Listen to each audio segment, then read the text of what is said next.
Morning, everybody. Nice to have your company. Welcome along to Tuesday, 13th. Is it? I can't believe it's the 13th already. It does not seem possible, does it really? And then yesterday, hilarious. We're all sitting here and there's people writing and going, oh, it started snowing here, Steve, and it's snowing here. And I'm going, yeah. I wasn't totally convinced. And yet I go back to the station, I get on the train, and I'm sort of sitting there, and we pull into Vauxhall, and it goes Vauxhall, Clapham Junction. And then we get to Clapham Junction, I'm looking out the window and thinking, it's snowing. It was actually snowing. I couldn't believe it, which was interesting. So I should imagine loads and loads of people yesterday. People sent me in photographs of snow in their neck of the woods, and by God did it come down. And people were actually sitting, one of the pictures on the front of the Daily Star today, people sitting outside a pub being served food with the snow coming down. That's how desperate people were. It was either that or Primark. I, of course, didn't go to the gymnasium, as you can well imagine. At least I did my best. I didn't do anything yesterday, actually. I decided home, feet up, nothing. Heating on, that was about the best of it. And can you believe that 100,000 people complained about the BBC's coverage of the death of the Duke of Edinburgh? Most complained about thing. 100,000 people complained about it. I remember thinking, goodness sake, honestly, he's an old man. You know, they liked him. I've noticed, though, did you? I mean, I don't want to say this because I feel as I'm being sort of a prophet of doom. But both William and Harry did separate things. William's was all, marvellous man and this and legacy and all the rest of it. And Harry's was, he did a good barbecue. And I remember thinking, I don't think there's any reconciliation coming here anytime soon now. Yes, King about, but it was just mostly bizarre stuff that Harry wrote. I'm not even sure if Harry wrote it. Perhaps that's the way Harry thinks. I don't know. I've got no idea. But we'll wait and find out, won't we? Please don't go to Windsor. There'll be nothing to see. The gates will be closed. They've been rehearsing. It will be perfect. It will be absolutely perfect.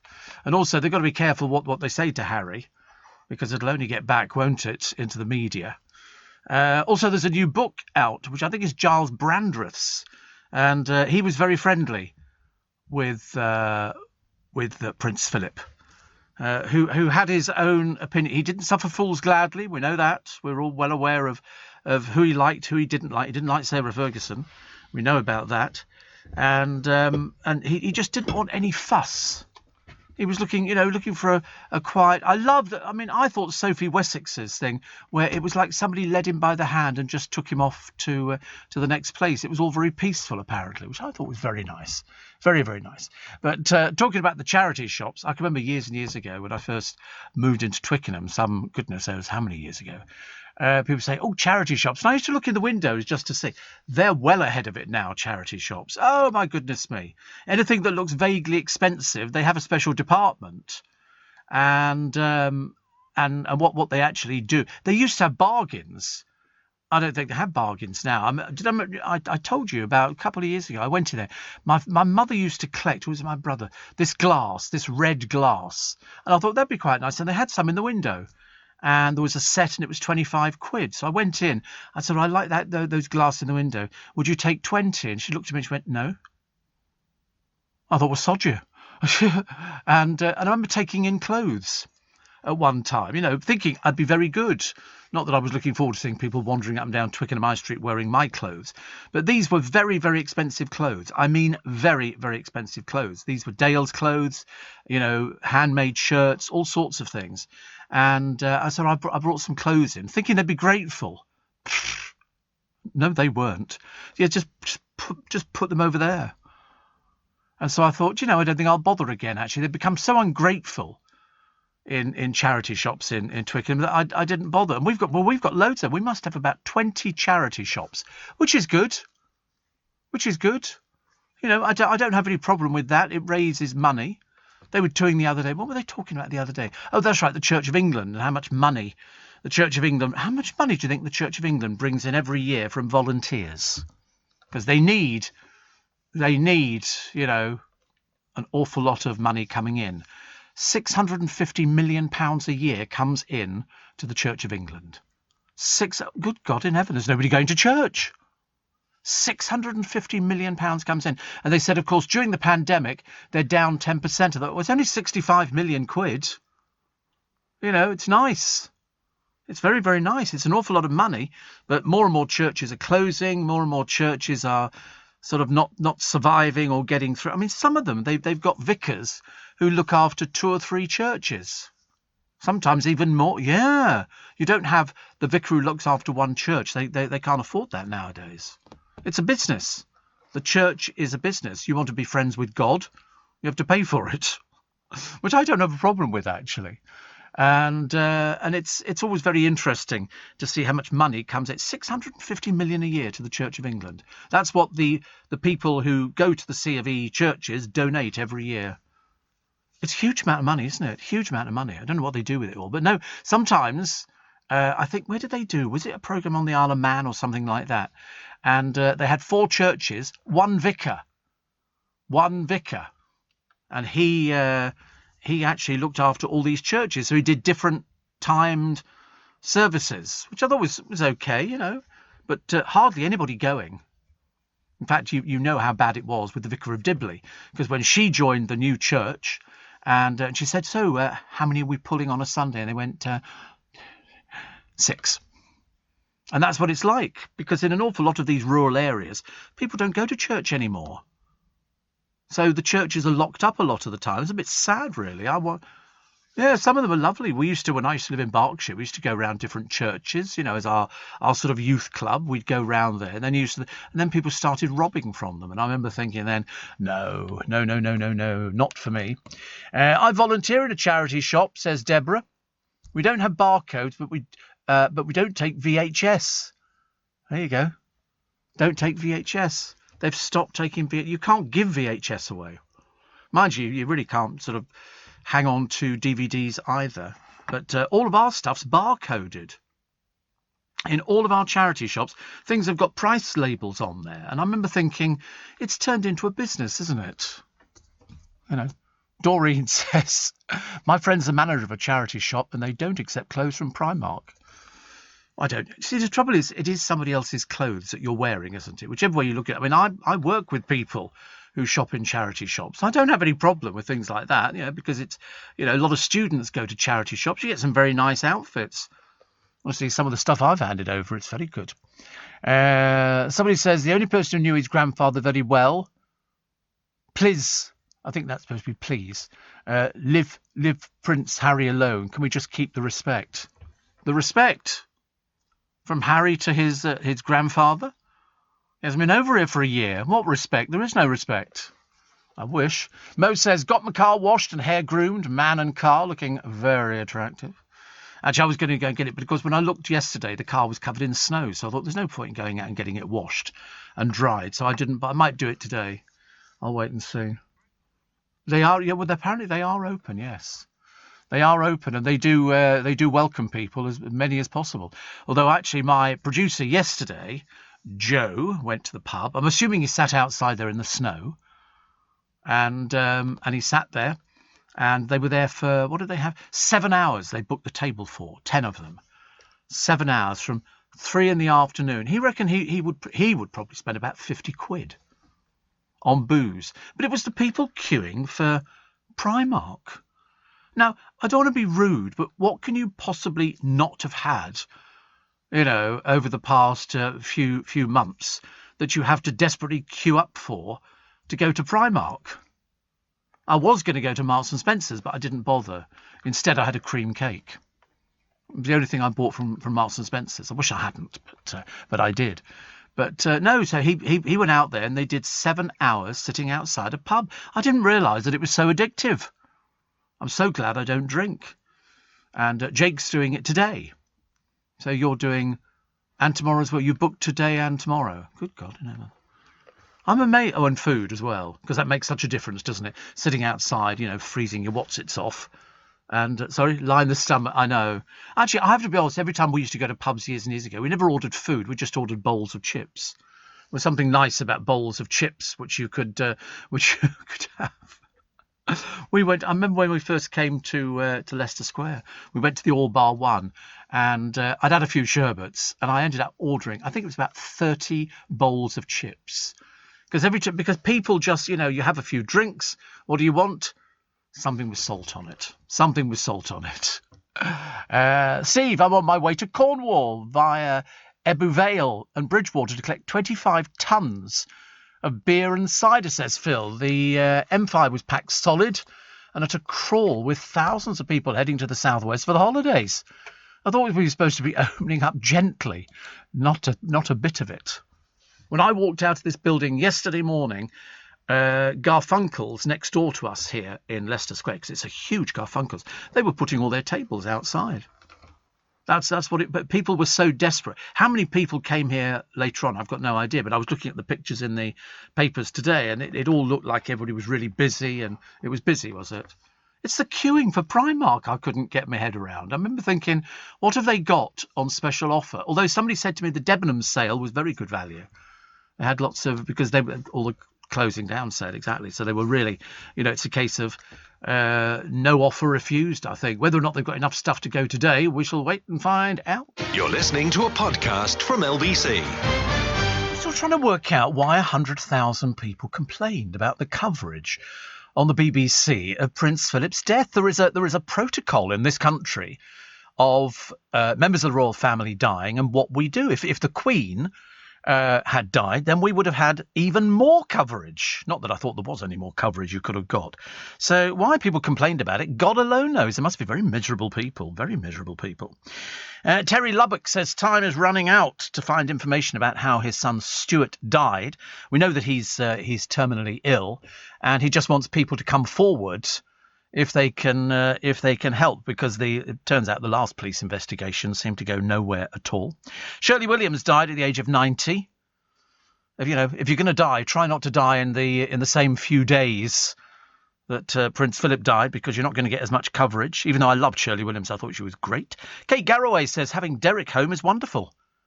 And the kids are getting used to it, and they love stuff like that. Boris Johnson got a trip. How much do you think Piers Morgan paid for a haircut? I couldn't believe it. I mean, 20 quid. 20 quid. Listen, I used to have a guest years ago on my programme, and he used to pay £60 for a haircut. £60. I couldn't imagine. Mind you, I think that involves straightening and all sorts of little bits and pieces.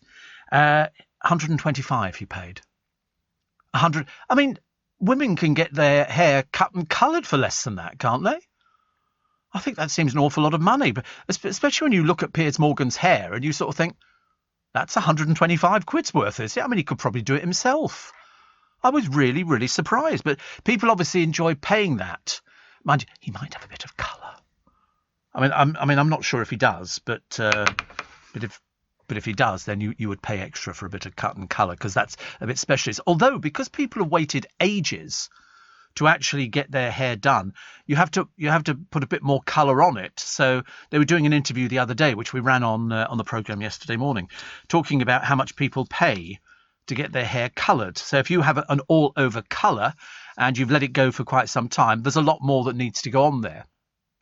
And it's a case of you have to sort of work on the assumption that all of the colours and the skill of the person doing it, because depending on which salon you go to in London, if you have the owner of the salon, well, that can quadruple the price immediately. Do I ever think about dyeing my hair? Oh, yes, I used to dye my hair all the time. I used to have highlights in my hair. Blondes have more fun, to quote Rod Stewart. And so consequently, yes, I did. We used to put the cap on and then pull the bits of hair through. Then after a while, we just went and sort of just, tiddled about with it on the top of it, because everybody did that. And then I stopped doing it, because I suddenly realised that the more colour you put in your hair, the more problems there were with it, because it weakens your hair. And if you've got blonde-ish hair, unfortunately, you kind of lose out. Strongest hair is black hair. Black hair. People love black hair because it's very strong and it tends not to fall out. So you get the people on the television who've got black hair and they go salt and pepper. But in fact, some people on television used to cheat, and they used to actually have their hair dyed to put a little bit of white in it and a little bit of grey in it to make them look a bit more distinguished, which I thought was quite good, because you don't want to look too young, do you? Because there are some people on television. We all remember when you used to see Philip Schofield sitting on television, and we'd look at his hair and go, what colour is that? Because if you dye your hair and you've got black hair on television, it comes out as purple. And it looks really peculiar. So that's why Philip Schofield now is white-haired. He let it go natural. I think white hair looks great. If he's got a youthful face, you know. Steve, are these so-called charity shops still exempt from business rates? I believe so. And they get their windows cleaned for free as well. I know that because I knew a window cleaner in Twickenham, because people go, oh, it's for charity. But we all know charity is big business, very, very big. They spend a fortune, charities, having somebody heading up the organisation to raise money. That's why, for example, let me give you a hypothetical situation.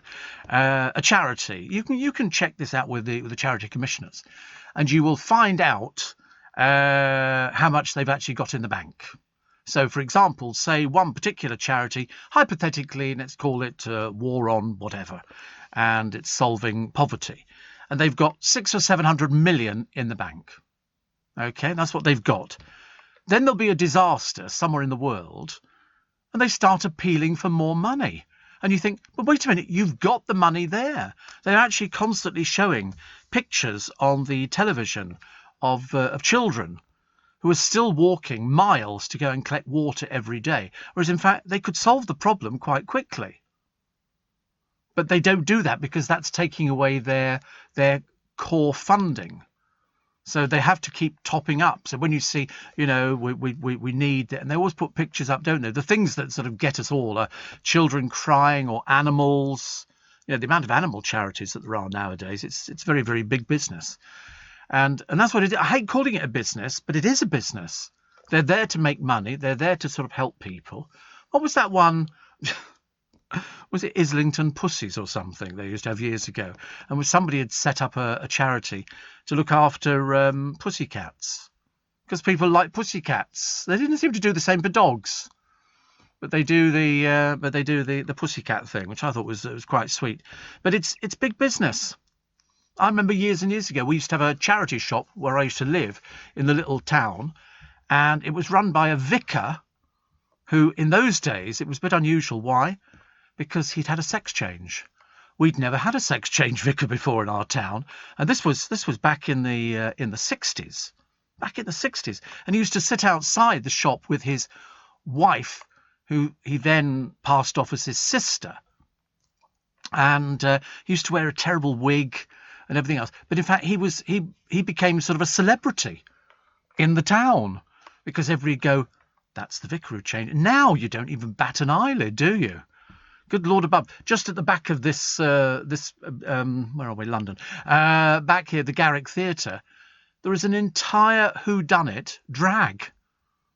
An entire drag whodunit with Courtney Act, who looks better than most women. Dreadful thing to say. Have you seen Courtney Act appeared on what was the programme? It was Celebrity Big Brother with Anne Widdecombe. Well, I mean, you can see Anne Widdecombe just sort of paling into the distance. Courtney Act, who looked very good as a man, and then he put on this makeup and clothes and a wig, and all of a sudden he looks stunning. I look at the picture every day and I think to myself, and he sings. He sings as well. I mean, how does this work out? Goodness sake, I don't even look good dressed as a man, let alone dressed as a woman. Ridiculous. Gingers go blonde when old. Oh, do they? Oh, right. Paul says a £5 for the haircut and £70 to be in Piers Morgan's presence. Yes. No, 125 quid. 125 quid for a haircut. That's an awful lot. Do you think you get a free cup of tea? I would hope you get a free cup of tea and a biscuit. That was the thing. When you went to the hairdressers and they did cut and colour, then they would give you a cup of tea and a shave. Oh, right, a shave. See, nowadays you can't offer somebody a cup of tea or a biscuit or a magazine because you're not allowed to do that anymore. They did used to before, but I mean, I've not been in one where they did it. I used to go to Stephen Way's salon in New Bond Street. You know, the man, lovely Stephen Way, who married Gloria Hunniford. And she used to go there and get her hair done and all the rest of it. Always looked immaculate. And I used to go there as well because we used to use Stephen on the programme. He would come in and he would offer advice to people who'd phone up and say, listen, I've got this, I've got that. And he'd get, because he was an expert on it. And he used to offer free products. That was the big winning thing as far as I was concerned, the free products. And it was really lovely, Paul Mitchell stuff. And so we'd be constantly shoving stuff in jiffy bags and sending it off to people. But when you look at Courtney Act, absolutely amazing. Absolutely amazing. If you're in London, or actually if you've got the internet, just go to Garrick Theatre, have a look at the picture. Some of them admittedly look a bit scary, but Courtney Act looks stunning. And went and sang over in Australia at the Sydney Opera House with Conchita Wurst. Conchita Wurst won Eurovision Song Contest. You know, rise like a phoenix. The only person we've ever seen in drag with a beard. Seriously. And a friend of mine over in Vienna, sadly not with us anymore, Paul Hollingdale, used to write and give me all the gossip, which was good. Steve, love how you say bowls of chips. There's something unusual about that. Steve, I was shocked to learn that pre-COVID, Hillary Clinton paid $600 for a haircut in New York. A haircut? Yeah, but was that flying the hairdresser in? That might have been flying the hairdresser in. Sometimes hairdressers fly around the world. If you've got a popular hairdresser that you use all the time, then, you know, and all of a sudden they go, oh, I'm leaving to go to this salon, then you go, well, I'm going to that salon as well, because you would follow that person because they know your hair. You know, and sort of give you a little haircut, which I think is quite a nice idea. I think it's good, isn't it? Do I like your haircut? Yeah. How much you pay for it? 20 quid. Yeah, 20 quid. See, I mean, round my way, Hounslow, you know, Twickenham, Richmond, maybe not so much, you can still get a haircut for a tenner. In fact, actually, you used to be able to get it for 9 quid, 8 quid. And in Hounslow, 3 quid. 3 quid for a haircut. But people would sit there queuing, but all it was just clippers. Because that's, to be honest with you, that's all you want, isn't it, really? Who wants somebody there with, you know, holding it and scissors and all the rest of it? You have that, do you? She said, yeah, see, I just have the clippers. Because there's nothing much you can do with mine. We're not exactly going artistic, are we? Oh, we are. We're going artistic. Lovely. Shane says, Steve, 125 quid for a haircut. I thought $15 was dear. Yes. Main complaint about the Prince Philip thing was repetition. But it's got to be repetition. And you know the reason why it's got to be repetition, and surely anybody with half a brain can work it out, that if you're listening to the radio, so just supposing we actually start off, just supposing Philip had died today, then we would do a package. There would be a package, and then in about half an hour's time, as more people wake up and tune in, then you would run the package again. And that's how it works. And then there'd be an update on the package, and exactly the same on television. Exactly the same. There'd be a 20-minute roundup, and they'd be going, okay, let's update this one here. This is a reporter. We just sent somebody down to Windsor. They can now do a piece on it. And that's what you got. So, of course, I mean, if you sit there watching it for hours on end, well, obviously you're going to be going, it's a bit repetitive, isn't it? I watched a bit of Line of Duty last night. It's only because it was on Gogglebox. I didn't really care. I really didn't care. I was trying. I didn't understand what all the fuss was about. It's too complicated for me. I'm far too old for worrying about things like that. When I went to work yesterday lunchtime, Steve, there were at least 6 people queuing outside a charity shop. Archway isn't only famous for its kebab shop, says Elaine. Love the programme. Well, I tell you what, I got some lovely photographs yesterday of snow. The snow in certain parts of the country yesterday came down like you've never seen anything like it. Twickenham, we just had a light dusting. You know why? Because we're posh. You know, you only have a light dusting when you're posh. If you're up the top of the country, my God, it came down. Snow drifts over cars vanishing. Dreadful. You're listening. Here in the UK, we sell amazing products and services the whole world wants. At the Black Farmer in Devon, our produce is enjoyed on both sides of the Atlantic. We're McKinnon and Saunders from Manchester, and our puppets are watched on 6 continents. So whether you're new to exporting or experienced, explore global growth for your business with free support from the UK government. Access information, training, events and expert advice to help you find new customers overseas. Visit great.gov.uk to get started. To a podcast from LBC. Right, I'm upset. I don't generally start the programme being upset, but Andy says, good morning, I hate to be the one to break this to you. Please don't be annoyed. Sit down. You're probably eligible for the pensioners rate at £7. This is for the haircut. I've got news for you, Andy. I get the don't pay at all. But I always tip very well indeed. One-upmanship, yeah. But to be honest with you, listen, it's only hair, isn't it? If you keep your hair cut short, then you've got to keep it cut short. Robin Tottenham sort of sums up everybody else's. I asked my barber for a haircut and he said, which one? I know. And it never bothered me, actually. I can remember sort of so many years ago, you know, when I used to go and get my hair cut and it was all beautifully done and things like that and cut and colour, and I thought it was great. Now I couldn't care less, honestly.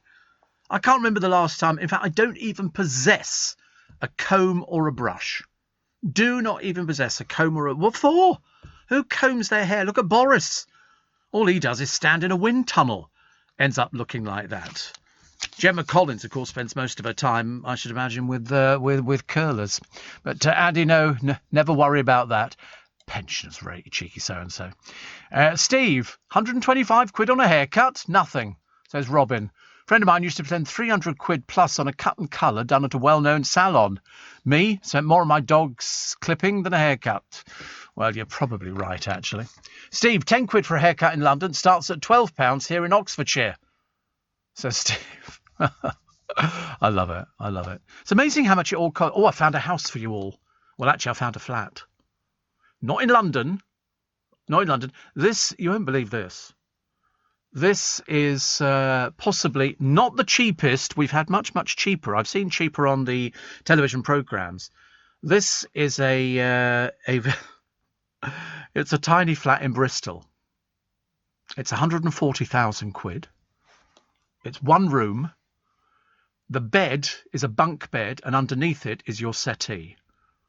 You don't even get the ladder to climb into your bunk. It's the tiniest thing I've ever seen. It's what do we call them in London, actually? There's a name for these. Bed sits. Bed sits. And people, there was one that was over the road from Harrods years and years ago. And they went, oh, it's over the road from Harrods. And I thought, how much was it? And they went, 600,000. And you go, what? They go, yeah, 600,000. Why was it 600,000? Because it was opposite Harrods. And if you're a businessman in London, all you need is somewhere to rest your head. It's cheaper than the hotel. There's loads of restaurants around there. So it's sold very, very quickly. But I've seen them on television where they do these, you know, they go to auctions, £40,000 for a house. Or in Liverpool, a whole row of houses. And people do that. People do the most fantastic jobs on these things, which I'm very, very impressed with. Very, very impressed with. Steve, Boris Johnson combs his hair with a balloon. With a balloon. Do you ever do that with a balloon? You rub a balloon and then you hold that and your hair all sticks up in the end. Yeah, we could do it now, actually, probably. Except we don't have any balloons. Steve, get yourself down to Trumpers, either the Mayfair or St James's branch. Wonderful, says Finbar. Yes, they are quite expensive. Are they not by appointment? Does Charles not go to Trumpers? I believe so. I should imagine that would be the sort of place that they would go to, which is lovely. So Boris Johnson did get one of those trims yesterday. So why were they talking about charity shops, actually? What was the point of Darren talking about charity shops on his programme? Was there some reason? Is it because charity shops have the best clothing? Just means it's been worn by somebody else? I don't know. We shall find out. Police are investigating the theft of the world's biggest bunny. Somebody's nicked it. Obviously another rabbit lover. And the latest trend, what gets nicked from your garden? Hot tubs. Well, how are you going to do that? You've got to empty the blooming thing first, I would have thought. But yeah, hot tubs. Hot tubs. No, they're not cemented in. No, hot tubs are not. No. No, they just sort of sit there by themselves in the middle of the lawn with sort of a frame around it. And, well, they are heavy because they've got loads of water in there. But I suppose you just sort of pull a plug on it, empty it, and then nick the thing. They're worth about £3,000. Some of them are very nice. If it's a formatted one, they're very nice. Anthony says, I just used my Gillette razor to do the whole lot, so the closure of hairdressers was never an issue to me. I love the way we're all so resourceful nowadays, aren't we? We've all learnt to be very resourceful. And, of course, you know what's going to happen now? You're all going to get yourself into financial difficulty because you've had a year of not spending all this money on clothes and going out boozing. All that money you've saved on booze. Now, all of a sudden, they go, oh, the pubs are open. You go, yeah, wee. Out people go. £40 here, £50 there. I wouldn't mind, but we're only up to the 13th of the month. By the time we get to the end of the month, you're going to be brassic, which worries me. I've tried to be very, very careful. I say tried because I am actually quite good at things like that. Sort of. Somebody suggested replacing Piers Morgan with Roland Rat. Well, he was the saving grace, was he not, of TVAM? I used to like Roland Rat. I never saw the bloke who actually did the voice of him. It's like the Meerkat. You know, that one there. I've never seen what he looks like as well. I just accept the fact that they've got these voices that they use, and they obviously make an awful lot of money. ITV are accepting applications for this year's Love Island from gay people. Oh dear, honestly, more patronising television. So that's David Claridge. Okay, so he worked for. Who's he? Oh, he was he Roland Rat? Oh, right. Created, operated and voiced by David Claridge, who'd operated Mooncat. Wow. He worked for Jim Henson. Well, good for him. Honestly, he just looks so normal, doesn't he? Yeah. I think that's about the only thing. So he was the man behind Roland Rat. Who's the bloke behind the Meerkat? Who is the Meerkat? I can't remember what the Meerkat's called, actually. What do they call the Meerkat now? Alexander. The comedy actor Simon Greenall, who starred as Alan Partridge's Geordie friend. Oh, good Lord above, look at him. Well, you don't look at all as I imagined. He voiced Iqbal and Martin in Bromwell High, the twins in Shaun the Sheep movie, Captain Barnacle. Oh, he's done loads of things. But probably best known for being... he's done loads of things with John Culshaw and Mr. Alexander Orlov in the Compare the Meerkat advertising campaign. Oh, brilliant. Imagine. Do you think if you actually went somewhere and they go, can you do an impression? You go, I'm the Meerkat. And they go, no, it doesn't sound at all like him. You go, no, it's me. It is definitely me. I am the voice of the... Nobody's going to believe you, are they? Because he just doesn't look as he's supposed to. I love it. I often wondered, actually. Andy Peters turned up to be a character in a cartoon film I was seeing some years ago. He was a baggage handler, I believe. I remember when they actually did it, which was good. Iceman says, I'm booked in at Tony and Guy's in Canary Wharf with Selena and Tomota. Two people. How lovely. And Steve, did you see Boris's haircut? Looks like he had to leave before they started on the top. Oh dear. But listen, if you can save yourself a small fortune by doing your own haircut, but these people need to make a living. They need to make a living, and they want to make a living, please, because they've been without money for ages. Lots of places have closed. But I've noticed a few round our way are sort of not following the thing. You shouldn't all be sitting in there. There's one particular hairdresser's.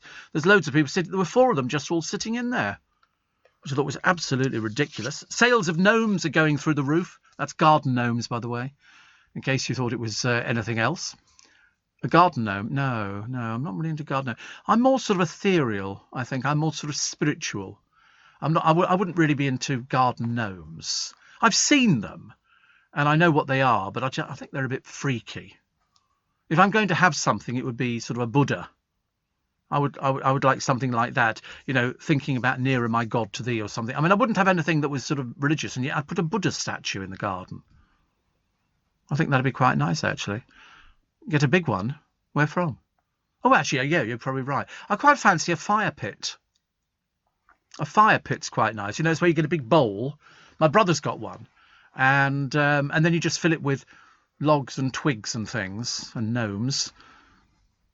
Washing machine, oh, right. And then you just set fire to it. It keeps you nice and warm, doesn't it? Because let's face it, if you're sitting outside freezing your whatsits off in this weather, you need to sort of be as warm as possible. That's why I love all these heaters. I was saying the other day, somebody said, I think Luke was saying that they've got heaters outside the pub next door to him to keep you warm. And I went, that's great. I said, they were advertising one on the television the other week, a most unusual garden heater.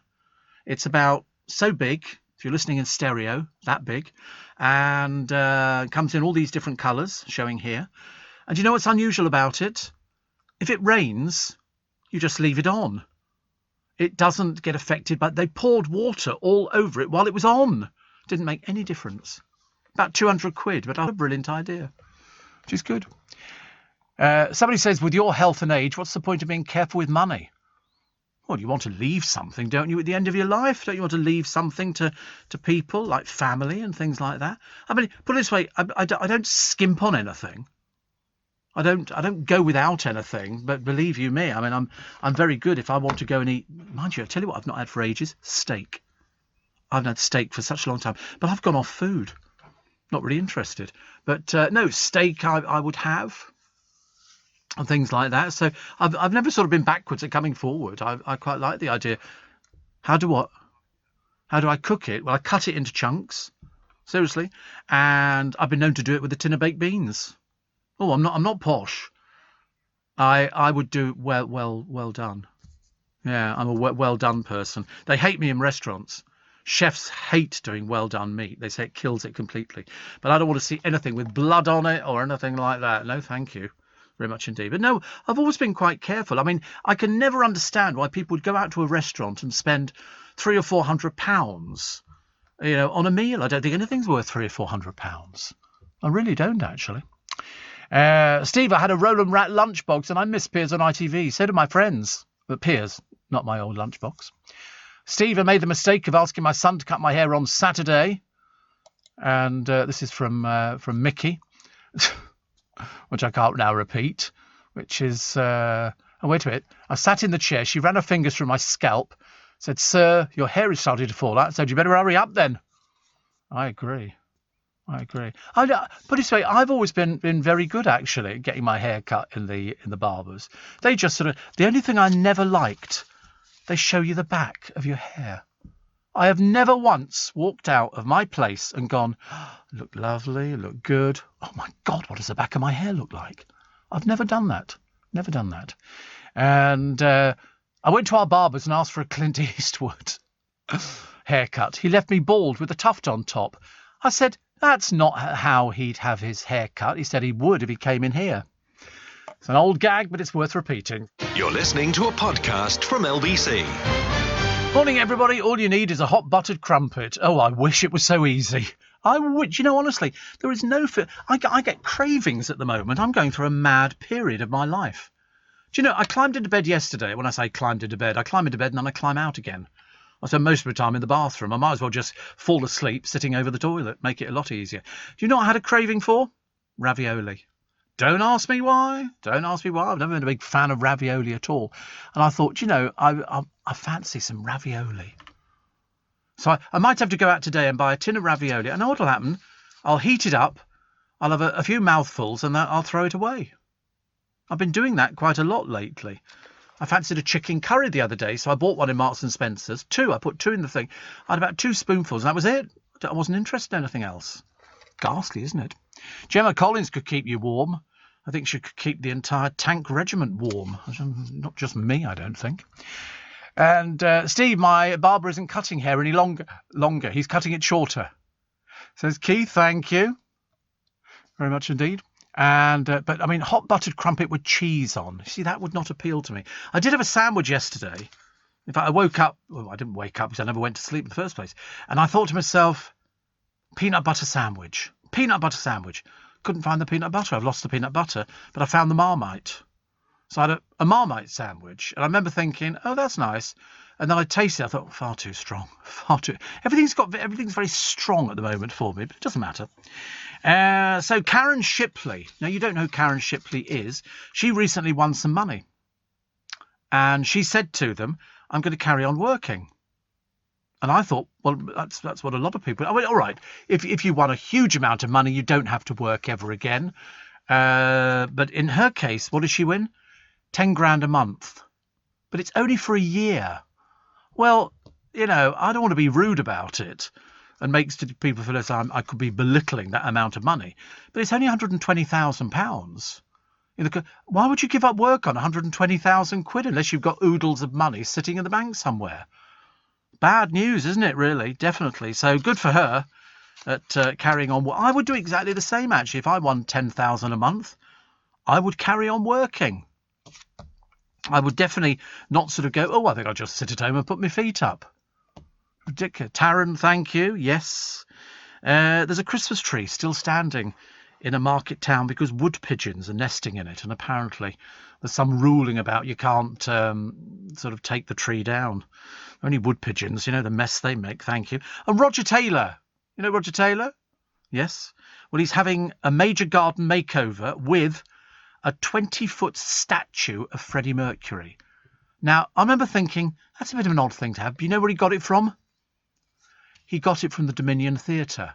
Because at the Dominion Theatre, and you can probably see it actually, for the We Will Rock You, you can't see it obviously, but it'll be on the internet, there was a huge 20-foot Freddie Mercury statue outside on the front portico of the Dominion Theatre. And he's got that, and he's going to put it in his garden, which I think is quite nice. And nobody's complained. It's huge. Look at it. Look at it. It's enormous when you consider how tall the Dominion Theatre is. And so he's going to fix it. They got glued in, I should imagine, with concrete. But he's got it, and he's going to put it in it'll take them forever to move it. Had to be a special truck, one of those Edwin Shirley trucks. And I think it's lovely. He wants it there, and it's good. I was reading all about Freddie Mercury the other day, and how sort of Freddie, who he left his money to, his ashes where they're supposed to be scattered. I don't want to say that because people, not in this country. It's actually gone. Steve, where's your Jewish favourite cabbie gone? Says Raj. Is she still around? Well, I'm hoping she's still around. I'm hoping so. Don't like to lose people. Monica will be out there somewhere. That's what you wait. I'll catch up today, which is good. Jane says it's my birthday today, so many happy returns of the day. How do you celebrate when you get to your age, Jane? Because we don't do things like that, do we? We don't go, oh, it's our birthday today. Let's have jelly and ice cream. Although I do love jelly. Oh, I love a jelly. I might have to go and buy it. See, all of a sudden I've got a craving for jelly. And yet I know when I taste it, it's not going to taste as I want to. Perhaps I could have a little trifle with jelly. That would be quite nice. I get all these strange cravings. I go out to Marks and Spencer's or wherever, buy all these different bits and pieces, take it back, and then sort of consume them with great gusto.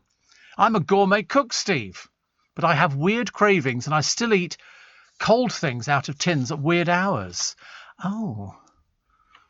Marmite on crumpets, yeah, fab. Branston pickle sandwich, go figure. Oh, I love Branston pickle. But I think it might be a bit too sharp for me. So I might have to think about that. But you're right. We all get these strange cravings, and we're not even pregnant. That's the thing you worry about, isn't it? They go, oh, I used to ask people, friends of mine who were pregnant, did you get any strange cravings? Perhaps we should be asking Charlie Girling, get any cravings? I had a craving for ice cream a short while ago, so I had to go out and buy an ice cream just to keep myself happy. And then I didn't like the taste of that at all. And then I thought perhaps I'll have a cornet. So, you can buy a tub of ice cream in Iceland for about £2 and a packet of cornets for about, 50p to £1. I could just sort of make ice cream cornets for myself. That'd be quite nice. So, BAFTA sitting a record low. Whether or not it was hosted by Dermot O'Dreary. To be honest with you, I'll tell you what, Alison Hammond came in for a bit of stick the other day on whatever programme she does this morning. The reason being, she said that when they were talking about Prince Philip, she said, well, it was expected. And you go, and people complained about that. Well, he was 99. Of course, he wasn't going to live for another 20 years, was he? I think it would be highly unusual, and especially after we saw the picture. So I didn't understand why people picked on it. And then there was a picture on the set of Dermot O'Dreary, who's sort of very slovenly presenter. He had his hands in his pockets while sitting down. Why he can't sit normally, I've got no idea. Very, very shoddy. Very shoddy. Steve, I'm listening to you on a train crossing the Sydney Harbour Bridge, says Shane. I don't get to this part of the city very often. I should be home in an hour. What's the weather like? Is it nice? Is it nice weather over there at the moment? It seemed all right the other day. It was bearable. But yesterday, the snow, that was just something else. I really couldn't get. Yeah, we've had snow a couple of times, haven't we? I don't mind looking at it, provided it's not in my back garden. Seriously, if it's up north or it's in the Cotswolds, it looks absolutely lovely. And I remember thinking, that's really, really pretty. Really pretty, but I just don't want to be in it, because when I walked out of here yesterday morning, it was bloody freezing. It's almost like I was standing in a wind tunnel, and it was just really, really cold. So I was there literally. I mean, there was this bloke walking down the road in a pair of shorts yesterday with the T-shirt on. I saw another one the day before getting off at the station, and I remember thinking, perhaps you get people who don't sort of worry about the cold. Me, I've got my coat on, and I'm wrapping it round myself. I got on the train, and I sort of sat there going, ooh, you know. They don't seem to put on heating on the buses either. Chris in Oban. Oban's nice. I've been seeing some pictures of Oban. We'll have to look at some pictures just after the news of Oban. I think it's lovely. I bet it's freezing up there. And it says, for the next 3 days, Costa Coffee is selling all drinks for 50p to celebrate their 50th birthday. When I went to hospital yesterday to go and pick up my 88 tablets, I mean, honestly, like a lifetime, isn't it? And I had a craving, again, big mistake, for hot chocolate. I wanted a cup of hot chocolate. So I went to Costa Coffee in the hospital. They've got a Marks and Spencer's and a Costa Coffee. And I bought a cup of hot chocolate. And I thought, I'm so excited. And I took it outside to go and wait for the bus. I had three sips and I felt violently ill. It was obviously I know I'm diabetic and I'm not supposed to have this stuff anyway. But I felt violently ill. So I sort of sat there holding it thinking, now, what do I do?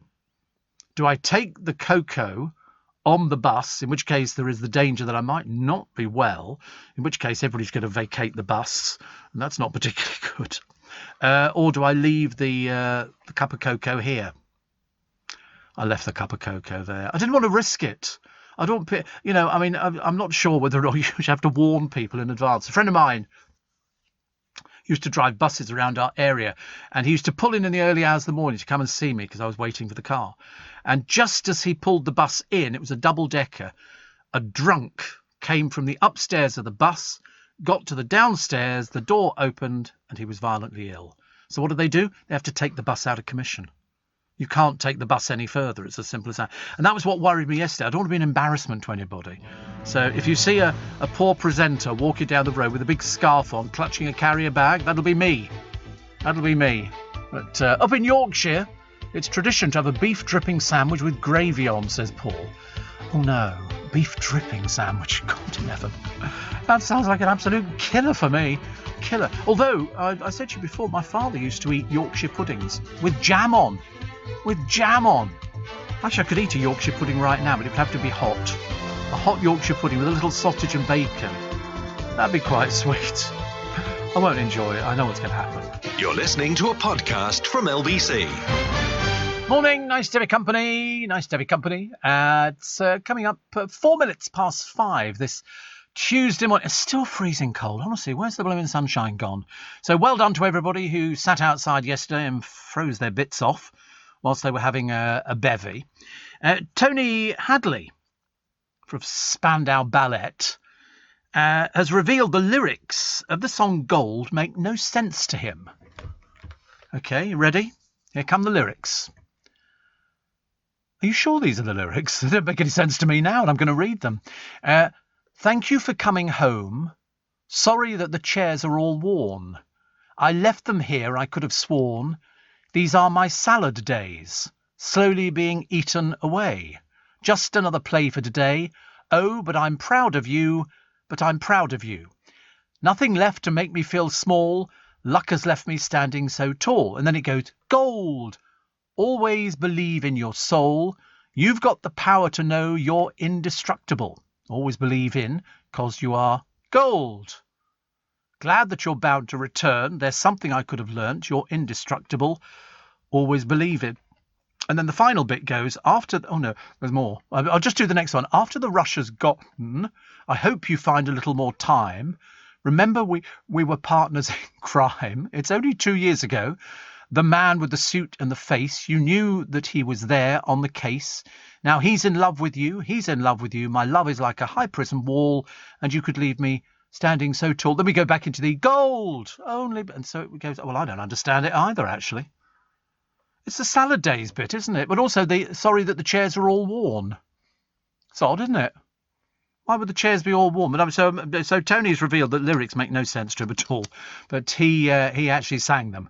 Bless his heart. Bless his heart. Amanda Holden's going to play a part in this year's Eurovision, which is good. Thank you for all your Bob Marley jokes. His favourite meal was crumpets with jam in. Okay, which is good. And Steve, your dad was bang on with the jam. Yorkshire puddings go with almost everything, apart from salad and pasta. Oh, I don't know. Couldn't you just go and buy a packet? Because ready-made ones, I think, are so much easier. And you buy them and you stick them in the oven and then you just sort of just eat them and they're very nice. Everything's nice, actually. If only I could enjoy everything. Also, if you have the Costa Coffee app, from the 13th to the 15th, all drinks are 50p, even with syrups or alternative milks, says Kerry. What's an alternative milk? What's an alternative milk? Oh, soy milk. Oh, right. Okay. Almond milk, things like that.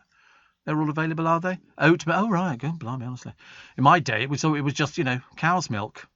That was about all there was, really. I didn't think there was anything else at all. So, I mean, it's still good value, isn't it? It's nice to be given something back, seeing as we've supported all these companies for what seems like ages.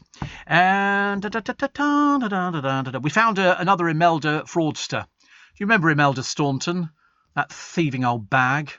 The one who her and her husband, Ferdinand Marcos, systematically robbed the Philippines of everything. They were loading planes up with gold like you couldn't imagine. They couldn't get out. And then America went, oh, you come and live over here, darling. My God. Do you not remember that story? Oh, my godfathers. Oh, yes. Imelda the fraudster Staunton. And over there. But they found another one now. The one thing she was famous for, shoes. Shoes. She had thousands of pairs of shoes. Somebody could never understand why on Ferdinand Marcos's salary they were able to afford all these things. But they did, which was very interesting. But they found another one, actually. This one has been stealing money to get shoes, £87,000 worth. Her husband's gone to prison and she hasn't. But, I remember that one. They were loading planes up with gold to try and get them out of the country as much as possible. It was a very interesting moment in the history. Also, Terry Lubbock says time is running out to find information about how his son Stuart died. Oh, right. Somebody says, sorry the chairs were so warm could mean you were sorry that somebody had been there before you and you wish the person you were talking to romancing was the first and not the next. Oh, it's way too complicated. Way too... I don't think it's meant to be that deep, is it really? I don't think so.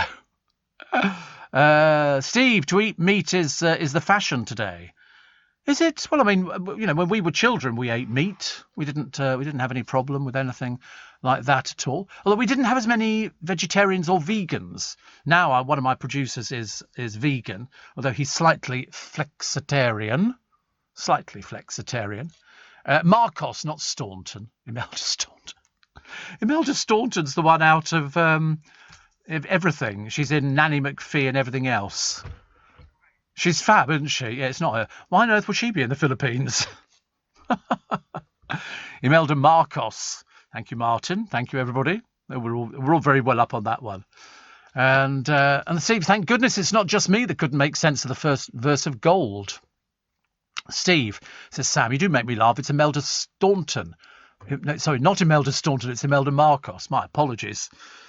She's married. Imelda Staunton is married to the butler out of Downton. As we all know, she's married to Jim Carter. She's lovely. I mean, she is. If ever there was an actress who you would hold up there, she'd be it. Definitely. And they've got... I mean, she's done everything. Do you know she's 65? Absolutely. There she is loading a plane up with gold. You can well imagine, can't you? She's probably sitting there going, where is all the gold? What have we done with it? She starred in Up the Garden. Do you know, I tell you, on one of the television channels, they keep showing old comedy series. All sorts of really good comedy series, which I quite like. She was also voicing Bunty in Chicken Run. She's got 4 Olivier Awards, 3 for Best Actress. She's just super, super talented. Imelda Staunton would be furious with you. I shouldn't think so. Genuine mistake. Imelda Staunton. But it should have been Marcos, so we've now moved them over there, which makes it far more entertaining, I think. Shirley Williams has died at the age of 90, and that was not expected. Not expected. Also, will the Queen, big question in all the papers today, carry on doing events? Will she carry on doing her duty? Well, I can tell you the next thing she's going to be doing is the opening of Parliament, and she said she will be doing it. And are we surprised? Absolutely not. Absolutely not. She's determined to carry out her duty. There will be senior royals with her, and people who look after her. People who look after her. So she'll be fine. Different comments from Harry and William. I mentioned at the beginning of the programme, but have they healed their rift? I don't think so. I don't think so. I don't know how they're going to get round this one. I don't know who's supposed to apologise to whom. I really don't know, actually. I don't know whether or not Harry has to apologise to William, or has to apologise to the Queen, or has to apologise to his father, or is he just going to totally ignore it? I don't know how you can actually ignore it. But it's one of those. It's a dreadful, horrible mistake that should never have been allowed to happen. That's why I think, and I don't buy into the fact that Meghan Markle is pregnant, and that's why she couldn't fly back to this country. She went on her hen do when she was pregnant. So why would there be any difference? Why would there be any difference? The answer is I don't think there would. Can this rift heal? I'd like to think so, but I've got a horrible feeling they're going to be stubborn. William did a very nice thing about Grandad. Whereas Harry's was a bit sort of flippant, about barbecuing. And we've seen the pictures of Philip Barber. He liked doing barbecues, but they didn't do them all the time. Take my word for it. 84850 steve@lbc.co.uk. Everybody laughing, which is so funny. Thank you. Somebody says, my wife managed to put me off broccoli twice. Do you know, I never used to eat broccoli. I never used to eat broccoli. I never used to eat half of the green vegetables. And then all of a sudden I started developing a fondness for green vegetables. So asparagus, very popular, and so easy to cook. You just literally either pop it in hot water or in a frying pan. It cooks in a matter of seconds. It's amazing. Kate Garraway, bless her heart, says having Derek home is wonderful. And the kids are getting used to it. They're loving it. They've had to adapt. They've had to spend thousands to adapt the house to make sure that he can sort of live there comfortably and get all the help that he needs, which is good. Why did Prince Philip offer advice to Kate Middleton? Never look at the camera. And you will notice that in all the pictures you'll see of Kate, you won't see many of her looking directly at the camera. The art is, you look to the right or to the left. I mean, I'm rubbish at having pictures taken. I've had more pictures taken over the years, and I just sort of sit there looking a bit, grinning inanely. And somebody said, you're supposed to look at these sort of things. So when you see Kate, it's good. Good. My friend Rich, who I didn't actually manage to see this morning, I would have done actually, he says, could you leave me a car instead of money? I've written mine off. Oh my God, you haven't, have you? What a thing to do. How are you going to get in tomorrow? You'll have to borrow another car now, won't you? Mind you, I also not wrote my car off, but my foot slipped on the accelerator and I went into the car in front of me on the roundabout in Kingston. And so, which was a bit of a pain because I'm not going to get it done just yet. I will do. It's cracked a little bit of the front bit on the car, which is not good, is it? I'm hoping you don't notice it. When I showed it to my brother, he said, oh, that looks all right. He said, you're going to get it done. I said, well, I will get it done. And what had happened was I had some big shoes on and the car in front of me braked. I braked, but unfortunately I didn't push the brake. I pushed the accelerator. That's the trouble with these cars nowadays. Automatic, but you've still got to be there. Catherine says, Imelda Staunton cracked me up. Thank you. I love Yorkshire puddings, Steve, says Lisa at Waterloo, but useless at making them. Yeah, I mean, I'd just go and buy the blooming things. Much, much easier. You're listening to a podcast from LBC. Steve, I've not listened to you for 14 years since I moved to Ireland. I bought Alexa yesterday and hey presto, here you are. I was Jill of Rains Park for many years, even went on group theatre visits with you. I'm 80 next week and I have a new role. I'm a radio presenter. And I love it. I'm very ecstatic. I'm an old lady, but I found you again. Very pleased to see you haven't changed. Thank you, Jill, of a place called Castledairg. That's probably totally pronounced incorrectly. I'm doing very, very bad pronunciations this morning. Steve, hot Yorkshire pudding with golden syrup and ice cream, delicious, but not a good idea. Oh, no, I don't like golden syrup. I absolutely hated golden syrup. I never liked sponge puddings. The removal of Harry's attachment from all military connections, says Jeff, was spiteful. And, well, you know, that was the decision. They were offered the opportunity by Her Majesty the Queen to actually, Meghan was offered the opportunity to go round and be an ambassador around the world and still carry on with her acting. They chose not to do it. They chose not to do it. So where do we go from here? I don't know. I just know that, you know, it did immeasurable damage to the royal family. They didn't need something like this. Not that they haven't had disasters in the past. So it wasn't spiteful at all. That's how they operate within the royal family. He knew what the consequences were. It's not like it's all a big surprise, you know, which it would be for, some other people. Steve, why should Meghan fly with COVID? A mild version can leave you sick. She has COVID? I thought she was pregnant. I didn't know she had COVID as well. But, you know, he had to isolate, actually. I didn't know that he had to isolate. But, sorry? For five days. He's isolated. Well, where? They did tell us where he was isolating. I can't remember where. Oh, I know. He's at Kensington Palace. He's in one of the... Oh, he's at Frogmore. I thought they said Kensington Palace on the news yesterday, in a little cottage there, which he had before. You think they're going to be in Frogmore? Or he's going to be in Frogmore? Poor soul. I'm sure that'll be nice. But he has to do it. Then he gets compassionate leave to come out and go to the funeral, which is one of the reasons he's back in the country for. I don't think... I mean, put it this way, if Philip hadn't died, I don't think he'd be back in this country anytime soon. He's been away for a year, for goodness sake. David says, ever thought of approaching Marks and Spencer's for a sponsorship deal? Oh, absolutely. All the time, dear. All the time. Don't worry. We spotted your cynicism. So sweet. So sweet. Steve. A lot of people talking about, you know, eating Yorkshire puddings and what you put with them. They did make a Yorkshire pudding for Marks and Spencer's filled with mince meat with peas and carrots and things like that. That was quite nice. That was very nice. It was a giant Yorkshire pudding, like a roast dinner inside. Yeah, it was. I don't even think they do it anymore, but it was particularly delicious. Particularly delicious. So half of joggers suffer injuries. I'm not surprised. You ever seen happy joggers? No, they run around. It's when they stand behind you at the zebra crossing, desperate to get across the road, but they can't stop moving. That annoys me a little bit. The green light to start jabs for the under 50s. My God, we're racing through these things, aren't we? Really racing through them. Duke of Sussex's recent strange behaviour seems the result of allowing himself to be manipulated by a Hollywood drama queen. And who would the Hollywood drama queen be?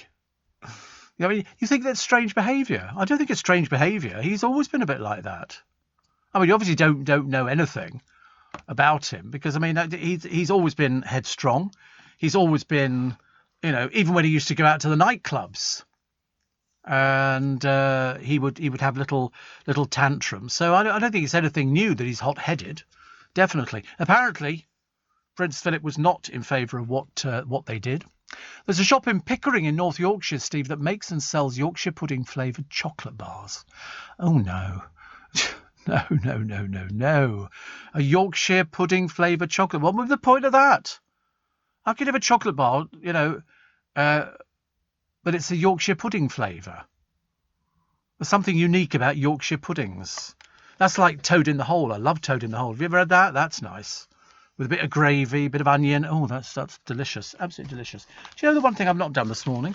I've got as far as 23 minutes past 5. And, we haven't done the poem.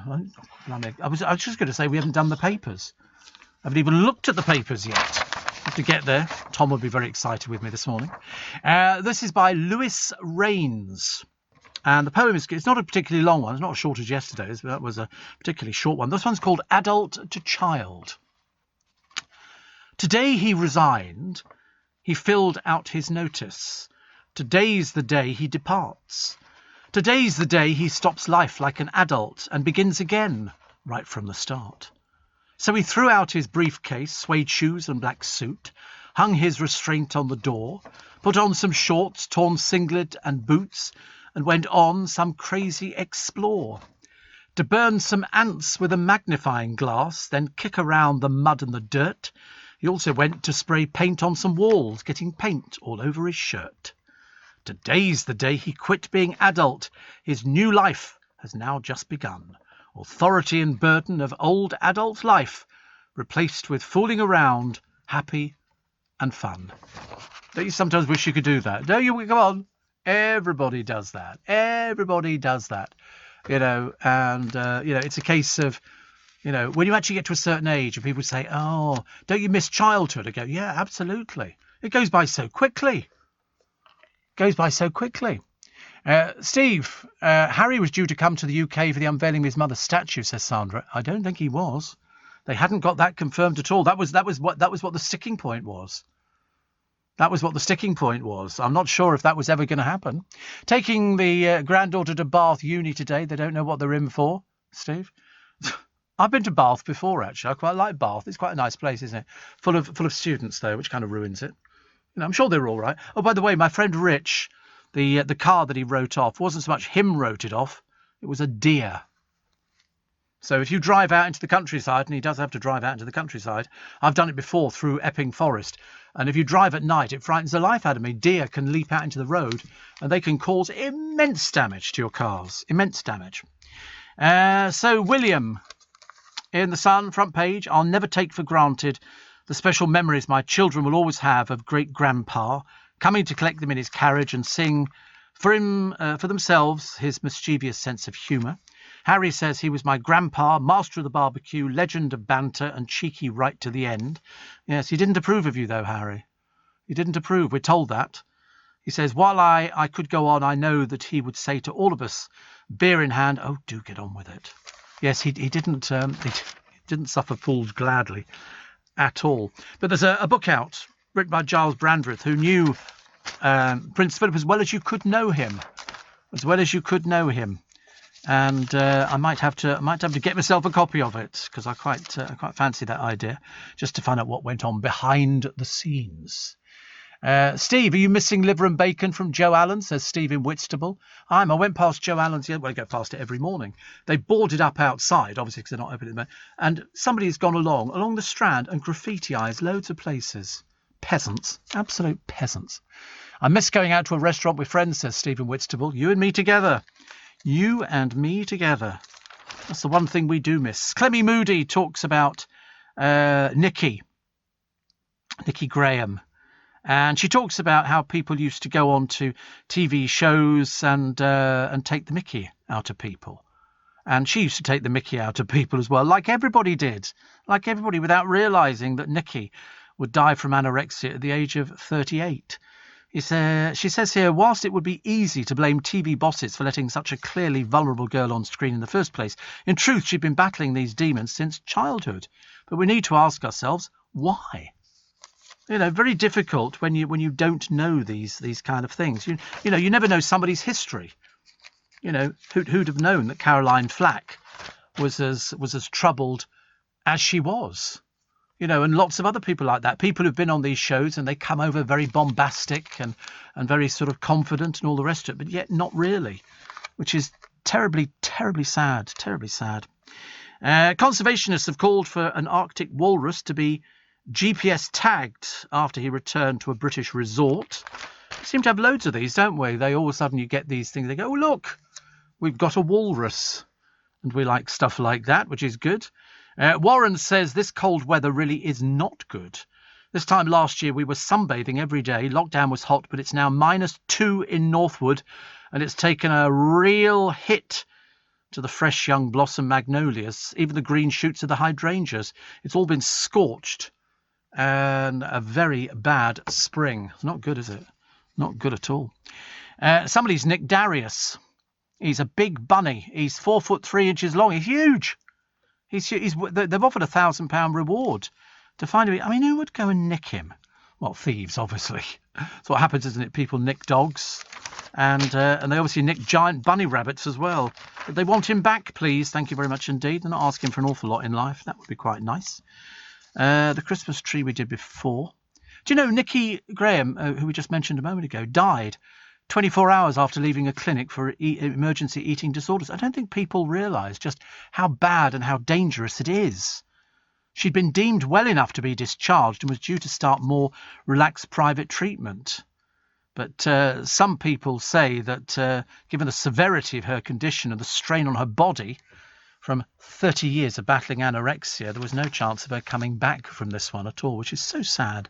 So sad. Because, as I say, she wrote to me ages and ages ago, which I thought was very sweet, isn't it?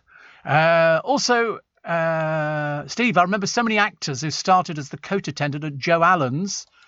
Really? I don't remember anybody from being the coat attendants. I always remember old ladies being there. Certainly not doing coats at Joe Allen's. They might have had jobs as waiters there, but definitely not anything else. Steve, James Martin uses 12 eggs for a Yorkshire pudding. That's a cake, says Paul. I use my grandmother's recipe, 1 cup plain flour, 1 cup full fat milk, and 3 eggs. Perfect every time. I find it's easy to go and buy them. Why would you worry about having to make these things? Far easier not to. You're listening. Here in the UK, we sell amazing products and services the whole world wants. At the Black Farmer in Devon, our produce is enjoyed on both sides of the Atlantic. We're McKinnon and Saunders from Manchester, and our puppets are watched on 6 continents. So whether you're new to exporting or experienced, explore global growth for your business with free support from the UK government. Access information, training, events and expert advice to help you find new customers overseas. Visit great.gov.uk to get started. To a podcast from LBC. Morning, nice to have your company. Nice for this freezing cold Tuesday morning. I bet in certain parts of the country, they've actually still got snow. I should imagine it probably still stayed there because it's been freezing cold. Steve, the Prince Philip book you mentioned, do you know the name of it? No, but I should imagine if you go to Amazon and type in Giles Brandreth, that will give you an idea. Because I'd imagine you can probably buy it on Amazon or bookshops or anywhere else. I can't remember what it's called at this precise moment in time. Whatever it is, I'm definitely going for it because I like Giles Brandreth. And it's cold. Not called anything, actually. My God, I've forgotten how many books he's actually had out. He's done Charles and Camilla before now. But there's definitely... He's done... My God, I've forgotten how many books he's done. The boy is very, very prolific in the writing department. No. Oh, well, there you go. That doesn't help, does it? Oh, what a shame. Never mind. I'll find out for you before the end of the programme. Am I the only one? I'm sorry to say this on a Tuesday morning. I've watched Taskmaster. It's done 11 series so far. It's the biggest pile of rubbish I've ever seen in my entire life. I just don't get it at all. I mean, some of it looks like the challenges were invented by children, and it turns out they were. They were. Some of them were invented by Lee Mack's son, who's obsessed by it. But I just don't understand it seems an awful waste of money. I like the theatre they're in, but that's it. I don't get the programme. What's it for? Answer, who knows? Nobody knows. We're all sort of desperately trying to sort of sit there and sort of try and work out what the heck it's all about, which is not so good. Steve, a tip I learned from my mayoral driver as we bustled around the villages of Brentwood. If you see a deer pass through your headlights, immediately look out for more. They're hardly ever on their own, but most people see one and then accelerate away only to startle the others and potentially hit them. And he says, what with my mum being ill and hearing you sounding yesterday, he said I got a bit tearful. Oh, you'll be all right. We'll get through it. Get through it together. Actually, talking of getting through it together, there's a couple here, totally insane. They're sitting outside under an umbrella, eating food, and the snow is battering down. Fry-ups outside in the snow, beer in the rain, and queues at the shops, but we honestly couldn't be any happier. Well, certain people could. Sarah Harding's taken advice from Duncan James about taking cannabis oil. She's got cancer, as we know. She's trying a range of pain remedies. Good. Try lots of different things. They'll always recommend you try lots of things. Seriously. They've spotted a basking shark. Now, I seem to remember a basking shark is one of those sharks. They're about 15 feet long, and it just has its mouth open. They're not dangerous. They hoover up all the plankton and everything else. Although somebody's called it a predator. I didn't think basking sharks were predators. I thought they were okay, actually. But swimming just below the water, it was the first sighting of one in UK waters. They're all moving out, aren't they? They all sort of move out from where they would normally be, and then we get them over here, and we go, that's exciting. I like to see basking sharks. I just seem to remember most of the things that you see of them, they've just got their mouths open because they're constantly feeding. Mind you, I work with producers like that, so it's roughly the same. Steve, yesterday people went crazy, says Nicola. It's normally only a 1 minute wait for a taxi on the Wirral. Yesterday, over half an hour. I'm going to have an extra a few weeks and let the fuss die down. I don't blame you, because to be quite honest, we all went mad yesterday. I mean, I didn't make any. I didn't go out at all. It didn't make any difference at all. I wasn't remotely interested in going out doing the shopping, knowing everybody be out there. Once we've had a week of it, we should be okay. So Britain are going potty for gnomes. Sales booming by 20% in the past year. It's reckon 1 million have now been sold. You know the most popular one? The gnome with his trousers pulled down at the back, showing you his bottom. And it peaked in the 70s, but now it's come back in again. Don't know why. Perhaps they've been on television or something like that. 80s pop great Soft Cell are about to wave goodbye to retirement and say hello again. That'll be Mark Armand, a listener. Bless his heart. So we look forward to that. And UB40 fans should watch tribute acts because they're better at playing the band's songs. I've seen lots of these tribute acts, and very good they are too. I mean, really, really very good. Much better than you ever imagined. If ever you thought they were just sort of people who couldn't play their instruments, forget it. They play instruments. Sin City want to ban grass. This is Las Vegas, or Lost Wages, Nevada. They say a huge amount of water is required to keep lawns and green areas healthy in the desert city, so they want to outlaw around 40%. The Water Authority's Justin Jones says we're not coming after your average homeowner's backyard, but because it is the greenest place you'll ever go to. Very, very green. Lawrence says, tune into LBC and Steve tells me I'm gold, indestructible. There you go. It's the only thing we don't understand, isn't it? The words. I don't understand anything about it. It doesn't matter.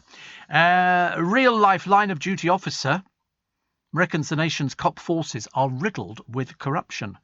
Former Met detective John Simmons was drafted into the Met's A10 unit in 1971 to weed out bent cops running protection rackets and taking bribes to plant evidence.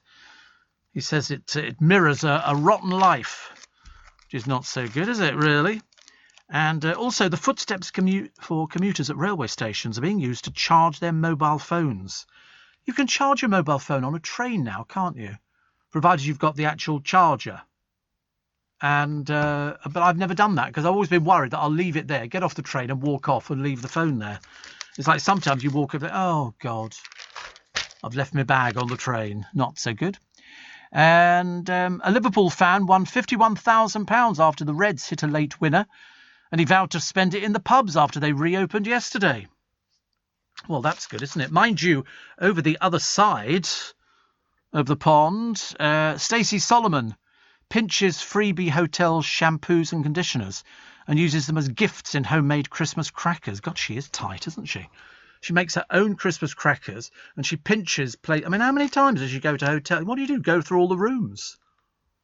I mean, there's a limit to what you can nick. There's an embroidery set, a shower cap, little things in the bathroom. Or failing that, as you're walking down the corridor and the woman's stocking up, she goes into the room, you pick up a few and walk off with them. She said it's a load of rubbish. I order the cracker kits online when they tend to be cheaper. And even when you spend 25 quid on a packet of posh crackers, she said all you get is a blooming pencil or a miniature bowling set. You're obviously buying the wrong ones, darling. I buy silver-plated items and they don't come in any more than 25 quid a box. So you're obviously not looking hard enough. I mean, I like the idea that you can make your own crackers. I'm not over keen on the idea that you're nicking stuff to put in there. So if ever you go to Stacey's for Christmas, you know, she said, I'd much rather have a mini Chanel scent inside my cracker than another blooming thimble. How many thimbles have you had? And also, where are you going to get Chanel, little bottles of Chanel? Can't think of anything. She says, let's say you go on a holiday and they've got really nice shampoo and conditioners. Save up the freebies and use them as cracker prizes at Christmas. I bet there's loads of you listening going, we do that. We do that, Steve. We've been doing that for ages and ages and ages, and it's a good way of doing it. People do like making things. Light snow in Biggleswade, says Jez. Here we go. And here we go. Cynicism, in spades. Saw Prince Andrew being interviewed on Sunday after the church service. So he is available to speak. Yes, he is. Just not to the people that we want him to go and speak to. Maybe help them out. That'd be nice. That'd be a good thing. Do you remember people, after Nicky Graham died, do you remember people like Leah and Richard? Remember those ones? Ashleen Horgan-Wallace. Glyn Wise was a swimming pool lifeguard from North Wales. Also, Susie Verico. Remember Susie Verico? No, I don't either. She got the boot in 8th place. Grace and Mikey from a very early edition of Big Brother. That's Grace Adam Short and Mikey Dalton proved you can find true love. They married in 2009. They've got 3 children. They run a dance school together in Liverpool. They're about the only ones who've been sort of very, very successful about it. Imogen Thomas and, whatever. You can't really say a lot about Imogen. Nothing that went on there. Michael Beshir appeared on Judge Rinder after he failed to pay back a loan from Ashleen. Glenn Coroner, also known as DJ Spiral, owns an events business in Dublin, was filmed being booted out of Lidl last year for not wearing a face mask. And Sam Brody entered the house as a woman, later returned to living as a man, now a famous TV presenter in Malaysia. See, I don't remember those ones. I've got no idea. Plus George Askew, Posh George, walked for 30 days, now works in finance. But interesting, isn't it? Ashleen Horgan-Wallace, apparently, has dated Jack Whitehall and Mike Tyson. I'll keep that quiet, love. Definitely not tell everybody. Vernon Kay has declared it's not his job to worry about ratings. I didn't get Game of Talents, actually. It was okay, but I'm a bit bored with these people who go, I can do a game show. And I think, actually, there's a bit more of an art to it than just going, I can do a game show. You're listening to a podcast from LBC. Everybody, so cheers for yesterday, and everybody went out there. It seemed to be the 2 places, wasn't it? It was the pub and Primark, and there were queues outside both of them, except for pubs with no gardens, in which case they had a slight problem. But most people seemed to be okay, and it was this sort of opportunity to go and sit outside, freeze yourself to death, but at least have an alcoholic drink. Prince Philip was fiercely protective of the Queen, but moaned she spent too much time on the phone. Giles Brandreth says the Duke of Edinburgh would cry. She never stops and shake his head in mock disbelief. I wonder who she spoke to, actually. I wonder who. Prince Philip was, anyway, for more than 70 years, he did everything he could to safeguard her person and her dignity. He hated to see her taken advantage of in any way. One year, at the Royal Variety Performance, one of the stars performed a routine aimed directly at the Queen. Philip was incandescent and descended on the producer in the interval. I've been coming to this for 50 years. It never ends on time. The jokes are lavatorial, and now you insult the Queen. Gosh, I thought you weren't allowed to even refer to the... I know I've seen people in the past, refer to the royal box, but you're not supposed to do it. So, here we go. The book is called Philip, The Final Portrait by Giles Brandreth, published on May the 6th. Okay, that's what the book is called. So it's Philip, The Final Portrait. And it'll probably be about as good as you're going to get, because the royal family never trusted journalists. They really didn't, actually. Nicholas says, Steve, that made me laugh out loud. I always pinch the stuff in the cleaners in the other room. Do you? I couldn't do anything like that at all. And Steve, read those Big Brother contestants. Nicky Graham's Who Is She? Quote was about Susie Verico. Do you know, I have a feeling you're probably right on that one, Paula in Warrington. Thank you very much indeed. Steve, basking sharks have always been common visitors to Cornish waters. They come right close up to the beach. You're right, they're harmless to people. Thank you, Jan. Susie Verico, it's amazing how you remember these things. You're brilliant. Absolutely brilliant. Susie Verico was the one who Nicky Graham famously said, "Who is she? Who is she?" Well, she turned out to be nobody. Absolutely nobody at all. Disappeared completely, apart from being sort of, just not the most pleasant person, But tell me, we did know what the programme was, did we? We were all sort of watching it. Liberal Lion, the trailblazer, the inspiration to millions. And this is Shirley Williams, born 1930, died 1921.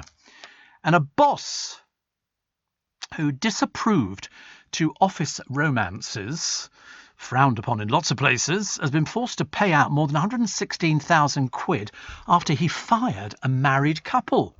Mark Atherton's behaviour towards Paula Whitbourne changed as a consequence of her marrying Jason Atherton, his own nephew, in 2016. Both were dismissed from this company. The panel of the tribunal says we're satisfied that the principal reason for her dismissal was that she was married to Mr. Atherton. So Miss Whitbourne won £58,000 and her husband £57,000. Won't be doing that one again. Definitely. Family Line of Duty. Millions of Line of Duty fans still catching their breath after an adrenaline-fueled episode. Was this the one with the police car went into the reservoir or the lake or something like that? I think that's what it might have been. And Ryan Pilkington is the bent copper. There's loads of other people. I haven't followed it, so that's the only thing I can tell you about, actually. I know nothing else about it, apart from he was trying to kill this other copper, and that's as far as it goes. So, Line of Duty Sundays, BBC, 9 p.m. Reassuring sign, life returning to normal, apparently. And Love Islanders Zara McDermott and Paddy McGuinness's wife Christine first through the fitness centre doors. Of course, it's a photo opportunity. That's all it is. And also, Paddy made a trip to the pub. Pixie Geldof dined al fresco with her pooch, and dancer AJ Pritchard got his lockdown locks lopped off. Welcome back, everybody. Zara McDermott, I can't remember who she is. So she might have been on Love Island, or she might not have been. Love Island, oh right. Donny says, happy feast of St. Martin the 1st. Are you and the boys celebrating? I think you're going to be celebrating Jake later, aren't you? You'll be doing that in the pub? Yep, he'll be celebrating I say in the pub, he could be doing it anywhere at all. So I've got no idea. So somebody else telling me Nicky Graham's "Who is she?" quote was that of Susie Verrick, who disappeared without trace. Are you checking your Manuka honey? It was the first thing I forgot this morning. I was so cross. I get in the car. I'm coming into town. I'm sitting there thinking, God, it's cold. And I suddenly realised I bought this Manuka honey, this very expensive Manuka honey, like even more expensive than you met. It was £100 a pot. £100 a pot for the best Manuka honey. And I was going to bring it in today. And I was going to, because I'm trying to stop drinking tea, which doesn't really help, does it? So I was going to have Manuka honey in hot water, which I thought would be very healthy for me, but I didn't manage to get round to doing it. So what did I do? I had exactly the same as I had yesterday, and it was peppermint tea. God, it was boring. Oh, my Lord above, I can't tell you. People who drink all these hybrid teas, having dandelion and burdock, or this kind of thing. And yesterday I had... What? Oh, so boring. So I had peppermint tea yesterday. Unfortunately, my AP, assistant producer, I said, can you go and get me a peppermint tea? Which is very rare because I do get my own. And because we have all the specialty teas here. And it seemed to kind of sort of do the trick a little bit. My throat was getting a bit sore yesterday. So I had the peppermint tea. I had 2 peppermint teas. So he made me one. He brought it back to the studio. And what was his cardinal sin? He put milk in it. It had milk in peppermint tea. Nobody has milk in peppermint tea. Any of these specialty teas, you're supposed to drink them as they are. But he put milk in, so we made him go and change it again, which was lovely. I felt a bit sort of empowered, because I've never had peppermint tea before in my life. I know loads of people have green tea and stuff like that. Doesn't interest me. And we do the green tea. We do all the different teas here, every single one of them. But it just doesn't taste exciting. Shane says the DVD box set of A Fine Romance with Judi Dench just arrived from the UK. Well, they've just started showing it on television here. You'd be delighted. No, I watched one yesterday, and it was good. Very, very lovely, Judi Dench. Very lovely. Seriously, any of these people, they're sort of we had some sensational box sets, which I'm glad you can get them out there. Glad you can get them. The funeral procession on Saturday is in all the papers today. It's not been in the papers, and I like seeing the pictures of when you look above and you look at the state entrance, the private chapel at Windsor, the round tower.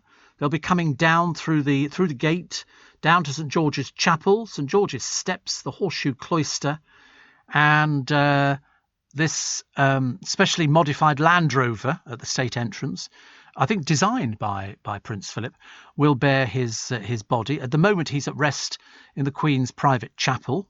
There'll be no public element to the funeral. There'll be no hymns or anything like that, but all the people will be there.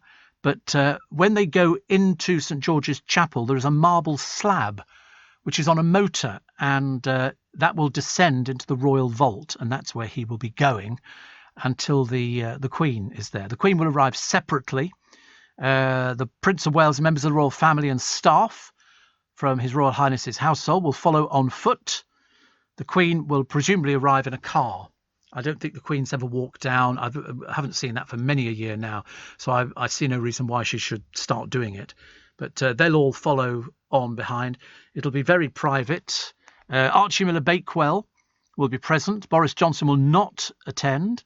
And the Queen and her family will be required to wear face masks and must socially distance if they're not part of the same household. So 30 people attending instead of the 800, but he would have been happier with 30. 30 people who sort of liked him, as opposed to maybe 800 who felt it was their duty to be there. So, Steve, I wouldn't have thought you could have honey, says Nicola. Well, actually, I don't have it very often, like once a year. If ever I get colds and stuff like that, I have Manuka honey and a little bit of turmeric. Seems to work a treat for me, actually. I can recommend ginger tea with honey granules. Good for the throat, says Vince. You can get them prepared in sachets. And Steve says, Peter, I'm not allowed caffeine, so I drink chicory instead of tea and coffee. That's not camp coffee, is it? Camp coffee, chicory. I might be right. He said, it's not that camp stuff. But no, I mean, I've had loads of Manuka honey, and with a little bit of turmeric in it, it seems to do the trick for me. I don't know why, because I'm not a honey drinker. I wouldn't normally have it. Steve, in the Clyde, we've got basking sharks. Apparently they're passive. Still wouldn't swim with my back to them, says Kim. Yeah, apparently you're quite safe with them. They wouldn't harm a fly, as they say. Bless their hearts. You're listening to a podcast from LBC. It's interesting, actually. Do you know the one person I thought we managed to get away from in the death of Prince Philip? Paul Burrell. Everybody's so bored with Paul Burrell. Princess Diana's former butler who sold her down the river. He remembers Prince Philip as a practical, no-nonsense man who didn't suffer fools, but was always very attentive to the Queen. Tell us something we don't know. He didn't like fuss or pomp or pageantry. Yes, Paul Burrell, who's managed to milk that for all it's absolutely worth. Also, as Alex Beresford confirmed his Strictly role, he jokes about brushing up on his dance moves. He's desperate to be on that programme. Absolutely desperate. What's the point of being in the business? Giles Corran turns detective to track down his Eco Jaguar that was stolen by gangster joyriders. The police texted him and said they didn't have the manpower to investigate. Oh. Nice, isn't it, really? So you have to go and sort it out for yourself. The Piers Morgan haircut we did earlier on. BAFTA Film Awards plummet to an all-time low. Hosted by Dermot O'Dreary and Edith Bowman. Unfortunately, 2 million people tuned in. 500,000 turned off in the first 5 minutes alone. Proving that, you can't have people on there who are just, presenters. Need a little bit more than that, I think. Stacey Solomon hits up Primark at 6 a.m. And Lord above.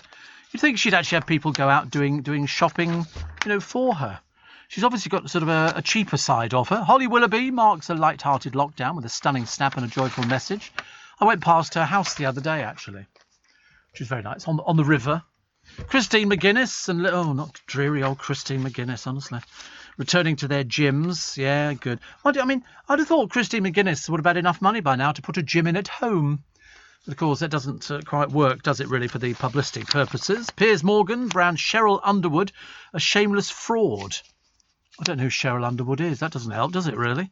This is after The Talk returns to air after Sharon was forced to quit for defending Piers. Oh, Cheryl Underwood is the person who is the... they had a clash, I think. So, that's just the way it goes. Listen, people have arguments all the time nowadays, don't they? Doesn't make any difference. Here we go. Laura Whitmore, now being trailed by paparazzi all the time, every time she goes out. Kanye West asks for joint custody of kids in response to Kim Kardashian's February divorce petition. That's a messy one, isn't it? Do you think that's going to be with sort of money? Katie Price's mother, Amy. This is the one. It was only, I mean, I don't know how long ago it was, but we were told by Katie Price that her mother's dying. I mean, of ages ago, she's got this terminal illness, and yet here is her mother, who's as bright as a penny. She threatened to report the cosmetic surgeons who operated on the model. And as I say, poor old Katie Price just looks ridiculous now. Absolutely ridiculous. But she says, I've disagreed with every procedure she's ever had, mainly because she looks so ridiculous. But Kate revealed her mother would phone the doctors to try and force them not to go through with the procedures. Well, your problem. Your problem. Matt Smith. Who's Matt Smith? He's, former Doctor Who. And The Crown as well. Oh, and The Crown as well. Oh, right, okay. Going out there for a beer, an alfresco pint. Henry Cavill. Do we know who Henry Cavill is? Superman. Thank you. I'm glad they know these things. And also, Linda Nolan admits she's terrified of dying as she awaits the results of her latest scan amid the cancer battle. She said, every time I worry if it's spread again. So she was first diagnosed with stage 3 cancer in 2005, given the all clear a year later. And her hair's growing back now. Looks really good, actually. Looks really good. But then they found it 10 years later in her hip, and then they found it in her liver in 2020. So we keep our fingers crossed, as indeed she does as well. This is music to my ears. Line of Duty's Vicky McClure expresses her delight as Our Dementia Choir becomes a registered charity. She looks very similar to Nanny McPhee. Very, very similar. Oh, blimey. Sorry, paper all over the place this morning. And Jacqueline Josser says, I really hate myself. She accidentally ordered a bed to the wrong house after moving to the new £1.2 million Essex pad. Well, just get the bed delivered to the new house. It's not complicated, is it? Love Island's India Reynolds, not a clue, I'm afraid, creates an OnlyFans account to own her content. So she charges £12.99 for a subscription. In other words, I suspect it's going to be get your boobs out and, give us a couple of quid and she'll do it. Bit embarrassing, isn't it? We told you the other day, actually, that Kerry Katona's doing it and her 13-year-old daughter takes the pictures, which I find equally disturbing, but that's just my thoughts on it. David Beckham embracing his wild side. Oh, I can't believe it, Dave. You've got a wild side. What could that wild side be? To perform his own stunts in a red Maserati and do donuts under a Miami freeway in a thrilling clip. No, not really. I mean, I don't. What is this for, actually? What's doing donuts? I think there must be some sort of thing, isn't it? Poor old Dave, honestly. There's not really a lot he does in life, is it? Unless it's for sort of, give us some money and then we'll sort of do donuts for you. Julia Bradbury appeals for witnesses as she reveals her sister Gina's car was hit by a rock thrown by 3 young'uns, sending her careering off the motorway. That's on the M1 between junction 26 and 27. Yeah, they'll find who the people are because there'll be cameras all over the place. All over the place. They will find these so-called youngsters. The voice coach... Oh, not Rita Ora. I'm not doing anything on Rita Ora, I've decided. Can't bear Rita Ora. Game of Thrones stars Kit Harington and Rose Leslie celebrate victory to save a collapsing moat at their Suffolk home. It's a lovely house. Lovely. At £1.75 million. You get a lot of house. They've got to build a new wall with a concrete core. Historic England raised concerns that Replacing the wall could lead to the loss of ancient remains and artefacts. What a beautiful house. What a beautiful house. Reminds me of the house that my godchildren live in. It's very, very old. Very, very old. Oh, I like the frock she's wearing. Very nice indeed. We like them. Kelly Osbourne shows her caring side. I'm sure there must be one. And she's now... If they can't think of anything to put about anybody, they put down their a TV personality. And we're supposed to go, oh, right. So she volunteered at a food drive-in in America. They all do it. They all do it. And Jamie Oliver posts a tribute to a kind and bonkers daughter Daisy as he wishes her an 18th birthday. Says, where has my little girl gone? That's what they say, unfortunately. That's what happens. But I'm delighted to say that he has, looking at this photograph here, a real fire. Cake looks lovely. I wonder who made that one. Probably Daddy. Daddy's very talented. Very, very, very talented. 84850 steve@lbc.co.uk. Steve, greetings from Cyprus. I too had an experience meeting Prince Philip. Slough had celebrated the Jubilee and the Queen and Prince Philip came to hear the children sing. I was in the crowd and I heard Philip say, will you all be getting your photos developed at the same shop? We all laughed. Lovely days. Lovely, lovely days. Licorice tea apparently is lovely. And Steve, if people are queuing outside Primark at 6 a.m, they must truly be desperate. Well, I thought so as well. I don't know why. I mean, what is it? Have Primark got something special in that you can only get at 6 a.m. in the morning? Or is it that people don't want to go anywhere where there's a big, long queue? I really don't know. But I'm looking at the pictures of people in Newcastle. Ouch. Still loads of people without any masks on. You know, amazing. Amazing. Steve, I was using turmeric, but I found it was affecting my BP. I used turmeric ever since somebody recommended it to me ages and ages ago. Just a little tiny bit. You don't need very much at all. Little tiny bit. Beauty therapists wasted little time ushering in the easing of lockdown as long-awaited hair and beauty treatments began on the stroke of some of them opened at midnight. They got a special licence to open at midnight in London, Manchester and Brighton. The Coast stylist Emily Hewitt-Perks, Naz Ganev and tan artist Magdalene Gibson visited a home in South London for their services. So there you go. People are so desperate. Please do my hair. Please do my hair. That's what they were saying. Please do my hair. Can I have cut and colour? Yes, you can have cut and colour. It's going to cost you a little bit more because obviously the prices have gone up and we're having to use a little bit more. I don't care.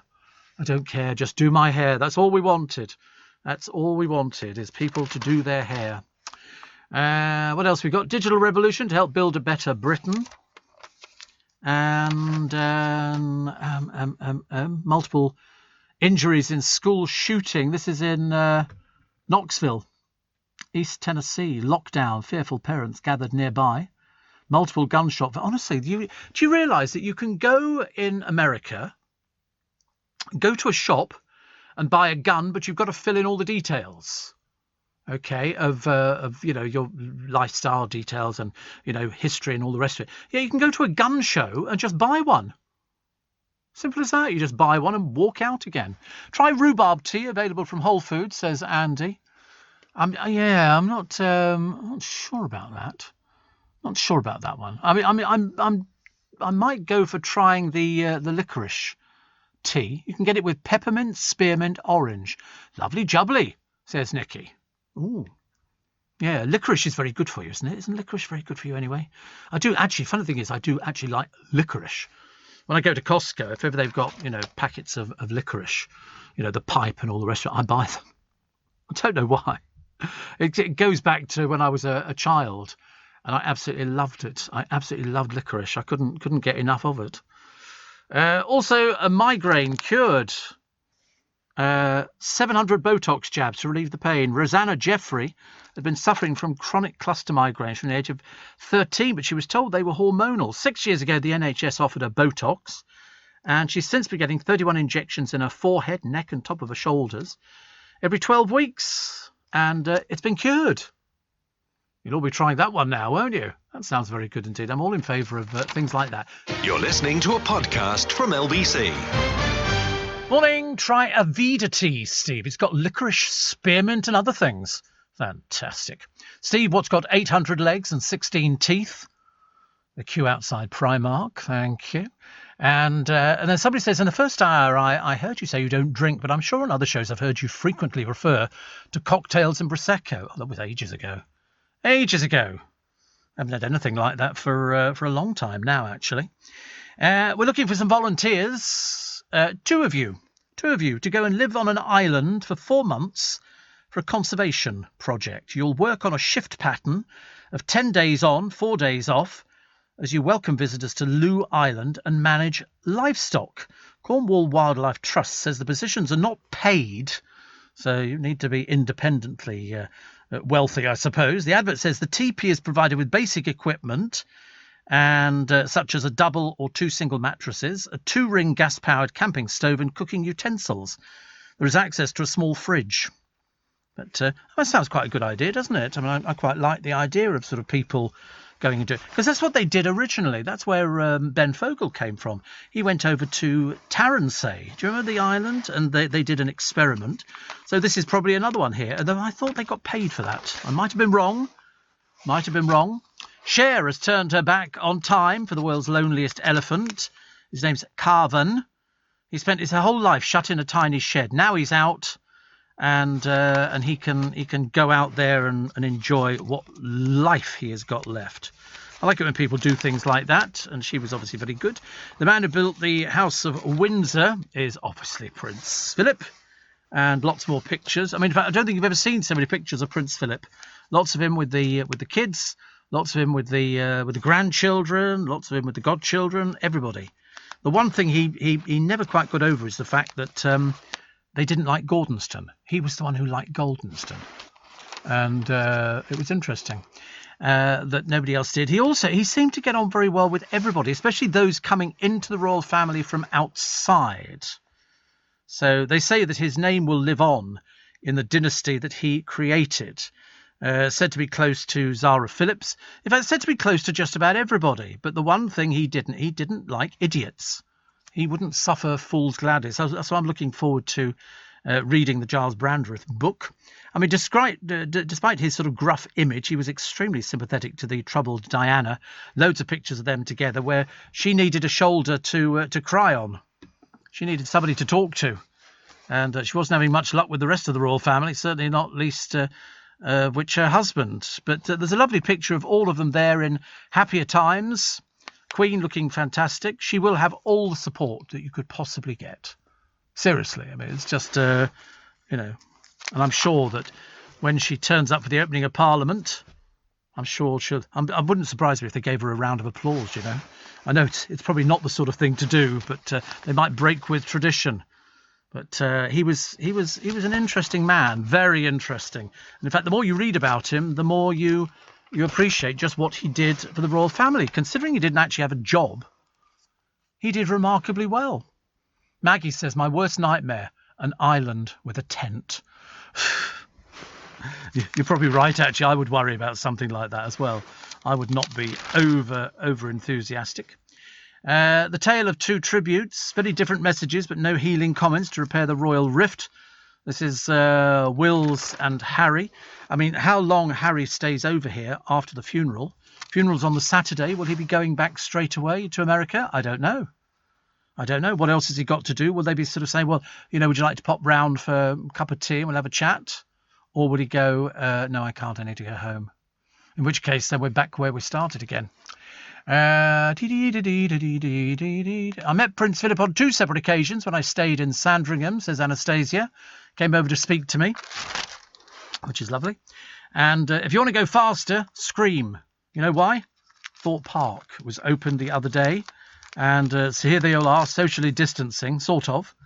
And again, they've just been waiting for ages and ages and ages to open up and get people in there and, everybody. I mean, you've got a very expensive theme park. Spending this week could be 100 million. Not just at Thorpe Park, obviously.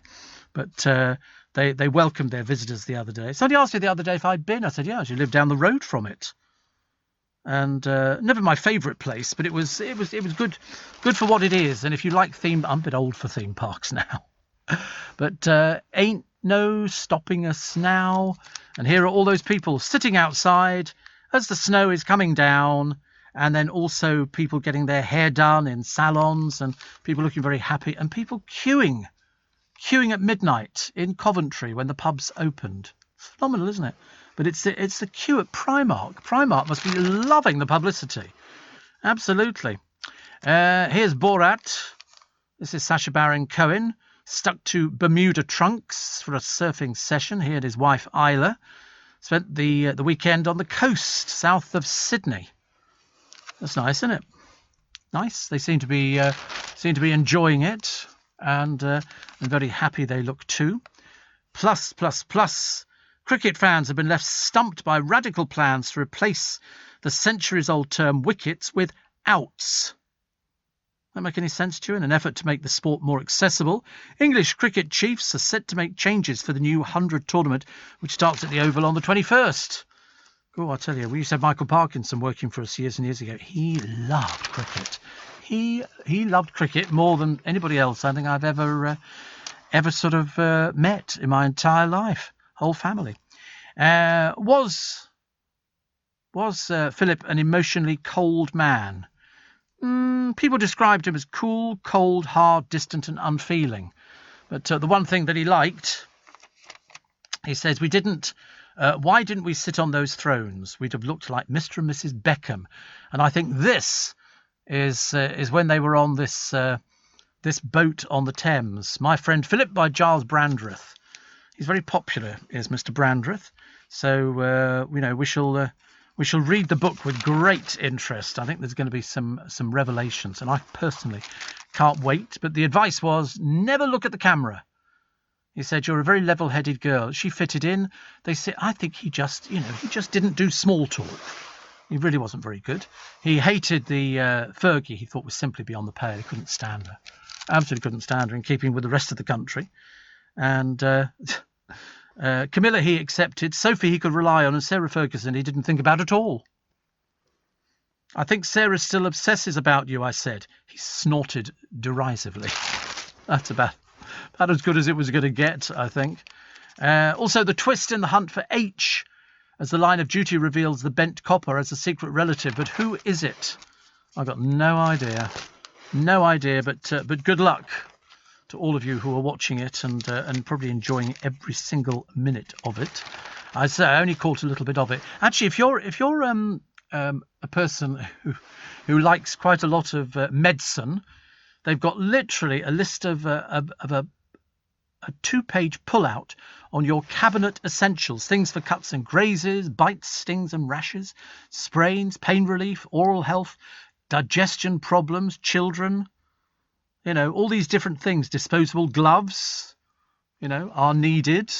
And so if you're trying to build up a medicine chest, this would be the medicine chest. Although you've got to check the sell-by dates on all of these things. I was amazed at just about everything nowadays has got a sell-by date on it. Even things you sort of think, oh, I've not looked at that for a while. You look at it and you go, oh my goodness, it's about 2 years out of date. So I've had to be fairly careful. The Legend of Banter, Richard Kay, writing in the Daily Mail today, decodes Harry and William's very different tributes to Philip. Very different. Completely different. Where it goes from here, as I say, is anybody's guess. If Harry, Steve, makes it up with everybody in the royal family, where will his source of income come from back in the States? Where they're relying on fireworks. Well, he's already got the money. They have the money. They don't need to worry about the money. It's will he make it up with everybody in the royal family? I don't know. Will people studiously ignore him? Will they not talk to him at the funeral? Because bearing in mind, they'll all be meeting beforehand. They'll all be told what time to turn up, determined by their pecking order in the royal family. And then will it be polite talk, or will they just sort of keep their distances? We don't know. I'm as much as anybody else looking forward to seeing the way it works out. I hope it works out. I hope they do talk to each other, and I hope that they end up, just being good. Just being good. You're listening to To keep my business ahead of the game, I knew I needed some fresh ideas, and fast. That's why I decided to host a young person on a T-level industry placement. My student has already brought loads of new skills into the workplace. Plus, we're getting first pick of new talent coming into the construction industry right here in the east of England. It's been a total win-win. Go next level with T-Levels. Search Skills Revolution. Podcast from LBC. Morning, everybody. 26 minutes to 7 on this freezing cold blooming morning. Nick Ferrari with you at 7 o'clock this morning with breakfast, and still the papers, because you knew that it would be. Still full of Prince Philip and William saying he would want us to get on with the job. He would. He just... Sorry, it's my coat rustling. I might have to get one of these heated coats I've seen, which is great. So we're waiting to find out what's going to be happening on Saturday. You know because you probably read all the newspapers, so you know the order of procession for the funeral and how it's going to work. Only 30 of them, although there will be a few more inside. Not many more. Somebody else saying, my worst nightmare, being on an island. Not good, is it, really? Not really. If you want to go and live on a tent, but you don't get paid for it. God, you imagine this weather, being stuck on an island in a tent. I'd be expecting central heating. Thank you very much indeed. I wouldn't want to miss anything like that at all. But then you'd all know about that yesterday. It's amazing how many people took their dogs to the pubs, which is very interesting.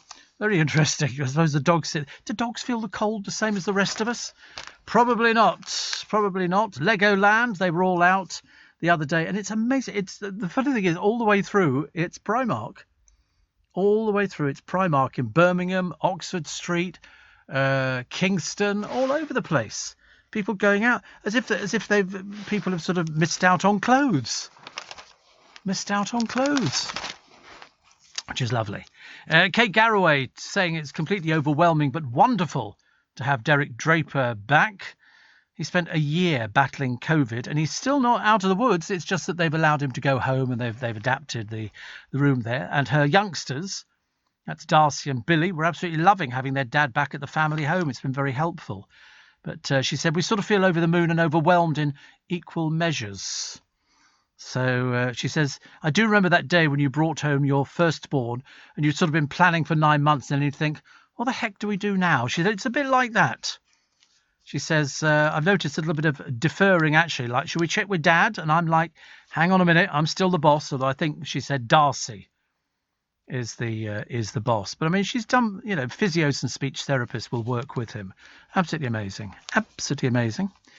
Also, one of the columnists today talking about Nikki Graham dying. I mean, I'm glad she got the coverage, and I'm glad that they've drawn attention to anorexia, because nobody talks about anorexia. Nobody knows really what it is. Nobody knows just how debilitating it can be and how it can take over your life. And she was the one, we thought she was going to go into rehab and then come back out again and she would be absolutely fine. Well, she came out within 24 hours. She died. I mean, her army of fans were praying that we could save her from the ravages of anorexia that had plagued her. But she'd had it all her life. Amazing, isn't it? Absolutely amazing. So, other stories in the papers for today. The Prime Minister orders the probe into Cameron's bid to save the collapsed loans firm. That's the one that's going to run and run, as they say. And everybody talking about Shirley Williams, who's died at the age of 90. She was the woman who, they say, rocked politics as one of Labour's Gang of Four. Blimey, you have to be old enough to remember the Gang of Four, which is good. And Graham Norton is to return as the commentator for the Eurovision Song Contest next month. He will host coverage where he will commentate live from Rotterdam. It's the 12th time he's hosted the channel's coverage. He said, I'm so excited for Eurovision to return. The BBC has reported that pre-recorded performances may be used if acts cannot travel. So, and we remember we had this a short while ago because we didn't know who our entry was. And then we discovered, and then we were none the wiser after all of that. And the UK's got a great entry with James Newman and Embers. Amanda Holden will deliver the country's results live from London. Ryland Clark-Neal, Scott Mills and Chelsea Grimes. Who's Chelsea Grimes? Never heard of Chelsea Grimes. Football player and rapper. Oh, right. Oh, there you go. We'll host the semi-finals live on BBC 4. Well, I mean, I don't think as many people in this country watch Eurovision as they used to years ago. I don't think it's as popular as it ever used to be, when I used to absolutely love it. I used to stay up late specifically to watch it. Also, unpaid carers, of which there are thousands and thousands of you who look after loved ones at home, are risking poverty in old age as they lose valuable pension benefits. They're missing out on 260 quid a year, or 5,200 over the course of a typical 20-year retirement. So they don't go for it. They should do. The amount of people that we've spoken to over the years on LBC who are carers and who look after, and some of them are very young. Some of them are very, very young people, and they end up looking after. One particular girl, she appeared on Noel's Christmas Presents some years ago. She looked after both parents. She wasn't even 14. You know, really, really absolutely amazing.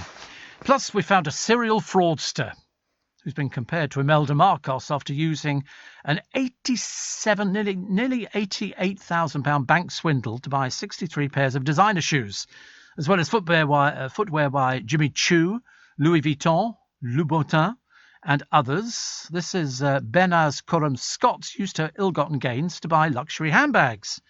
She and her husband, Emmanuel Scott, 53, who lived in Chelsea, opened fake bank accounts with fake IDs, paid in large doctored cheques, which they then transferred between accounts before the cheques had cleared.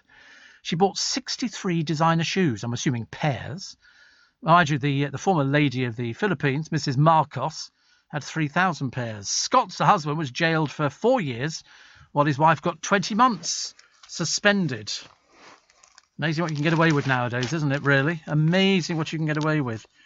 And UB40 fans, red wine, and they'd be better off watching tribute acts who play their songs better. The group's original frontman claims. This is Ali Campbell, 62 now. Don't seem possible, does it? Don't seem possible. He left in 2008, UB40. He says the Birmingham reggae band, fronted by his brother Duncan, was embarrassing. Ali, who now performs with ex-band members Mickey Virtue and Astro, told an Anything Goes podcast, really, there are better tribute bands. It's embarrassing. Knuckle-bitingly, they fell out, didn't they? Do you remember they fell out big time? They call themselves UB40, but they don't say who they feature, whereas we say UB40 with Ali and Astro, so that people know there are the original singers there. I interviewed Ali Campbell, actually. I was extremely disappointed years ago, but that was a long time ago. Phil says, Steve, to point out, we already live on an island. Yeah, we don't live in a tent, though, do we? You know, if we all lived in tents, we'd all be frozen to death, wouldn't we? Steve, queues at Primark could be due to the fact they don't sell online. Yes, they don't, do they? They don't sell online. Why do they need to? Get people queuing outside and get even more publicity. So that's why somebody else said exactly the same. That's why they're all queuing outside. Eurovision is not, Steve, as popular as we, the UK, have no chance of winning since politics came into it, says Lou. You're right. Yes, it's now a political thing, isn't it? And also, I mean, some of the songs are rubbish. They really are rubbish. I mean, ours used to be quite good, but now it's the kiss of death. Nicholas says, can't be bothered with shops yet, but I'm definitely going to Chester Zoo. It's good for stress. Guy in Penzance says, we are all on an island. Yeah, but we're not living in a tent, are we? I mean, and also for no money. Imagine living on a tent for no money at all. Somebody else says, Steve, the people queuing up outside Primark is because all the old Primark clothes have deteriorated. They're not made to last, so they need to replenish their wardrobe. Well, it is disposable clothing. You know, so you can go out there, you could buy a complete summer wardrobe, I should imagine. If you spent 50 quid, you could get loads of things. Loads and loads of things. But, I mean, is it for boys as well as girls, or men as well as women? The answer is probably yes. Probably yes. And first of all, it was dogs. Now the must-steal item for lockdown thieves is hot tubs. All they do is they remove a fence panel, load it onto a lorry and take it away. They don't even bother emptying the blooming thing. Because a lot of now are inflatable. You can buy an inflatable tub. You can get the really posh ones. But I mean, some of these things can cost about, £6,000 for a hot tub. It's got lights in it and it's sort of pre-pressed and all the rest of it. And people seem to like them. I've only ever been in one once. Wouldn't want to go in again. Thank you very much indeed. Not my sort of thing. Steve, try chamomile tea. Yes, very very popular chamomile tea. And I shall probably. I'm definitely trying the Manuka honey. because I've sworn by that. I don't know why I didn't put it in my bag this morning. I got it in the bathroom. I remember looking at it yesterday going, right, the Manuka honey. And then I didn't get round to picking it up, which is my embarrassment. Rita Chakrabarti has insisted presenting a news bulletin as a skilled job. Because apparently Jeremy Paxman made a series of criticisms, including the assertion that news reading is an occupation for an articulated suit. Anybody can read auto cue. No, I'm with Rita Chakrabarti. I think there's an art to reading auto cue. I've heard some dreadful people reading auto cues. You probably have too. But no, so definitely we're with Rita Chakrabarti. It's a skill, and that's why not everybody can do it. You're listening to I'm Elizabeth Day, host of the podcast How to Fail, where I explore what failures my guests overcame and what that taught them about how to succeed. And when you need that extra bit of motivation, have you tried Peloton? It's a fitness experience for your body and mind. From cycling and running to strength, Pilates, meditation and boot camps, there is something for everyone. I can personally speak to that with my own Peloton membership. I always look forward to the various workouts, and best of all, you can fit them into your own schedule. That should give you more time to catch the bonus Peloton episode with Joe Elvin on my podcast, How to Fail with Elizabeth Day. Listen now on Global Player. podcast from LBC. Morning, nice to have your company. It's Steve Allen's Early Breakfast. Steve, please do not waste money on Manuka. I've checked it out in the past. I know exactly what it is. I've been using it for the past 30 years. And I swear by it. Swear by it, Dulcie. I know what it is. And it's Manuka honey. It's squeezed out of bees. I know exactly what it is, and it comes from New Zealand. It's as simple as that. And I love it. So I've always wasted money on Manuka. I'll tell you for why, because on the odd occasion that I've had a really, really sore throat, and sorer than this, and it sorted it out very, very quickly. So people swear by the benefits of it, and also they use it in the NHS. So it's got great benefits, got health-giving benefits. So you'll never persuade me differently. Never persuade me differently. Hope you're okay. Off to my allotment later. Who is it? Now, I'm trying to remember, actually. Has James O'Brien got an allotment? Or did he want to get an allotment? I can't remember. I'm sure at one point he was thinking about getting an allotment. And I thought he would he would like something like... I could just see him sitting there in his little shed. Remember the bloke who got the 1.7 million from the bookmakers? Do you know what he's going to buy first of all? A shed. A shed. I love that. Sorry, Dulcie, I've got to go back to you. Honestly, you can't be this dim, surely. Don't waste money on Manuka. I've checked it out in the past. It's simple sugar from a bee, dear. Surely you do understand things. Maxine says, you work hard all your life to buy things to make life more comfortable in old age. Bought myself a lovely rocking chair for the back garden. Somebody stole it over the weekend. Oh, people thieve everything. People thieve everything now. They're just... If you've got something and somebody sees it and they want it, they're going to nick it. And I agree with you. It's not very pleasant at all. So the BBC's wall-to-wall coverage, because they did it on BBC Two as well and other channels, 110,000 people contacted the BBC to voice their displeasure at the decision to turn it over to rolling tributes to the Duke of Edinburgh. I don't know what people were missing, actually. What were they missing out on? Was it sort of regular programmes that they went, why do we not get this? EastEnders. BBC One and Two dedicated Friday evening to Philip, and their ratings fell as viewers switched off altogether, turned to streaming services or watched shows like Gogglebox. But it doesn't matter. MasterChef and EastEnders replaced with Royal Tributes. MasterChef. I mean, dear God in heaven, surely we've had enough of cooking programmes, don't you think? I think so. Mandy says, avoid hot tubs. I went in one in Rome and caught Legionnaires. I'm very lucky to be here. Well, I mean, I've never liked them. I just didn't like the whole concept, I'm afraid. I think an allotment would really suit Dave O'Brien, Steve, says Alex in Guildford. I think so too. I think he's at that age. He could put a little computer in there or a typewriter, type all his books up on it, sit outside, grow things, make his own potato vodka or something. He'd love that. That'd be his sort of thing, definitely. Sue says you can put Manuka honey on cuts to heal them. Yes. When I went to get my burns sorted out, all the plasters they gave me were impregnated with Manuka honey. Very good they were too. Very, very good. Worked for me. Thank you very much indeed. Steve, eat and drink fresh pineapple, a natural enzyme that fights sore throats, says Jane in Tunbridge Wells. I think there's a reason I can't have pineapple. I think so. I only discovered a short while ago, about 6 months ago, I can't have mango. I used to love mango. Also, life after lockdown for dogs. Ronnie O'Sullivan, I can keep winning into my 50s. He apparently plays snooker.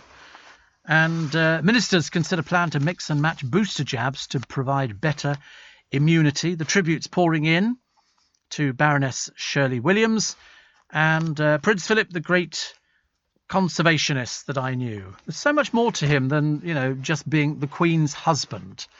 The Times, William Hague has joined the Times. And cold comfort for shops as the weather takes the shine off the reopening. It was that blooming snow, wasn't it? Out of nowhere. Almost as if the government had organised it for us to go, oh, look, let's put a bit of... I thought it was hilarious, seeing a bit of snow there. Duke and his grandsons at Harry's passing out parade. Happier times when everybody was speaking to each other. So that's on the front of the Mirror. And inside, people, sitting in pubs, having a pint. Is that the only place you can get a pint? Can you not have a pint at home? Is it not possible to buy pints at home or something? You can have takeaway pints, can you? Oh, right. They do takeaway pints. How do they do that? Oh, they did. All right. Well, in a glass or in a can or something? Or no, I'm not sure. Just made it up, didn't you? Just made it up. And what's this one here? Trying to find apparently Simon is the sad face of Botox. Years of fillers have made TV star look like he's miserable. I don't think so. I love the way that we're so... I wouldn't have Botox. I can't think of anything worse than somebody actually sticking a needle inside you. Thank you very much indeed. No, thank you. Round your eyes and all this kind of thing. No. Definitely not. Definitely not. I know that people like it, but they always look as though they've been caught in a wind tunnel, don't they, really? The protests erupting in Minneapolis after a young black man was shot dead by a police officer. This apparently was an accidental discharge of a gun as opposed to a taser. But they look completely different. They both come from different sides of the body. I don't understand how you could ever get away with coming up with that excuse. And Anila Baig, the guest columnist in the Mirror today, talking about the Prince was a golden oldie. Snide comments, she says, and nastiness on social media. As some have trawled through his racist gaffes, have left me perplexed. Some have posted horrendous memes, because he had two sisters and, they married Nazis and all this kind of thing. Why can't we just reflect on somebody's good side? Nice thing to do, isn't it? It doesn't happen very often, especially not with the royal family. They've had their brickbats over the years, but they never explain anything to you, which is probably just as well. Ian Wright once necked too much whiskey before a game. For some reason, I don't know why I don't believe that. I don't see Ian Wright necking things like that. Plucky punters shrugging off the blizzards to sup their first pints in months. Pubs, shops, hairdressers opened. Nick Ferrari will be talking about this on breakfast this morning, when it really will be sort of a case of yesterday was our Magic Monday. Today, I think we can almost say it's Magic Tuesday, because I reckon people are going to be out there queuing again. They're going to be out there queuing again for Primark and for all the other shops and going there. And Steve, did you know that there is more Manuka sold in the UK than produced? Doesn't surprise me the slightest. Do you reckon the geezer, Steve, that won 1.7 million on the GGs bought a shed to put his money in? I don't know why he wanted to. Out of all the things you could buy, that was the thing. Steve, I work for Holland & Barrett. Manuka honey has so many health benefits, and yes, for cuts. Yes, I've been using it for ages for things like that. You can smear it on cuts or feet or all sorts of things. It's very, very good for you.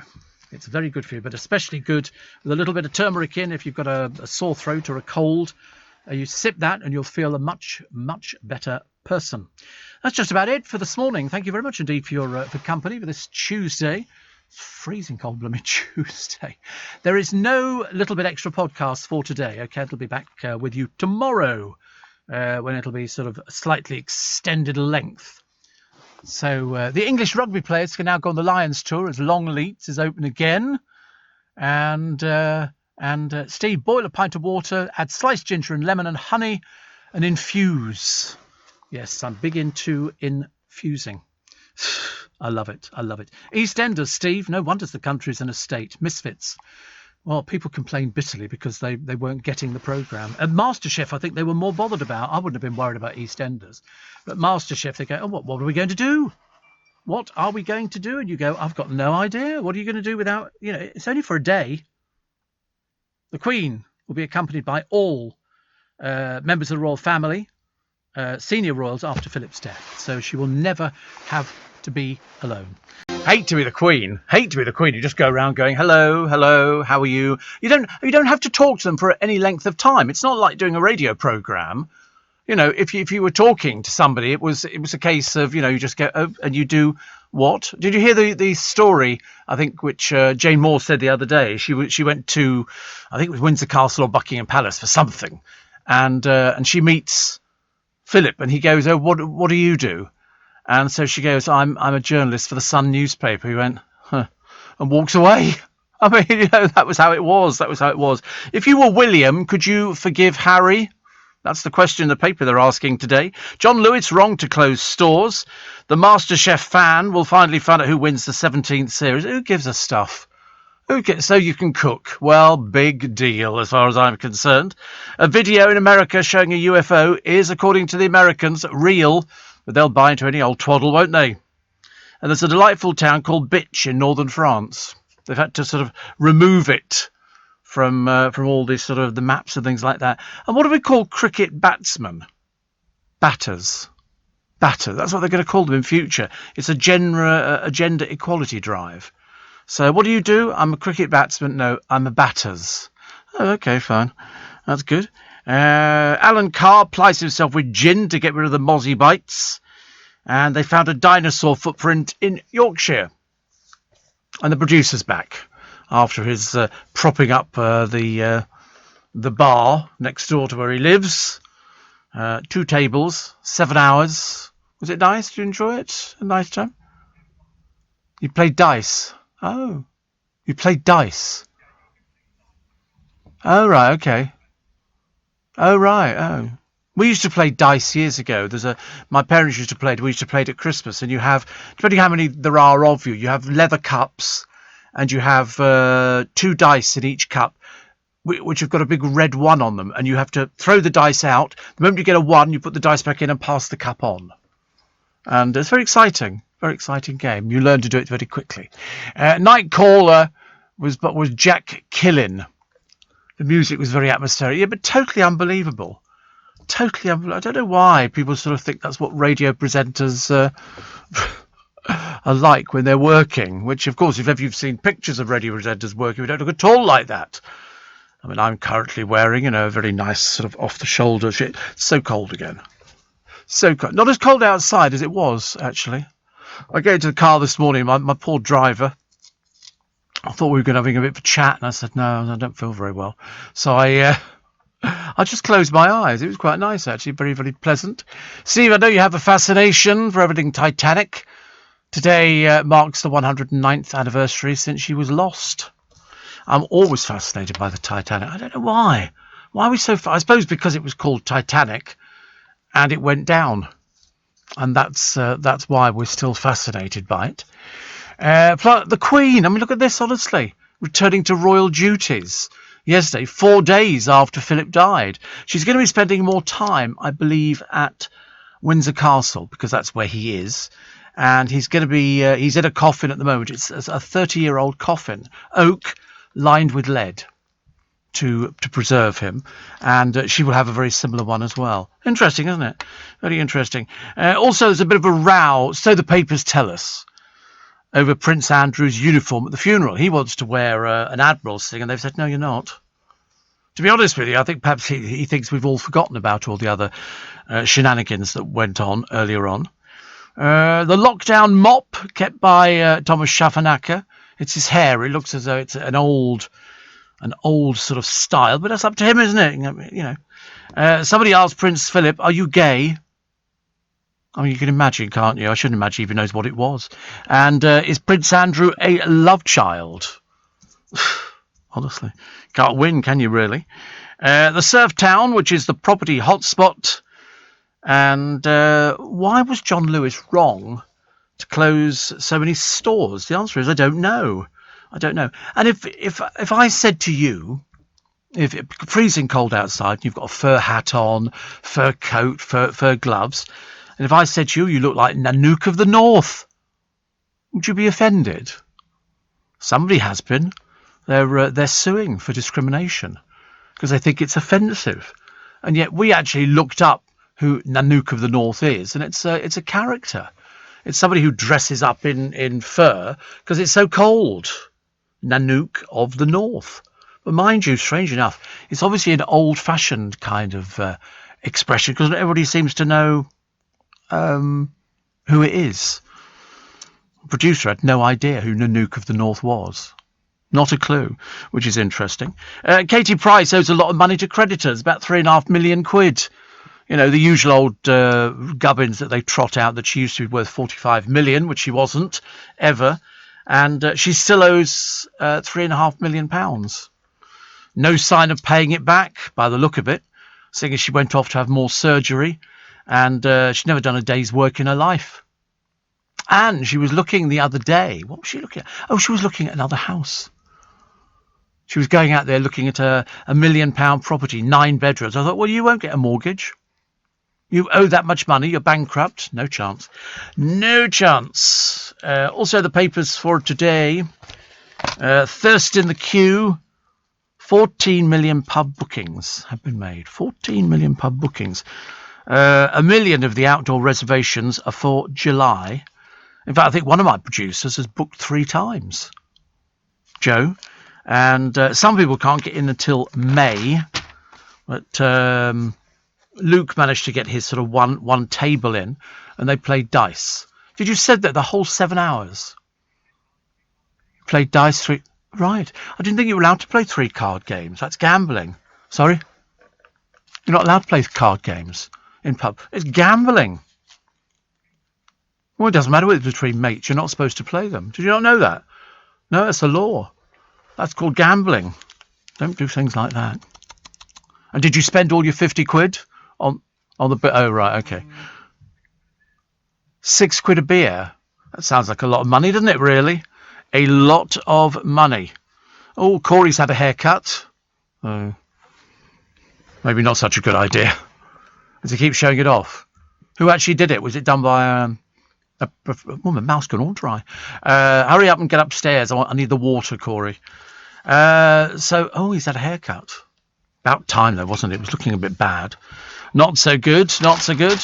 Also, calories, 6 quid a pint. That's a lot of money, isn't it? Do you think they've all upped money?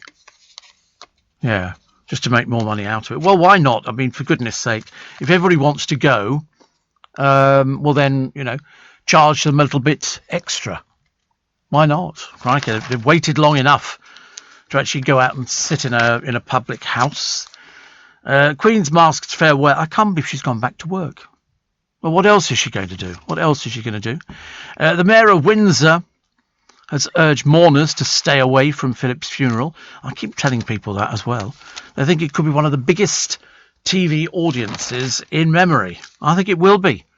You can't go down there. You shouldn't go down to Windsor. Please don't go to Windsor, which is not very good. That's the haircut, is it? Nice. Very nice. Looks passable, doesn't it? Looks okay. Sorry, let me just have a little bit of water. I'm so dry this morning. Ow, blimey. One of these days I'm going to rip nails off doing this. No, it's good. It's very nice. How much do they charge you for that? Rachel Gerrish said you look like a beetle. She loves you, yeah. You don't play guitar like that. No, it's all right, actually. How much you pay for it? 25 quid. Blimey. Saw you coming, didn't they? It's a lot of money, but it's good. It's very nice. You could have some highlights put in it. Sort of, just tie it up. Sort of do whatever. No, it's good. It'll save you putting that ghastly blooming thing on, which you put in your hair, which drives me mad. Pundit and Strictly Come Dancing star Alex Scott. I don't know who Alex Scott is. I'm looking at the picture and I still don't know. It's going to be the new host of BBC One's Football Focus. Oh, right. Well, listen, why not? Goodness sake, honestly. And 3 people have appeared in court over an alleged £13.7 million pension fraud. Good Lord. Amazing what you can get away with now. And do you remember I told you about those James Bond movie posters some time ago? They went for £220,000. £220,000. That is unbelievable. Also, while the Church of Scientology has been dubbed the star-studded sect, thanks to its devotees of Tom Cruise and John Travolta, busted bassist, and I'm a celeb winner, Matt Willis, has revealed he secretly became a Scientologist whilst in recovery. He says he's embarrassed that he joined the weird group because they were always classed as weird. He said they tried to split my marriage up. I told you we went to, years ago, Tottenham Court Road, Dale, saw this big sign outside a shop, free personality test. He wasn't to know it was the Scientologist, and he went in there, and I just hung around outside waiting. And he came out, it was about an hour later, and he said, oh, they knew all about me, and he bought a whole pile of books, and it was Scientology. I think they're still there, actually. He didn't join, no, he just, he said they actually knew, you know, all about me. He said they knew that I was gay. I thought, well, you know, he wasn't famous, no, not really, no. But they knew all about him. I said, well, of course they knew you were gay. How would they not know? Very interesting. Did you have your Manuka honey essay? No, I didn't. You know why? I went to look for it in the bathroom. It's gone. I must have used it. Very embarrassing. Carol says Nanook of the North is actually a silent movie from 1922. He was an actual person. I've known about Nanook of the North since I was a kid. Not sure where or how I learned. Yeah, it's just a character, isn't it? But this person was very offended. Very, very offended. I'm a bit throaty this morning, aren't I? A bit throatier than I was the other day, actually. It's only because I've given up drinking tea and coffee. Yeah. I'm drinking water, which is very good. Oh, ready for the number? Ready for the number? So we just have to play this game, ladies and gentlemen. Bear with me. First number. Yeah, we could. Yeah, let's do it in the break, actually. It's much easier. We've got a break coming up. Let's do it now, shall we? You're listening to a podcast from LBC. Morning, nice to be company. Correction and Night Caller. The correct title was Midnight Caller, played by Gary Cole, and the character was Jack Killian. Was he like a Frasier character? Did he give I'm sure he used to give advice. I'm pretty certain. I could be wrong on that one because I only remember seeing a few of them. I think it was a Canadian-based program, wasn't it? Could we see a photo of Corey's hair? No. You just have to accept my word. He does look like an out-of-work beetle. You know, he looks as though a few more like that. I mean, it looks like it's sort of a wig, but it's not. And they charge £25. Can't believe how much you have to pay for a haircut nowadays. That seems an awful lot of money, doesn't it, really? So Katie Price now owes $3.3 million to her creditors. She was declared bankrupt in 2019, debts of $2.1 million, supposed to repay $12,000 a month. Where was that coming from? No chance. She's not done so, and the courts have refused to discharge her. Now accountants say a loan taken from the coffers of Jordan Trading is also unlikely to be paid back. A liquidator for the firm Moorfield said just £3,000 had been repaid. A spokesman for Katie, who once had a £45 million empire, no, she didn't. She remains committed to delivering a positive outcome for all involved. Well, we waited years for it. Not that it's anything to do with me. I mean, it didn't owe any money to me, thank God, which is much, much easier. Steve, some friends of mine once owned the house in Hanley in Stoke-on-Trent, where Captain Smith of the Titanic was born. I think that's quite a nice thing, isn't it? We had something the other day. Do you remember one of the violinists, the chief violinist from the little band that played, sold his violin. His violin was sold years ago, £900,000 for the violin. But it was played on the Titanic. It doesn't get any better than that, does it, really? Plus today, Joe Brand has called on people to get socially fit by chatting with neighbours. How does that get you socially fit? What happens if you don't like your neighbours? Jo says she felt anxiety about socialising again. She says, forget a couch to 5,000. It's all about going from couch to 5 conversations now. What does that mean? Sorry? Oh, when you get yourself running. Oh, I see. Oh, right. Right. I've never even heard that expression before. Have you ever heard of Nanook of the North? Yeah. You'd never heard of it? I thought everybody had heard of Nanook of the North. It's a 1922 film. I didn't know it was a 1922 film, but it was a real person. Apparently, Night Caller, or whatever they call the blooming thing now, aired from 1988 to 91, one of the first television series to address the dramatic possibilities of the then growing phenomenon of talk radio. Because it was quite unusual. I mean, I think we were first talk radio on air in this country way back in 70, frozen to death. And very good it was too. And it continues to grow and grow. Elton John has teamed up with a singer called Rina Sawayama. I don't even know who that is, actually. On a new version of her song, Chosen Family, out at 5 p.m. today, followed by the video. He's still going, isn't he, Elton John? He seems to have boundless energy. And look, dogs. These cockapoos, they look so cute, actually. Once they've had their sort of cut, they look like completely different animals. They're so cute. There's one here who's a Labradoodle, and one called Mango, and one called Fern. The groomer, owner of Bone Idol in Brighton, said it's really satisfying to see the transformation. They look so cute. They've just got cute faces. Have I ever had a dog? Yes. Yeah, we had a dog years ago. When I was little, we had a dog. I've told the story loads of times on air.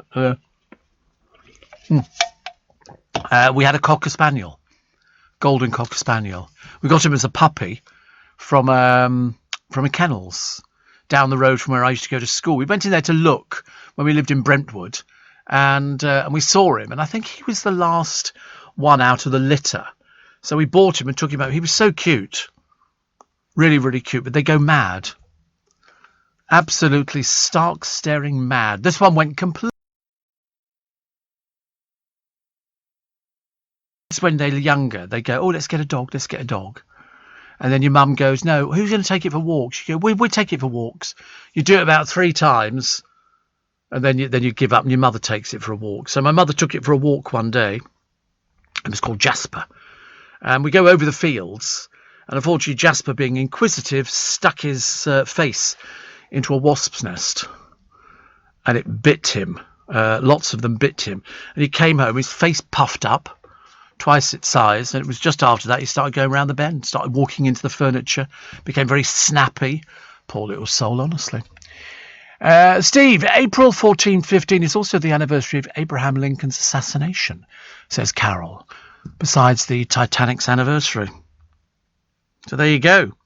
Also, somebody was asking me the other day about squirrels. How much damage do they do to property? I said they do loads of damage. In fact, there is a church roof here in Welsh Wales, needs major repairs. Parts were nibbled away by squirrels. Not good, is it, really? And I'm trying to find this picture. There was a picture of what they call unidentified flying objects. And the Americans have verified it, and they've said, yeah, it's definitely unidentified flying object, but the picture is such bad quality. Why can't we have good quality pictures? The answer is because they're all rubbish. These things.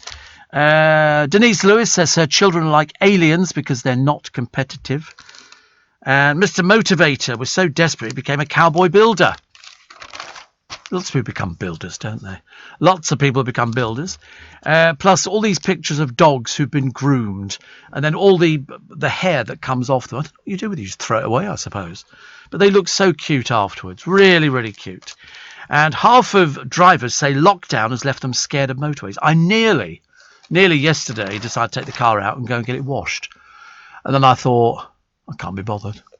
I might do it today, actually. It is absolutely filthy. It is absolutely the dirtiest I've ever seen it in its entire life. And every time it rained, it got worse. So it's just absolutely filthy. So I don't know what we're going to do with it. I really don't. Steve, says Roger, anxiety, stressed, fatigued. Everybody's got some ailment, it seems. What happened to the happy, joyful people? I don't know.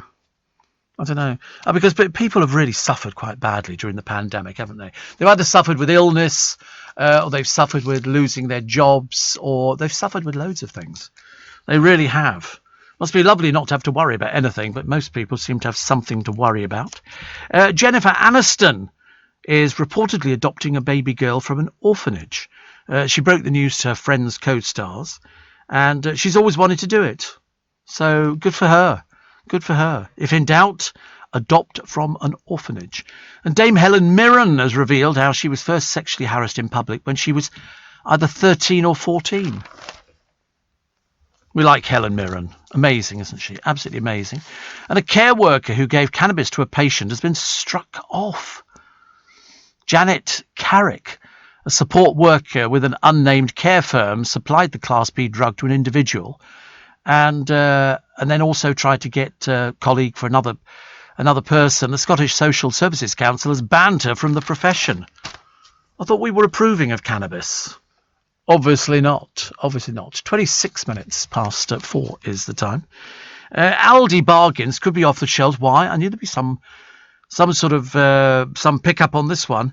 It's because of the Suez Canal blockage. They'd apologised for their lack of special buy products after millions of pounds worth of goods were delayed when the 400-metre-long Ever Given cargo ship became stuck in the vital trade route. So that's not good, is it, really? Not so great. Plus, the Duke's rage at the rumours. Prince Philip refused to sue over rumours he had a gay affair as he despised publicity. Now, that would be a turn-up for the books, wouldn't it, really?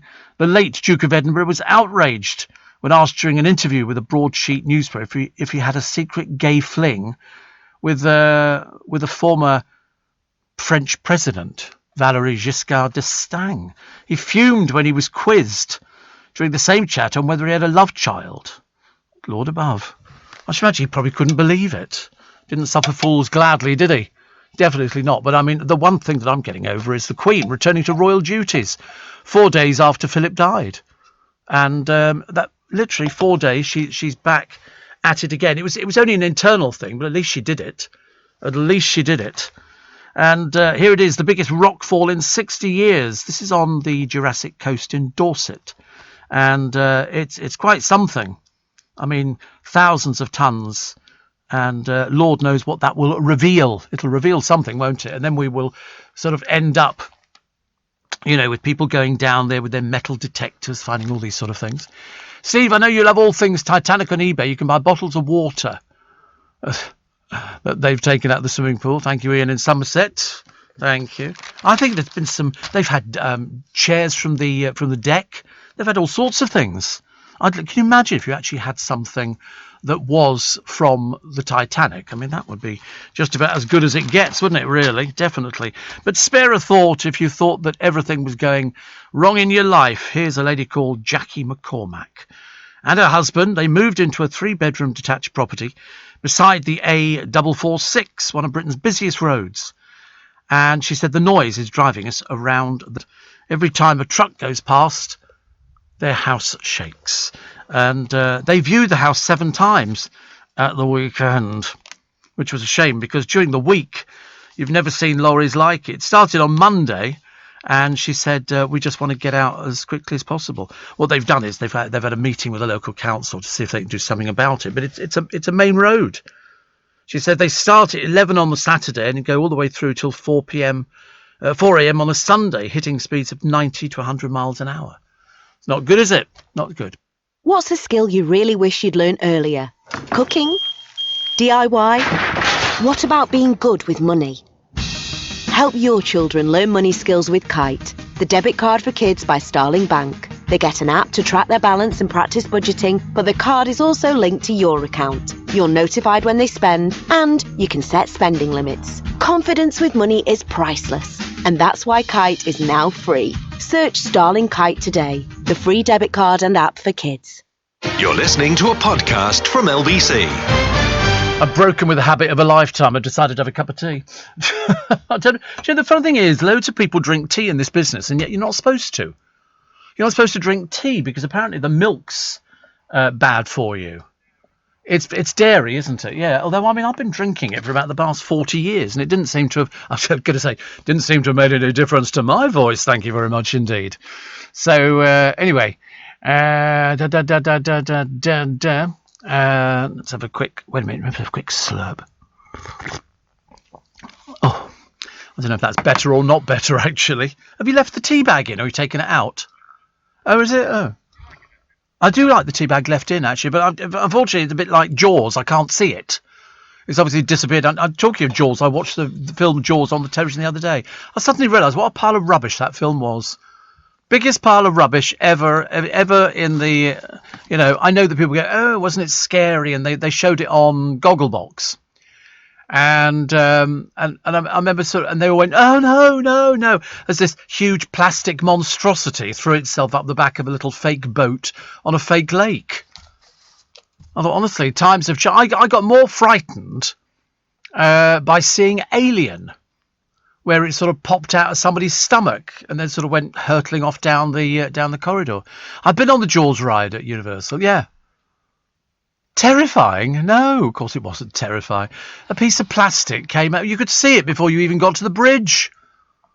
And then all of a sudden the bridge dips in the middle. Oh, sorry to ruin it if you've never been there. 84850 steve@lbc.co.uk. Lovely. Lee, get your facts right. I didn't call an actress an old bag. I called Imelda Marcos an old bag, the one who thieved from the country. Do you remember? So of course I didn't get into trouble. It was just stupid, honestly. Nothing worse, is there, than somebody ridiculous at this time of the morning. Obviously, medication's not kicked in. And Graham says, pause the show. I've got to go and do a delivery. I'll be 10 minutes max, May 15. You know what you should take? You should have a little earpiece so you can listen all the time, which is much better. I still can't believe that the Queen returned to these royal duties. But what else is she going to do? She can't do anything. She can't go anywhere. They've done, presumably, the rehearsals for the funeral, but she's done these loads of times before. Loads and loads of times before. But, I mean, 4 days after Philip died, he is with her. Apparently, she's going to keep Windsor Castle as her base, which is a very good idea. I like Windsor. I've always liked Windsor Castle. It's quite nice. You've got the great park. And he was responsible for archiving, which was good. Steve, you were talking about Aldi. And a person bought a pack of salad mix down in Melbourne, and there was a small snake in it. Oh, you get that all the time, don't you? There's obviously, somebody will sort of open up a bag and go, oh, look, I found a snail in it. And you go... You have to laugh at these things, actually. I mean, I'm always very careful. Whenever I look at bags of salad, I always think, there's something inside there. It's like picking up a pile of bananas. Remember when you gave me some strawberry? Oh, yeah, strawberries. And they had a slug in there. There was a slug in the strawberries. You know why? They were delicious. Yeah. Did you eat the slug? Ugh. But I worry about things like that, because they say, you look at the sell-by date and they go, oh, it looks fine. Sell-by date looks fine. And then you go, yeah, but what happens if it's sort of something's happened to it before? I thought they were sort of, supposed to be covering for things like that, but definitely not. And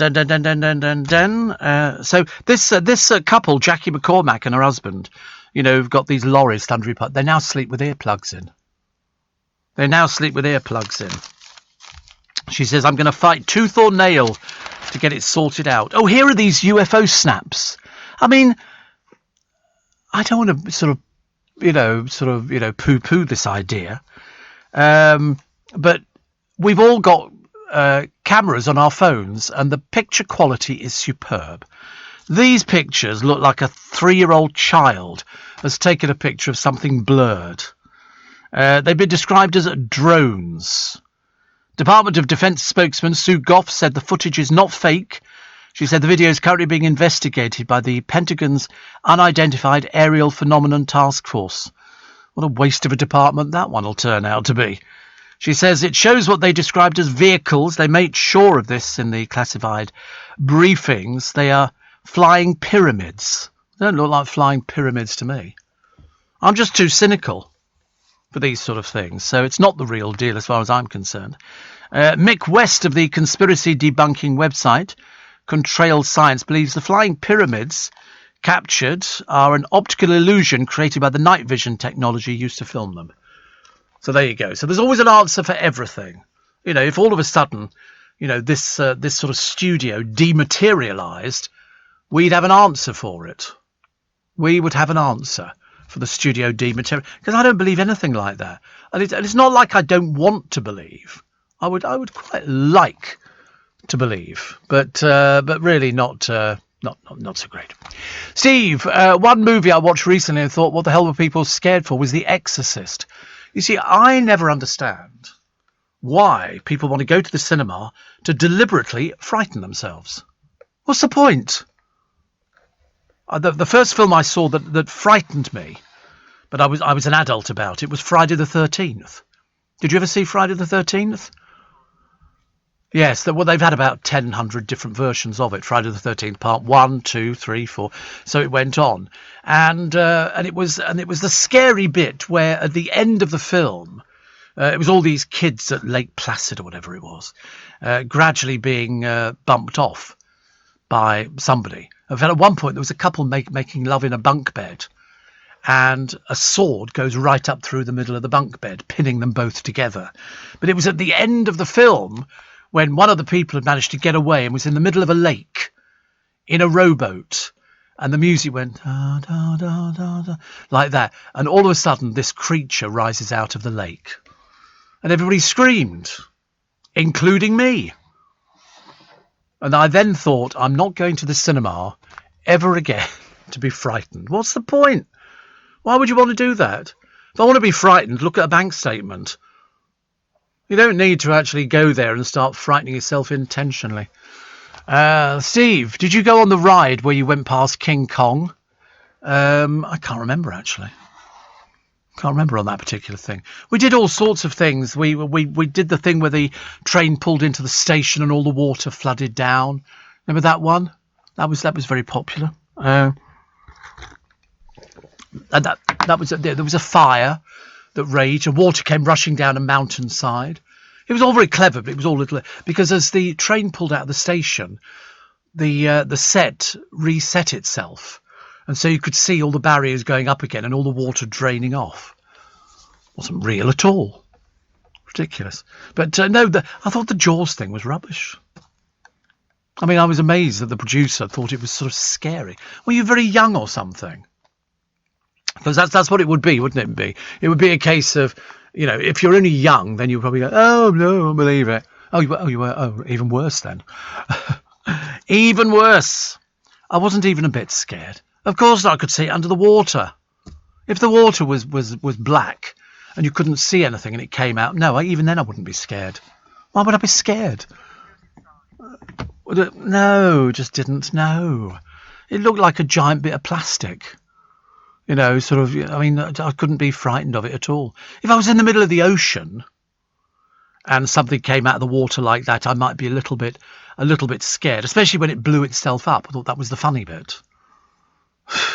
I used to work in a nightclub, and they used to have lots of clips of films, and we had a clip that ran for ages from Jaws. And in the end, people would stand there and watch it, and I just think, this is rubbish, absolute rubbish. Right, load of old twaddle. So, the week's quota for simple pleasures. Well, most of you, the simple pleasure. Did you go to the pub, Corey? Did you? No, you didn't. You don't need to. You went to a cafe. Okay, that's good. In St James. Oh, right. St James's Park. Oh, really? Oh, blimey. On your own? I don't know there were any cafes there. Oh, right. What did you have? Cup of tea and a salad. Cup of tea and a salad. Steve, the week's quota for simple pleasures. Because if you hear nothing but birds tweeting, apparently that makes you feel very good about life. And we have 6 moments of simple pleasure each week. I have more than that. I have more. Things like having a picnic, sunbathing, not having to set the alarm at the weekend. I don't bother with things like that anyway. Swimming outside, donating to charity, the smell of toast in the morning. They always put these down, don't they? Because it kind of fills 3/4 of a page. And it's just absolutely ridiculous. One of them here, laughing out loud at a film. Who does that? You know, oh, look, so-and-so said, ha, ha, ha, ha, ha. Definitely not. Sitting in a pub beer garden, yes. I've got people who enjoy doing that and are very happy. Sleeping in a big, incredibly comfy bed. I'd love a super king size. A super king size bed where you could stretch across it lengthways. Oh, you could go mad. Absolutely mad. Or failing that, a waterbed. Quite fancy the idea of a waterbed. Don't think so? No, just me again. A waterbed where Jaws comes up out the middle of the bed, drags you inside it. There's an advert on the television where some bloke gets swallowed up by the settee. Have you seen that one? No, let's get out more. Seeing flowers and trees blossom, listening to your favourite songs, listening to your favourite radio presenter, Steve Allen. Finding money in a purse or wallet you'd forgotten about. Chance would be a fine thing. Imagine finding. I mean, I don't think I've ever got anything like that. How many wallets have people got? Ladies have got purses, definitely. People watching is good. I like people watching. I'm a big people watcher. Big people watcher. I especially love watching couples in restaurants or cafes and things like that. They've never got anything to say to each other. Nothing at all to talk about. You're listening to a podcast from LBC. You know, I saw it was funny because the producer was the one with the haircut and sitting in a cafe by himself, and then he went to a bookstore. He went to Hatchard's, and it reminded me of a YouTube video that I watched the other day, and I've seen it a few times now. And it's a woman in a bookstore in New York, and she's obviously a fan of whoever wrote Misery. And I can't remember who it was who wrote Misery, but there's obviously a series of books. And so she's standing there and she's going, you know, I want this. It's obviously a big bookstore. It's Stephen King, is it? Oh, no, this is somebody else. Wasn't Stephen King. She was talking about somebody. Anyway, she's obviously mad as a fruitcake because she stands there and she says to the man, have you heard of so-and-so, part of the Misery collection? And he went, no. And she has a complete breakdown in this bookstore, screaming at the top of her voice, why do you people not know who this is? How can you not know? And he said, we can order it for you.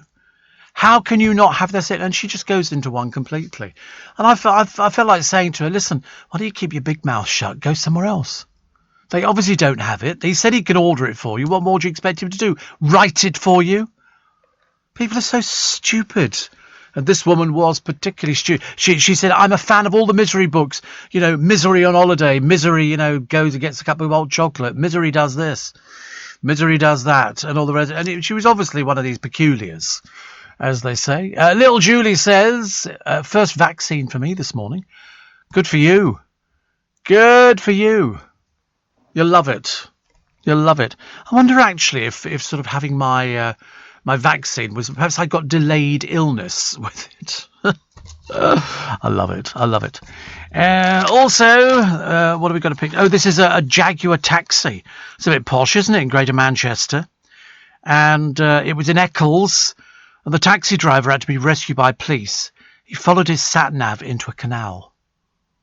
I mean, are people really that stupid? Yes, they really are. The motor was eventually towed out of the water by a police patrol car. One social media user commented, whether following a sat-nav or not, I fail to understand what type of idiot sees a body of water and continues to drive into it because the sat-nav told them to. We've had that before. Do you remember? We've had lorries going down little side roads in the middle of the countryside and getting themselves wedged in. And you go, but did you not see that it's a little tiny road? And they go, yeah, but the sat-nav said go down here. And you think, yeah, but I mean, sure, do you have a brain cell? This is in Manchester. This is somebody driving a Jaguar taxi. A luxury motor, if you please. A luxury motor. Do you know there's a place in France called Bitch? We've got really, I mean, over here, we've got lots of very odd names, some of which you can't even repeat. It's beach. Bitch. As opposed to what? Bitch. What's the difference? B-I-T-C-H-E. And it's pronounced beach. Nah, it's bitch. It's bitch. It's a small community on the River Horn. Or is that Ornay? We can do that, can we? But they've had their official Facebook page removed by the social media giant. Oh dear, it's now called Marie 57230. because it's the same postcode as a town that borders with Germany. There's also Condom, or how do you pronounce that one? Is that Condom? Nobody wanted to be twinned with it. There's also, I can't tell you what the other two. It's the A word. The village of Anus is in the Burgundy region, whilst there is actually a town called Poussey, which is near the Italian border. I mean, I suppose in the early days, nobody thought they were funny. Nowadays, we sort of, rip our sides open, don't we, laughing at them. A radio station reported that other towns in France were reviewing their social media names in a bid to avoid being deleted. So the mayor of Biche, who is called Benoit Kiffer, says the name of our town seems to suffer from bad interpretation. Not half as bad as some of the other ones we've got in this country. We've got some real weird ones, which I don't intend repeating because I know that you'll be all upset. And, Steve Allen came up with rude words first thing in the morning. David says, second jab for me today at 14:20. I love the way you go, it's precise, 14:20. I saw them all queuing at our doctor's surgery the other day. Shane in Sydney says, still waiting for the vaccine. We are way behind. Don't worry, you will get it. You will get it. And also, somebody else, lots of people having good memories of nice things, walking through the sea with your rolled up trousers wet and then having the sand between your toes, munching proper chips on the beach. Proper chips on the beach. I used to love walking through the, you'd pull your trousers out and walk through the water. And then you'd have to try and dry your feet off, wouldn't you? Because they'd be all wet and horrible and miserable. What else? A rare model ship made by a prisoner of war 200 years ago is made by a French inmate. Can't tell you what village he comes from. But it's worth about 24,000 quid. Because a lot of prisoners of war made these things. And if they've survived, they are worth money, worth big money, which is good. Somebody else saying I've got second jab today. I don't know why I'm still waiting for second jab. Also, 6,000 medics quit the NHS for overseas amid the row over elderly patients. And happy 10th birthday to Call the Midwife. I don't think it's for me. I've never watched any of it. I know what it is, obviously. It's about a midwife. And I started watching a little bit of it. I thought, no, not for me at all. I sort of gave up, really. I think girls like it, and ladies, because it brings back great fond memories. Not for me. Not for me. So, if you were William, would you forgive Harry? Honest question, serious question. That's what the papers are asking today. Because they're going... Now, whether or not they've spoken, I don't know. No, they can't have done. He's still isolating. Whether they picked up the telephone, not sure. I would like to think that they are in fact going to heal the rift. But unfortunately, there is part of me that goes, I don't think they are. I don't think they are. I think the moment the funeral is finished, I think he will be going back to America. That's where his wife is. And I just don't think that they're going to have any sort of... John Major says it might bring them together. Well, what does he know? What does he know? This is the man who cheated on his wife for God knows how long. And you think to yourself, it's, I just don't... Secretly, half of me wants to go, listen, I hope it works, for the sake of the Queen. But there's another half of me that go, he's very stubborn, is Harry. I don't think I don't think William is as stubborn. I'm pretty certain he's not as stubborn. But I just don't think it's going to work. What are they going to do? All of a sudden go chatty. Would like to pop round for tea and, and a piece of cake. And I just don't think it's going to happen. I don't think it's going to happen. I think the Queen will have had a chat with him. And that'll be it. She'll be saying, this is how you're expected to behave. Listen, it's been a year. And he's not picked up the phone up until now, I don't think. Let's wait and see, shall we? Let's sort of err on the side of caution. Steve, I agree with you. Jaws was a right load of old rubbish.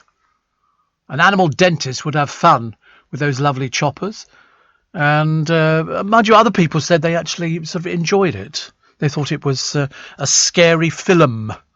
which I suppose it probably could be classed as, but not for me, I'm afraid, not for me. Have you ever... There's a prototype of Kanye West trainers going up for sale, over $1 million. $1 million. I can't believe how much people pay for trainers. Sorry?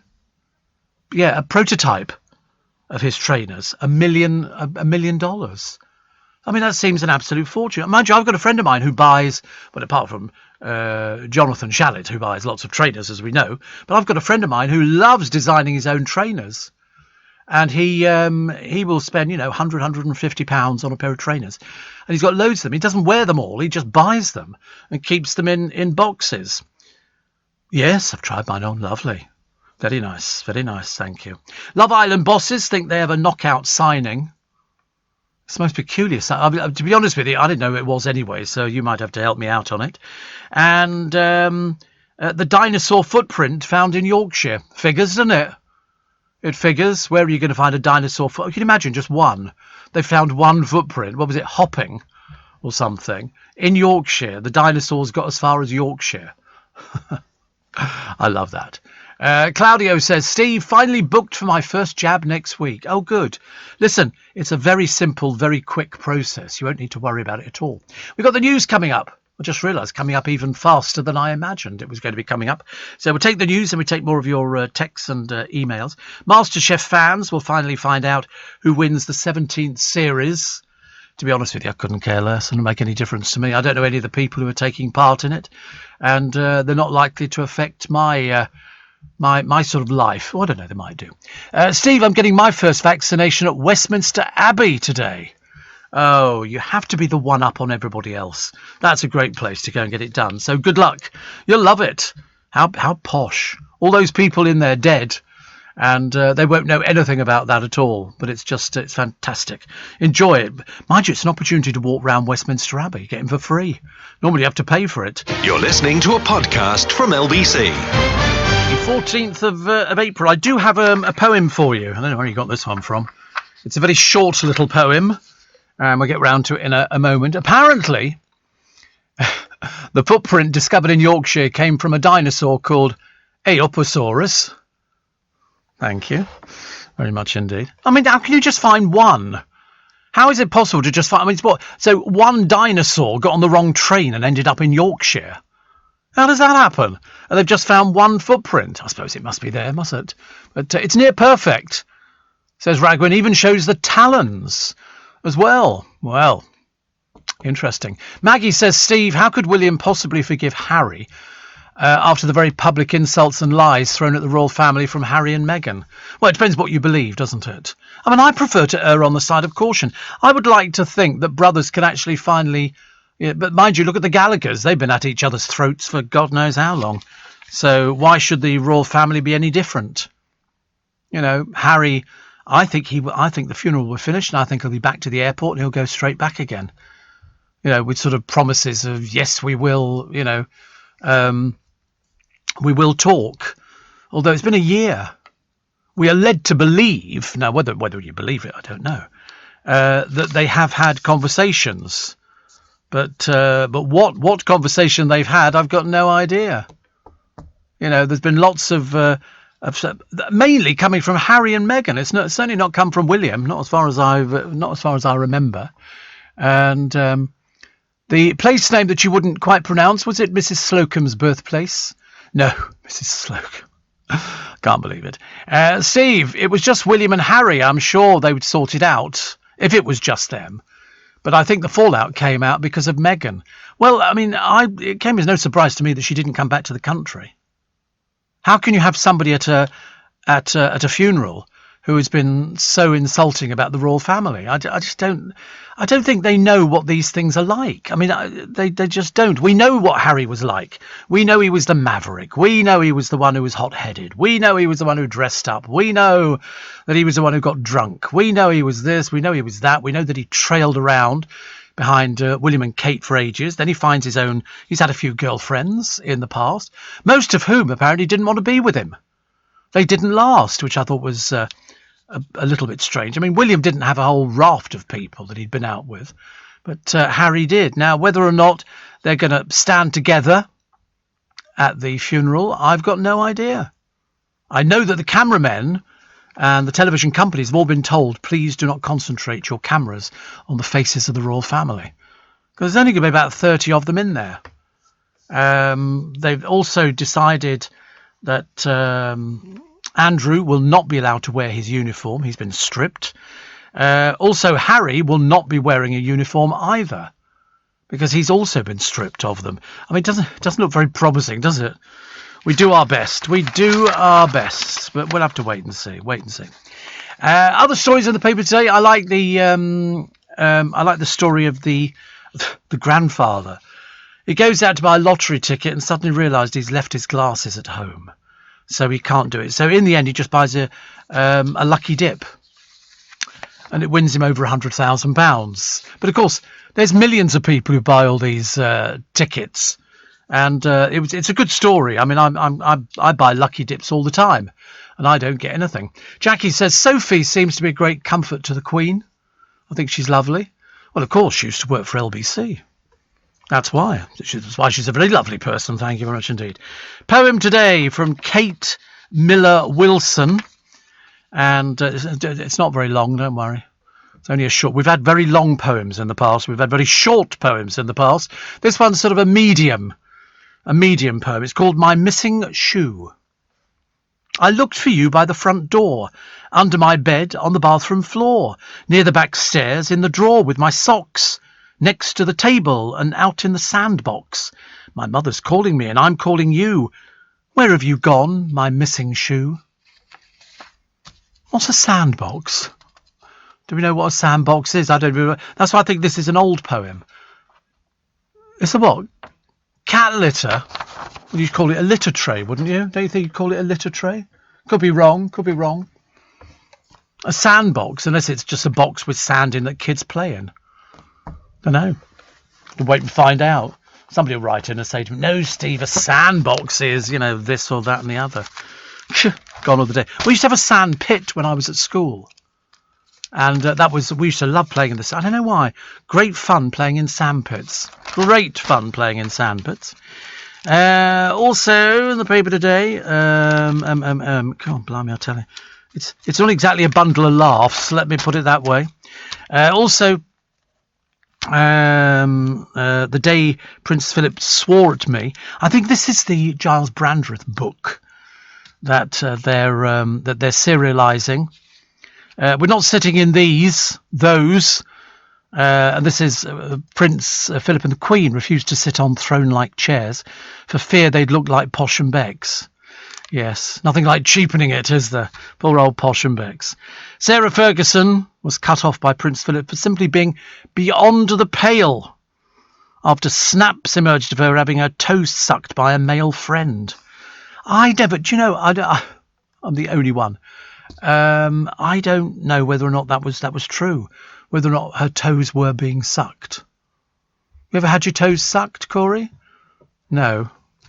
I don't know what you walked to. Well, there's a new book about Prince Philip written by Giles Brandreth, basically saying that Sarah Ferguson was cut off because he just couldn't stand her at all. And Andrew wed Sarah in 1986, but the Duke and Duchess of York announced their separation just 6 years later. Then she was embroiled in a scandal. But bearing in mind, she went out with a guy called Johnny, didn't she, some years ago? So, in fact, they've all had sort of people who've been around the block a few times. Somebody says, since when do heavily pregnant women go on aeroplanes? Well, you're a bit thick, Keith, aren't you? Meghan went over to the States when she was pregnant. Did you not know that? Good Lord, you must keep up to date. And also the Countess of Wessex. I think she's always got on very well with Her Majesty. She's been consoling her. They're said to be like mother and daughter. That'll upset other people in the family, I should imagine. But it doesn't matter, does it? And Harry Potter author J.K. Rowling has written a sparkling new kids' book, which is out in the autumn. It's called Pig. I've never read a Harry Potter book. I've seen the films, but I've never done anything else. This is a boy called Pig and a toy called Der Pig that goes missing. It follows Jack's adventures with the Christmas pig, Der Pig's replacement, to find the best pal Jack has ever known. It'll sell in billions, I should imagine. Sell in billions. Also, the Nolan sisters facing the agony of chemo together. But at least their hair's growing back again. I think they look good. Really good. It's got Linda's story on her cancer diagnosis. The COVID scare turned out to be pneumonia. And Linda says, when I found out Anne had breast cancer, I went white with shock. 30 minutes later, my own doctor called. Honestly, I mean, how unlucky do you have to be? How unlucky. Top places. If you own a property and it's in Newquay, you do better than anybody else. The prices are very good for you because of surfing. Newquay is the surfing capital, riding high as the best place. Places are up 82%, average 351,000, which is, quite a lot. There's other places, Canvey Island in Essex, 302,000, average. What? You raised an eyebrow when I said Canvey Island. I've never been to Canvey Island, I don't think. Wait a minute, I might have done. Willingdon in East Sussex sounds quite nice, 326,000. Whitchurch in Bristol. Melksham in Wiltshire. Average price there, 276. 276. They were doing a programme. What was I watching on the telly the other day? You might have seen it. You might know. That's Canvey Island, is it? No, you're right, actually. It's not very... Sorry, Canvey. Sorry. I'll try and be nice to you tomorrow. But I'll do it. It looked a bit run down, I'm afraid. But it's a place where people open up their houses and then a group of designers go round and decide which ones they like the best. It's a very good programme. Very, very interesting. Very, very interesting programme. And the house that won was at like a cottage. It was enormous. It was huge inside. This woman's bedroom was gorgeous. The kitchen was gorgeous. Everything, and she won, and she was so surprised. She was so surprised. She was absolutely lovely. Absolutely lovely. And I looked at it and I thought, well, that's a winner. If ever there was one. 84850 steve at lbc.co.uk. There's a place in the Orkneys called... Right, well, we can't mention that one either, I'm afraid. That's another... I love it. MasterChef fans will finally find out who wins the 17th series tonight on BBC One.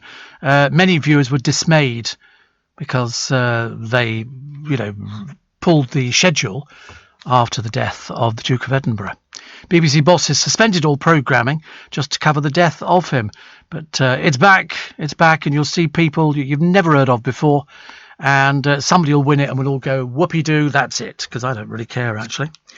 What's this here? What is this here?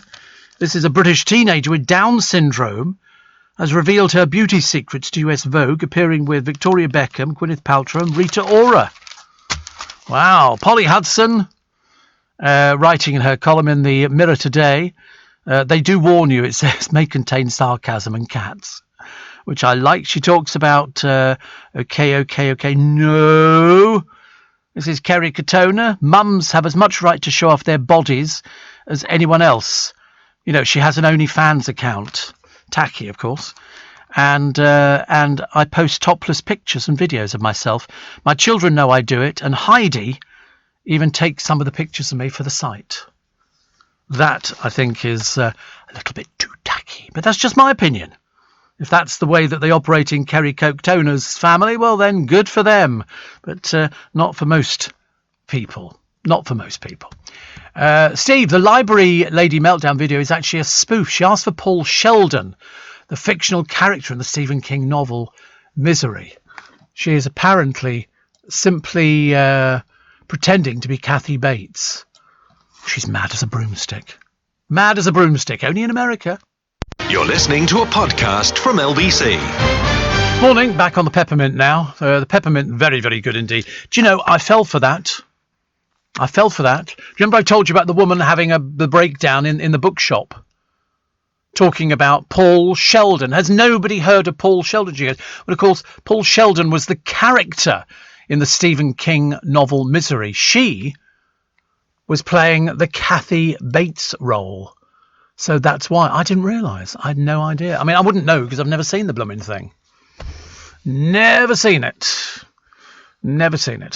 Another one here. So, I mean, see, it always takes somebody to tell me. I just didn't realise. I've watched it loads of times because I don't know what it is. Apparently, you can buy a full colour map of the UK with all the naughty names on it, says Nige from Pontyclun in South Wales.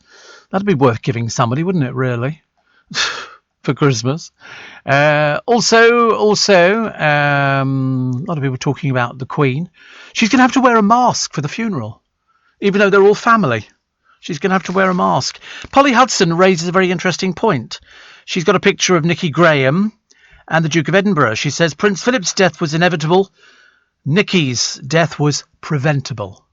She'd had it since she was much younger, very, very young child, and very sad. And they discharged her thinking she was going to get better. And unfortunately, anorexia, she didn't get better, which was terrible. Ow! God blimey, I suddenly realised how hot it is. It's only the milk that cools these things down. A pair of thugs pinned a mum to the ground in a terrifying street attack and then snatched her dog. Joanna Fox was targeted when she was out walking her Dachshund Mini at about 8:30 on Sunday night. Mechanical engineer James says 2 men tripped over his mother who was alone. One restrained her on the ground and the second grabbed the animal. She's very, very distressed. But apparently Dachshunds are very valuable dogs. Patrols have now been stepped up. What sort of people thieve dogs? Oh, have a think on that one, ladies and gentlemen. It's not good, is it, really? And a postman was sacked. Not his fault. Unfairly sacked. How could you sack a postman? I think they do, great jobs. Come rain, come shine. This one had a 20-year unblemished record when he was accused of failing to secure his vehicle. And somebody broke in. Apparently, the employment judge, Peter Britton, said the Leicester Postie was adamant he'd locked the van. And so you sort of get out and you push a little thing and it electronically locks the door so nobody does it. He says, would it not beg the question to a reasonable employer of the size of Royal Mail that possibly there was a sophisticated criminal operation? So he wants his job back. Of course he does. Judge Britton will rule later on whether he's reinstated or awarded compensation. I should imagine he'd rather be reinstated, don't you? Accused unfairly. And a family have slammed a care home after it lost cherished ashes, denying their mum's dying wish to be scattered.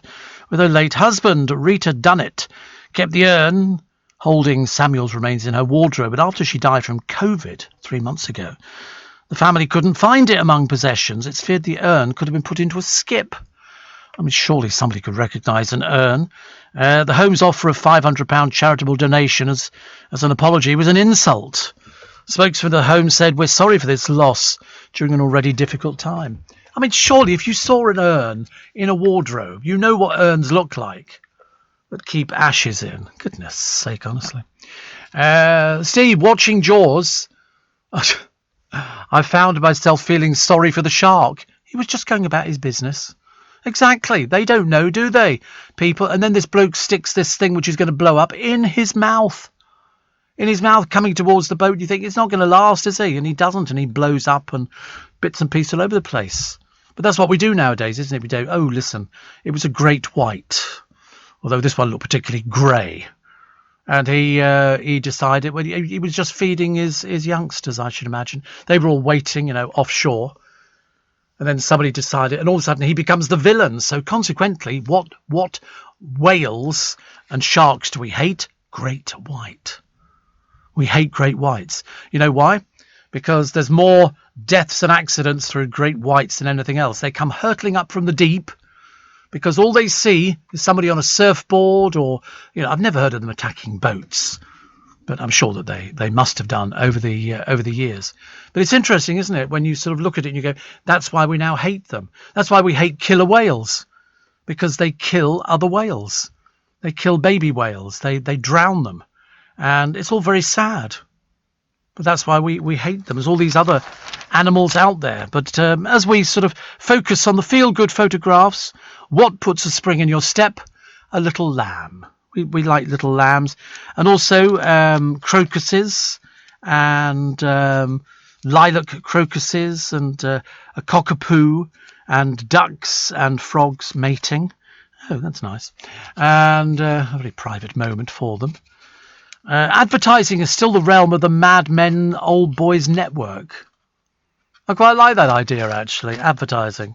I like advertising. There's also a blind army veteran of 82 battled a fire to save a family from their burning yacht moments before it exploded. And he was blind. He was blind. Well done to him. And Twinkle, Twinkle, Little Star. There's a lovely picture on the Daily Mirror today on page 27 of how many there are in the sky. The awe-inspiring night skies above Britain are captured in a rare and stellar snap of the Milky Way's core. There are thousands up there. Millions. Professor Owen Humphreys took it early yesterday as the star-studded centre of our galaxy stretched out over Northumberland. He said, I've seen the core lying horizontal for a long time.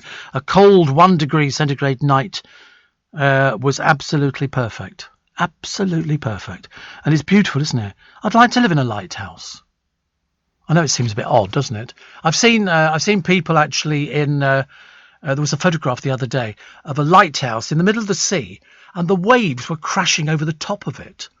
See, that would frighten me a little bit, I suppose. Just in case you go, I think we've sprung a leak. That would be a little bit of a worry. A missing Jack Russell has been reunited with his owner 3 days after they both got trapped under falling rocks. The dog's now being given the all clear by the vet, so that's good. Very pleased. And here's the granddad who won the life-changing lottery. He only won 116,000. It's hardly life-changing, but it's still good. He's 80, so I suppose if you're 80, 116,000 quid is very nice indeed. And he left his glasses, so he couldn't see clearly. So he said, I'll have a lucky dip. And the money will help them more than us. So he's got 2 daughters and three grandchildren. It's not a lot, is it? £116,000. But I suppose to somebody at the age of 80, he didn't do too badly at all. Here's this dinosaur print. I'm looking at a picture. Can you get me a picture of the dinosaur print, the one that they found in Yorkshire? It's not quite big enough in the newspapers. They think it was made by a large meat-eating creature, but it's only got 1 leg, which I think is sort of quite funny. Archaeologist Marie Wood stumbled across the shock find at a secret location. It's a bit disappointing, isn't it? I was expecting something a bit more. Where's the rest of it? If that's its foot, where is the rest of the dinosaur? What they've done is they've actually created a 3D model. Dean Lomax, the author of Dinosaurs of the British Isles, says we hope the specimen can be rescued for science. It's nice, isn't it? But so it's a real Jurassic giant. They think it lived 175 million years ago. This archaeologist, Marie, stumbled across it. She said, I was grabbing shellfish for dinner. I didn't collect much after seeing that. It's in a fragile state close to the water, so it could be lost to the sea. So they've taken all these photographs, and 175 million years ago. That's for all those people who go, no, they never existed. People do say that. People do say that dinosaurs never existed. There are certain religious groups who don't believe it. More on Prince Philip. And this is Kent Gavin. He said, Prince Philip told me to off. But then Prince Philip was always a bit rude about things like that, wasn't he? But I liked him.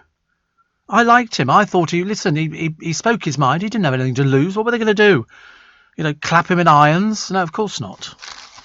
He was a man who had a personality. And the personality was big. A bit like his sort of career, of which he didn't have a career. He sort of made his own career. Steve, if you want a good edge of the seat, hide behind the Hands thriller. You have to watch Misery with Kathy Bates. Yes, it's play. Is that the one which is Play Misty for Me? Doesn't she stalk a local DJ played by Clint Eastwood? I'm only guessing, so I don't really know, but I just remember sort of Play Misty for Me, and she phones up. And as usual, he's a radio station in the middle of nowhere. And so you can look through the studio window. I used to know a radio station in this country that was based in a park And so you could walk into the park at night and you could go up to the window of the radio station, frighten the life out of me. Imagine you're there and then you look up and all of a sudden there's somebody peering in the window at you and it's pitch black outside. No, thank you. Not for me, thank you. Oh, I will tell you about the Love Island bosses who think they've got a knockout signing. Won't mean anything to you. Certainly didn't mean anything to me. Also, the row erupting over Prince Andrew's uniform at the funeral. No, he's been stripped of his title and that's it. But apparently he's said to be one of the Queen's favourites. So you can't do anything about it, can you? And also a girl who's on a farming course. She's doing a farming course, but she's been allowed to skip parts of it because she's vegan. So it's a bit pointless going on to a farming course, isn't it, really? But who knows? Who knows? Fresh protests in Rome, which is not good. And energy bills. Just when you thought it couldn't get any worse, they're going to soar this year by about £244, which is not good. At Eon Next, we believe life's better when you know you can get your hands on discounts across a range of home energy solutions, like boilers and solar panels, so you can treat your home to a bit of future-proofing. We think that makes energy a little bit better. And that's why we're always working towards helping you get more out of your energy. So visit eonnext.com today. Discounts available to Eon Next customers ends 31st of December 2023. T's and C's, eligibility criteria and geographical restrictions apply. You're listening to a podcast from LBC. Morning, everybody. Dave in Colchester says, Steve, a life-changing amount of money depends on the person's circumstances. I owe £180,000 on my house, and in 10 years, because I don't earn enough for a repayment mortgage, I'm paying interest only, and I'll have to sell the property, leaving me homeless at the age of 65. Yes, I mean, for those people who took out interest only, your mortgage company probably would have written to you going, there's a shortfall. I had that, and they wrote to me a few years ago saying there's going to be a shortfall on the mortgage because I had a couple of policies linked into it. And so I then decided to start saving. So in fact, we set up another account so that I can save money in there, which covers the shortfall. And I've got the shortfall money now. He says, but, if I won over £100,000, I could pay off the rest with a repayment mortgage. Homeless to not homeless, that would be life-changing. Yes, you are not alone, Dave. You're not alone. There's going to be a lot of other people in a very similar situation because they go, listen, there's going to be a shortfall on your mortgage. We were always told years ago, don't worry. All this is going to pay it off. But, of course, it isn't because of various interest rates. It was James Caan in Misery. Thank you, says Mickey. It's a horrific toe curler. Yes. I mean, I don't know enough about it. The DJ, it's plain misty for me that the DJ there was Clint Eastwood, but in Misery, it was James Caan. Either way, very scary. Very, very scary. 84850 Steve at lbc.co.uk. Thank you for all your offers of funny names in this country. 90% of which are totally unrepeatable. Totally unrepeatable. Somebody says, this is Mark, he says, I can definitely confirm UFOs exist. As at times, I had no idea what my ex-wife was throwing at me when I upset her.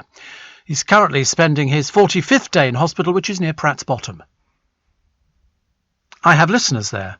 They send me in pictures of snow every year, which is always so lovely, and we used to laugh at it. Now I just accept the fact it's a gorgeous place full of absolutely wonderful LBC listeners. Thank you very much indeed.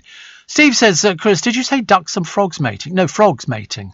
There's a picture of ducks and then there's a picture of frogs. Obviously not the two. That would be slightly disturbing, isn't it? Steve, I wonder who the rest of the 30 mourners will be, discounting the obvious. Princess Margaret's children should also be attending. Yes, I mean, we've run through the list a few times, actually. The only person who's not going is Sarah Ferguson. She would not be wanted there at all.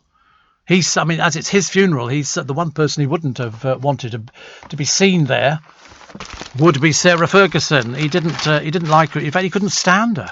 But there again, he was entitled. We're all entitled not to like somebody. Sandra says, I've just opened my news about your ticket message to see I've won £3. Ooh, it's good, isn't it?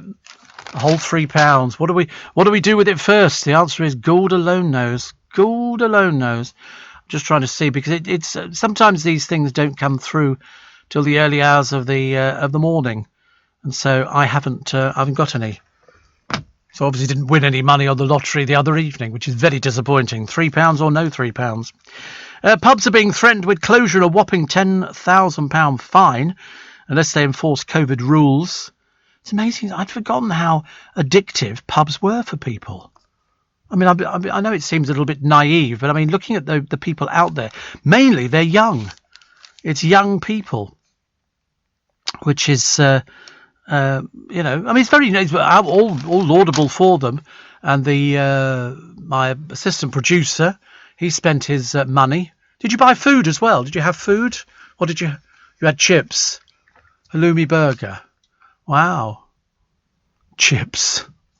I said chips the other day. I thought chips would be the thing that everybody would have. In fact, if I worked in a pub kitchen the other day and on Monday, I'd have just spent my entire time just frying chips up. Chips or onion rings as well. I don't fancy a halloumi burger at all. I really don't. Halloumi and mushroom burgers. There you go. Have you had one of those? You probably have, actually. Yeah. Look, if you like, I don't even know what halloumi is. What is halloumi? Oh, it's just cheese, is it? Oh, right. Foreign cheese. That's not, and how much they rush you for that? £10. What, for a burger and chips? Blimey, I tell you. These pubs are going to be opening up all over the place. It's very lucrative. Just make sure you've got a garden. Make sure you've got a garden. And £6 a pint, he said. Steve, if somebody comes up to you in the street and says, I'm your biggest fan, run. The chance of running, I say, will be the first ordeal that I will be encountering. Excuse me. I'm trying to convince myself peppermint tea is good for me. But to be honest with you, I'm not enjoying it at all. A prototype of Kanye West's first Yeezy trainers. Yeezy trainers are up for sale for at least $1 million. He wore them in 2008 during his performance of Hey Mama at the 50th Grammy Awards. Now they're being flogged by a trainer fanatic. But Kanye won't get a penny. They're going to go under the hammer in London for more than £728,000. Wow. Brahm Vakta from Sotheby's says, debuted on stage at the Grammys, the sneaker set off waves in the sneaker community. £1 million. Can't believe it. This will be the third time this pair of Kanye shoes have been sold. The first time was in 2009 when they raised £75,000. I should have got into the selling of trainers now. So $1 million, £728,000, which is phenomenal, isn't it? Absolutely amazing. Furious vegans have blasted a company for labelling their chicken burger as plant-based. Oh dear. The lean and green burgers were spotted in the plant-based and vegetarian section of a Tesco store. On the packaging, the British and plant-based patties are described as guilt-free lean British chicken breast. The burgers were shared to Instagram page Vegan Food UK with a caption, "For your information, chickens are not plants." Vegans very quick to comment. Holly blasted, "How can it be labelled plant-based patty? What the going on?" I agree. Scrabble's being accused of being woke. Do you know, I don't think I've ever played a game of Scrabble. Don't think I ever... Couldn't be bothered. But anyway, they've banned 400 offensive or derogatory words. Mattel, which owns the right to the popular game, claimed that the words have no place in a family game. Do you play Scrabble? They were playing games in the pub the other day. That's what Luke was telling me. They sort of had a pack of cards or something, honestly. Not only drink problems, but gambling as well. Amazing.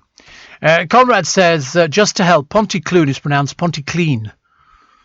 The idea of a lighthouse, he said. Imagine the Steve Allen show at LBC Radio from a lighthouse. I know.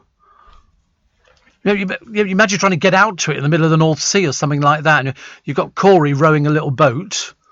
And then we get inside there and we shut the door. Oh, yes. Definitely. I do like that idea. Steve, I've often wondered why there's no watershed on the radio like there is on TV, where you can say naughty words without fear of complaint. Oh, there's definitely a watershed. Definitely a watershed. I mean, there is called, decency. Decency. There'll be certain words that you couldn't actually do. Mind you, the words I hear on television, I'm shocked beyond belief at some of the language that they get away with. I mean, some of it is just absolutely amazing. Absolutely amazing. You can get swearing, you can use foot words and things like that. I've heard them on comedy programmes. Comedy programmes seem to be top of the list of places where you can use language like that. I couldn't use language like that. I can't swear. I'm not allowed to swear on the radio. The producer pushed a little button on me. You'd never hear it. If I said the word, that'd be, he'd push a little button. Immediately the whole place would go into Christmas time. All the lights would start twinkling. It's ever so pretty. Very, very pretty. Steve, useless fact. Alert, play Misty for me. Had Roberta Flack singing The First Time Ever I Saw Your Face. Is that true? That was a lovely song, wasn't it? That was very, very emotional. Very, very emotional. And here is this lady. She'd rather cuddle a chicken than eat one. Fiji Willits has won a battle to skip a module on farming on a college course. She says South Gloucestershire and Stroud College told her to do the farming module or fail, but she says, I couldn't simply break my way of living purely to pass a course. So she asked the Vegan Society for help, and they've done it because she was horrified. She'd have to visit a farm and an abattoir for her animal management. So she's won the battle. It does seem a bit pointless sort of going into that if you can't go and visit anything. But, you never know.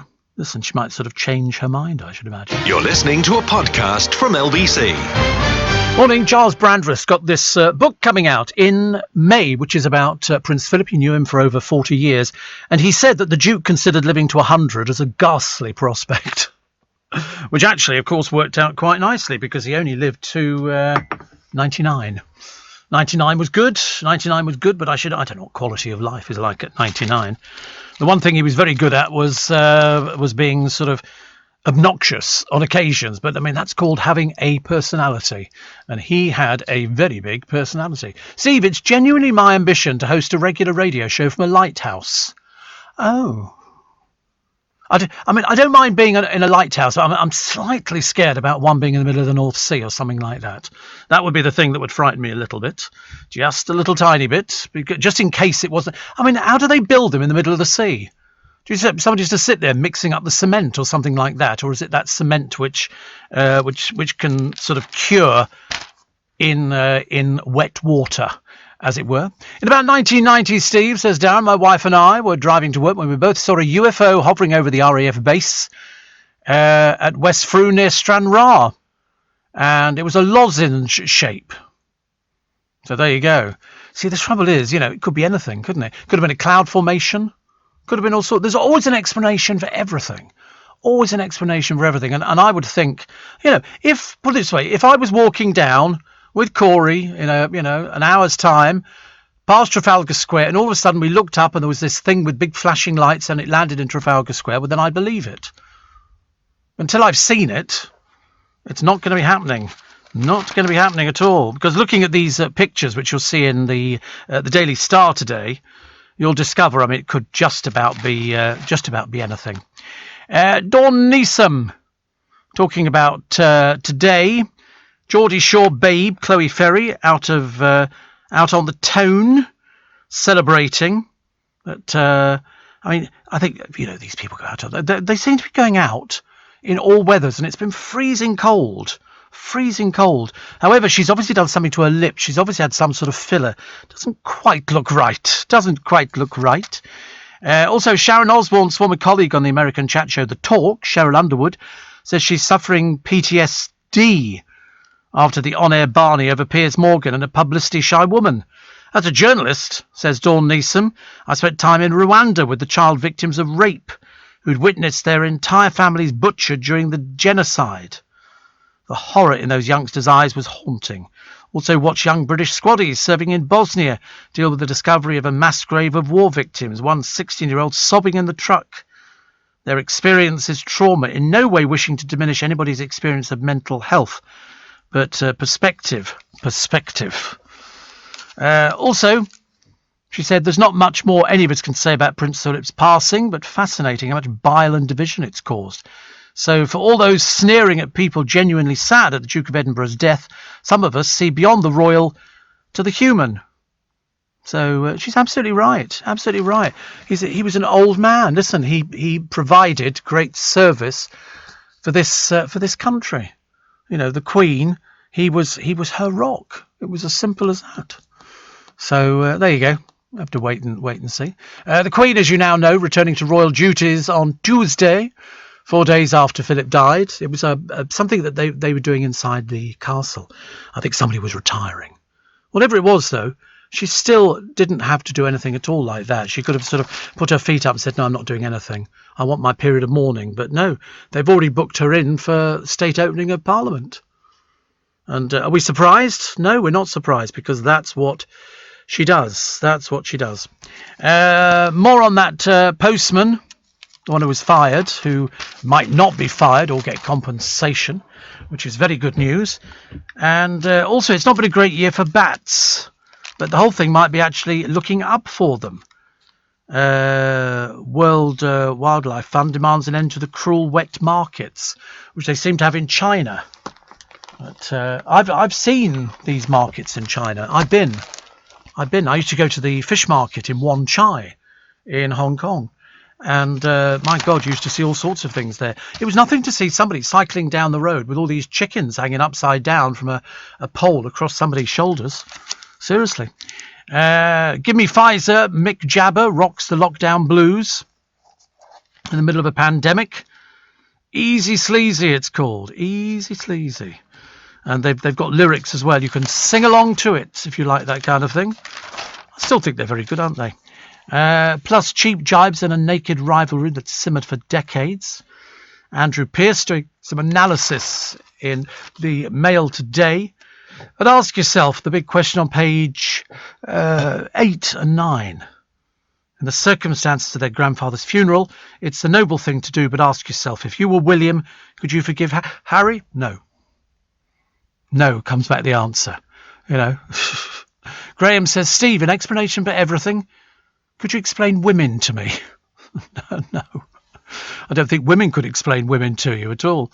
Andrew's demand for the funeral, "Let me dress as an admiral." No, thank you, Andrew. In fact, we'd rather you weren't there. Seriously. I know he's your grandfather, but to be honest with you, you've learnt nothing. You've learnt nothing at all, have you, really? Which is a great shame. So there will be ructions at the palace. Ructions. Philip's guided tour of his final resting place. He was giving a private tour of the chapel. And Robert Hardman. Great interview. And so that's where he is at the moment. He's in the upper bit of Windsor Castle.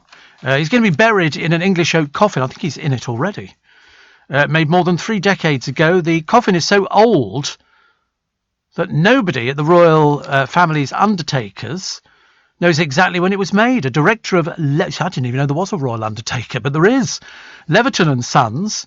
Andrew Leverton said yesterday his firm, which dates back to 1789, had actually inherited Prince Philip's coffin along with the Queen's. Been passed on by another undertaker, which had in turn commissioned the coffins from a now defunct company. He says, "We're not sure how old it is or when it was actually made, but it was passed to us by J.H. Kenyon, who were previously used by the royal family. They got it from a company called Henry Smith, which was a long-established coffin maker that hadn't been around for about 15 years. So there you go. It's known to be made of English oak, a more expensive and superior wood to the American oak often used today. But I'll mention it again and again and again. Please don't go down to Windsor. There'll be nothing to see. Absolutely nothing to see. There will be, lots of security down there. You can't get into the castle. There'll be nothing to watch at all. It's all taking place inside the castle. And so if you go down there, it will be a terrible wasted journey. And they won't thank you for it. They won't thank you. What else have we got today? Trying to find something that's shit. I'll be longing for the days of happiness. And proof that glamour never dies. You know what it is? Silver. You can feel glad, ladies, to be grey. Claudia Winkleman, they've sort of dummied up people's pictures to show you what that they would look. Jennifer Aniston looks very good with the grey look, the silver look. I think it's good. A bit like sort of Philip Schofield, who's sort of gone white. And looks good on him. Looks good. Also, the lottery player we told you won 116,000. Fiji Willits. And among the upper classes, especially 3 or 4 generations ago, men and women had separate bedrooms. That was just the way it was. When Elizabeth and Philip moved into Clarence House, they had separate but communicating bedrooms. Well, I should imagine. I mean, that's the best way to get a good night's sleep, isn't it? Separate bedrooms. I mean, I should imagine both of them snore. This is adapted from Philip, The Final Portrait. Giles Brandreth, published by Coronet. On April 27th. I should be getting myself a copy. I think it's absolutely brilliant. Birthdays today: Gina McKee, the actress, 57, and Peter Capaldi, the actor from Glasgow. He's 63. Also born on this day in 1929. Dun, dun, dun, dun, dun, dun, dun, dun, dun, dun, dun. Thunderbirds, Jerry Anderson, who created Thunderbirds, Captain Scarlet. His wife, of course, was Lady Penelope. Very, very sexy. And apparently, Thunderbird 1 pilot Scott Tracy was inspired by Sean Connery. Well, I never knew that. I never knew that. You live and learn, do you not? Plus, Art Garfunkel knocked up his 3rd and final UK solo #1 in 1979 with Bright Eyes Burning Like Fire. That was Watership Down, wasn't it? Watership Down, which was absolutely brilliant. Listen, we'll take a short break for the news at 6 o'clock this Wednesday morning. If you're getting ready and setting off for work, good luck. Good luck. Paul in Radlett says, don't buy a waterbed. I did, and my wife and I drifted apart. Steve, I thought the Duke was having a wool coffin. Must have got that one wrong. No, this is a coffin that it's a final. It's got the lead lining. So they're going to put him in there to make sure that he stays preserved. And the Queen's got one as well, I believe. So the wool one we had the other day, I don't know where that. Perhaps a bit of a choice, but he'll be laid to rest in St George's Chapel in Windsor. You're listening to a podcast from LBC. Morning, everybody. Welcome to Wednesday, 14th of April. Can't believe we're racing through, but race through we are. A lot of you speculating on if Diana had still been alive, would we be in this pickle with Harry and William, or would she have sorted it all out? I suspect she'd have sorted it all out. Don't you think so? Definitely. You know, it's a case of, you know, that was their mum. And she'd have said, stop being silly. She'd have sorted it out immediately, and they wouldn't have argued with her. Definitely not. Definitely. Steve, can you say a great big thank you to my wife Enid, says Tony in Newark, who got up this morning at 5 o'clock to make a packed lunch for me to go the whole day taking photographs of aircraft. Oh, you're an aircraft spotter. What do they call it? They call them plane spotters. You get them up at Heathrow Airport. Up the road from me, you go up there and there'll be cars parked all the way along the side of the road, and they're all there with these scanners so they can hear the pilot going, you know, we're coming in on runway 13, and that's it. So you get a packed lunch. Actually, what she should have done, she should have made it the night before, which my auntie Betty used to do for her kids when they were at school. Make the sandwiches, cheese and pickle, freeze them. She'd make a whole batch of them, freeze them, and then on the morning of them going to school, she'd take them out of the freezer, put them in their lunchbox with an apple and a chocolate biscuit or whatever it happened to be. And by the time they'd actually got to school and got round to eating, it had defrosted. So that was very good. 84850. I've never heard of a wool coffin. Are they a bit cheaper than the traditional ones? Oh dear, do you know, I thought we'd have had that ages and ages ago. Steve, I saw a farmer in a field playing a board game on a pig. I said, what game are you playing? He said, backgammon. Oh dear, we've plumbed the new depths, I'm afraid. You're all barred. Okay, which is so much easier. And what did we have here? We're trying to find something. Do you know, I'm looking for something that puts a smile on your face. And I'm afraid we are a bit thin on the ground of that. There's absolutely nothing at all. But Dawn Neeson is awake, as indeed you knew she would be. Always a good start to a very busy day of writing and broadcasting by hearing the lovely Steve Allen Show. Woo! The lovely Steve Allen Show. I love it. I was trying to think what I fancied the other day. Remember I told you yesterday I wanted, I've forgotten what they're called now. It's ravioli. But I'm not even sure you can still buy ravioli. And it used to come in a tin with the sauce, and you just emptied it into a saucepan, and then you sort of heated it up. I just fancied ravioli. I didn't get it, because I couldn't, to be honest with you, be bothered to actually go out there and try and find the blooming stuff. Beef ravioli. Look at that. Add to the trolley. It's only £1. Only £1. 400 grams of it. That sounds quite nice, doesn't it? What if they sell it in supermarkets? Do you think they sell it in Waitrose or something like that? I was hoping they'd sell it in Iceland because it might be a little bit cheaper. In fact, I'm pretty certain it'll be quite a bit cheaper. So, Newquay. If you live in Newquay, we're with you this morning. You've been named the hottest sellers market in Britain. 82% of properties put up for sale this year already sold, subject to contract. So that's and the reason. It's surfing, the big surfing market. People want to go there, and surfers get up in the morning. So if you've got a guest house or something like that, and you've got loads of bedrooms, surfers don't expect an awful lot. They spend most of their time in their swimwear, and they literally go down, and every day, even when it's raining, they go surfing. It's as simple as that. Jess says, no snow in Biggleswade. Do you think any of the snow has remained? That was funny. That was so funny, honestly. I was totally convinced that most of you were writing into me, making it up. And it was not to be. It was not to be. Also, Biden tells Putin to back down over Ukraine. And feeling the sun on your face is apparently one of life's simple pleasures. Getting a delivery. Is nice. Payday. That's always nice. People like payday. And people talking about the Queen returning to royal duties. I mean, that's what she does. That's what she does. But I'm sure there'll be some mean people going, Windsor Castle should now be her permanent residence. Well, she's got a few of them. So she's got Sandringham, Balmoral. There's all sorts of little places that she can use. And each one holds separate memories. So I don't mind, actually. I don't mind.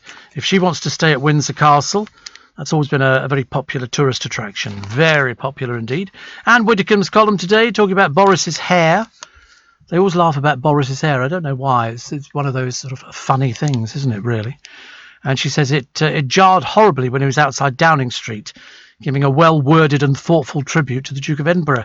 There are occasions, she says, to look dignified, and this was one of them. And on such occasions, Carrie should be standing by the door with a comb. Who combs their hair now? Does anyone comb their hair? Even my boys don't comb their hair at all. They just run their hands through it.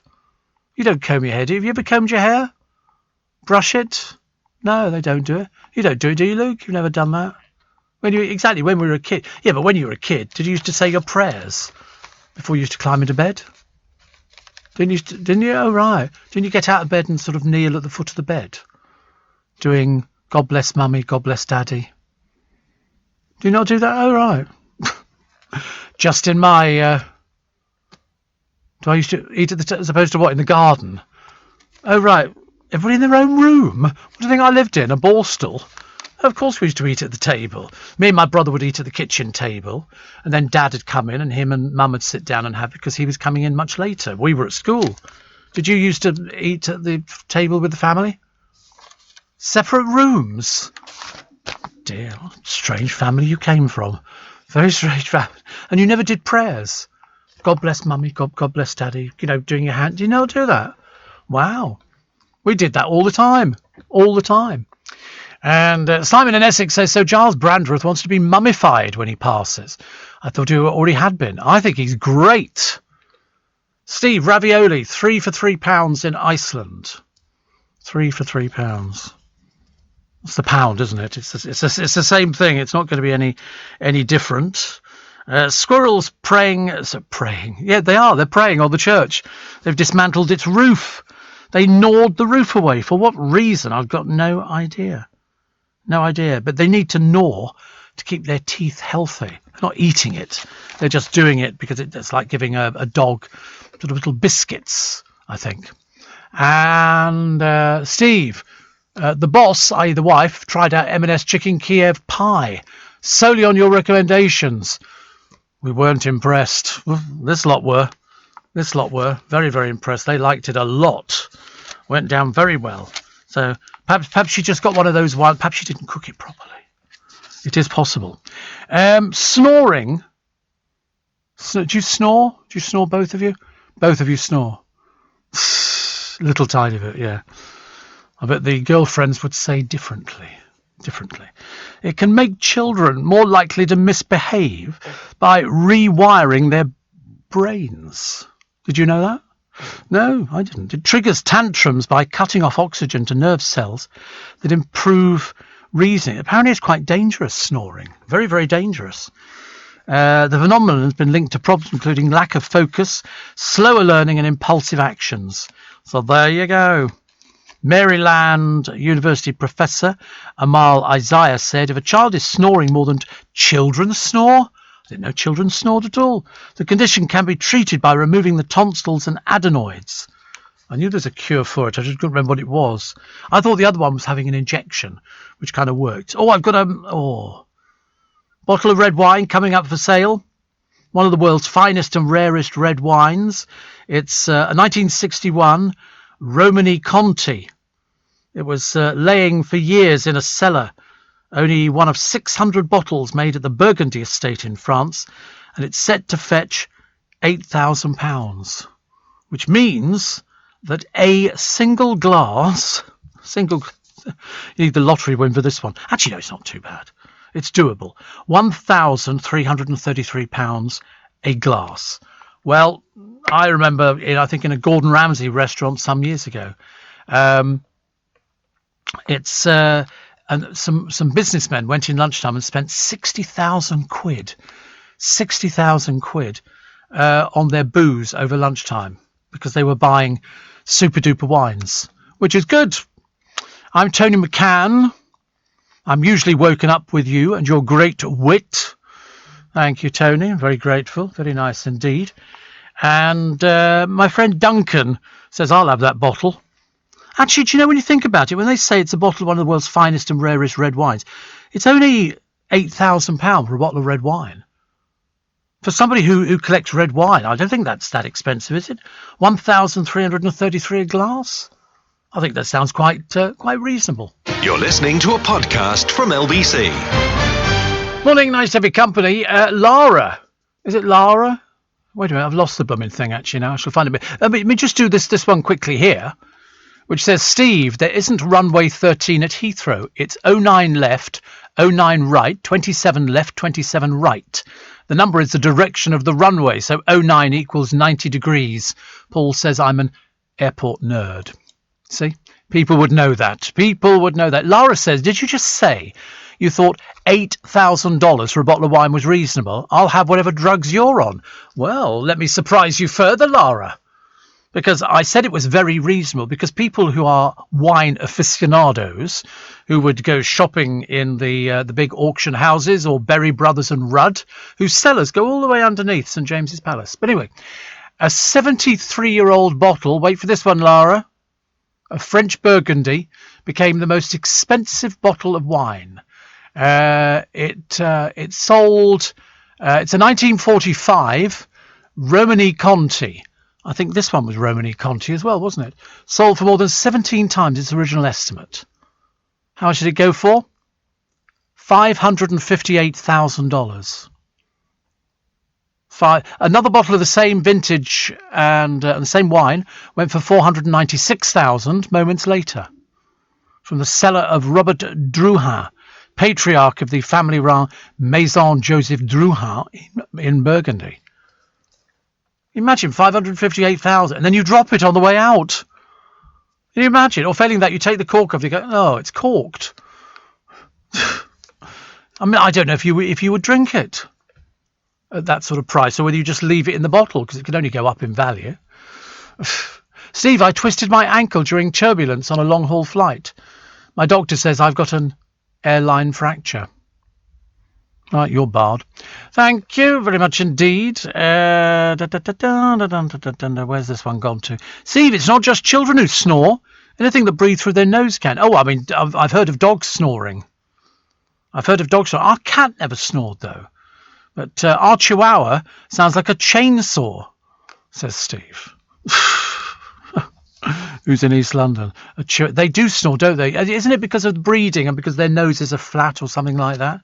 But I always imagine that the Queen and Prince Philip snore, like good uns. Anybody who's slightly overweight or who smokes or who drinks, would be somebody who would be prone to snoring. I used to snore, but now the weight has fallen off me, as you can tell. I mean, I'm a shadow of my former self. Even Luke said to me the other day, he said, "You have lost weight." Obviously, after a better Christmas present, I should imagine. Steve, I've got 3 goldfish. I've called them 1, 2, and 3. Why? Because if I lose 1 and 2, I've still got 3. Nice one. Thank you, Maggie. And Shane says, I'd rather have a beer than a bottle of wine. Yeah, there's not as much money in beer as there is in bottles of wine, And when you consider how much money people spend, I mean, it's like people buying art. People buy art, people buy Picasso, people buy Constables, people buy, phenomenal pieces of art at phenomenal prices. And it's because they can. They can do it. A natural leader. That's how they're describing Prince Philip. He could have excelled in any field. Yes, whatever he put himself to, he did very well. He was doing a lot of archiving down at Windsor Castle. That's what he liked. He liked stuff like that. And he did Crossrail. He did all sorts of things. He was interviewed by Philip Schofield in 2016 to celebrate the Duke of Edinburgh's awards scheme. And he brought laughter wherever he went, mainly because sometimes he said silly things. But it doesn't matter, does it? Steve, red wine in Aldi, $3.99 for a whole bottle. I love that. Somebody said to me once, who was it? We had a couple of funny things, actually. We used to do electrical items years ago, and somebody said that they'd bought a Binatone radio. They said, and it's got a little thing on the front with sort of looks like a graph. What does that do? The expert at the studio said, absolutely nothing. And then somebody said, I've just bought some wine in a supermarket. It could be Morrison's or something like that. They said it was $1.99 a bottle. How long should I be able to keep that for? And they went, about a week. Can't keep stuff like that, can you? First day back to work, so up early again goes Gillian Molesey. Well done. Steve, if Diana had been around, I doubt Harry would have married Meghan. Really? No, I think Diana would have got on with Meghan very well. She'd have certainly kept him in check, but there wouldn't have been any of this malarkey messing around thing. So that's why we're watching very carefully. Also, a lovely picture of Charles. I still like Charles, actually, on odd occasions. But Prince Philip in St James's Palace for recipients of the Duke of Edinburgh's award scheme. How many cleaners have the royal family got? They must have loads of cleaners, mustn't they? Because everywhere is immaculate. But his Duke of Edinburgh's award scheme, perhaps his most lasting legacy. And all sorts of people talking about how good and how brilliant it was and how much it changed their lives. And here they all are. People in a very fortunate position of being able to meet him. And he enjoyed talking to them as well. They looked a bit nervous. But imagine actually just being able to go inside the palace. I went to, where did I go once? Clarence House. I had to return a bingo machine. A bingo machine. Believe it or not. Don't ask why. It's such a complicated story. But the president of, I think president of an organisation my father was a member of was the Queen Mother. And she had a bingo machine. Steve worked in St James for 20 years, says Jane. Berry Brothers was our local off-licence. Every week we were allowed to sample many, many, many samples of different wines. I've never been inside. but I pass it every day at the bottom of St James's, just before you hit the palace. In fact, there's all sorts of those nice old shops down there, but Berry Brothers and Rudd, I always remember people sort of say. In fact, actually, I got a bottle of Berry Brothers and Rudd booze for Christmas from my boss, which I thought was very nice. Steve, there's plenty of money to be made from beer. Fuller's release an annual vintage ale, normally £6. You can sell it for 30 the following year. 30 quid. I don't know. Where do we go from these things? The answer is we go back to Scientology, front page of the Sun this morning. They'll be getting copies of the Sun like there's no tomorrow.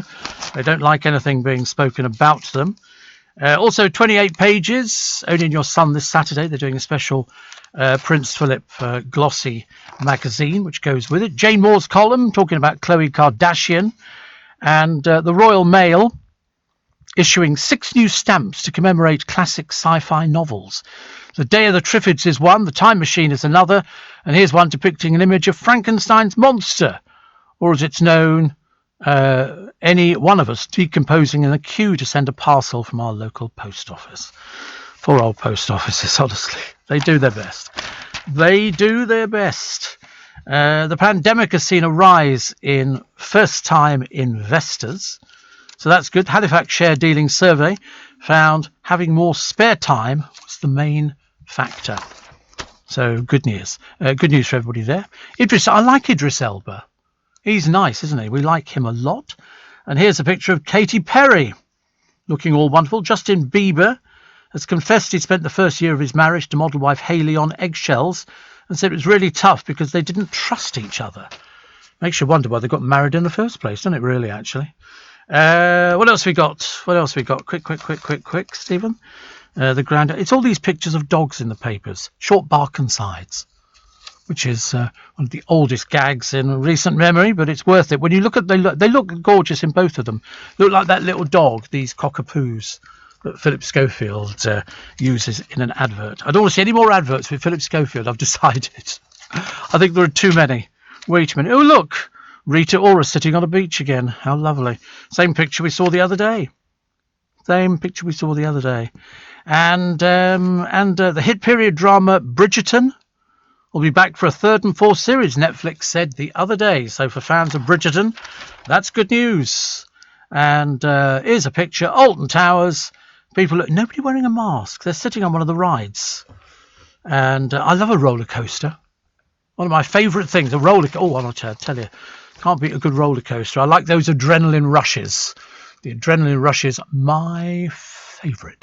With UK Export Finance, I'm fulfilling more export orders from around the world with working capital support.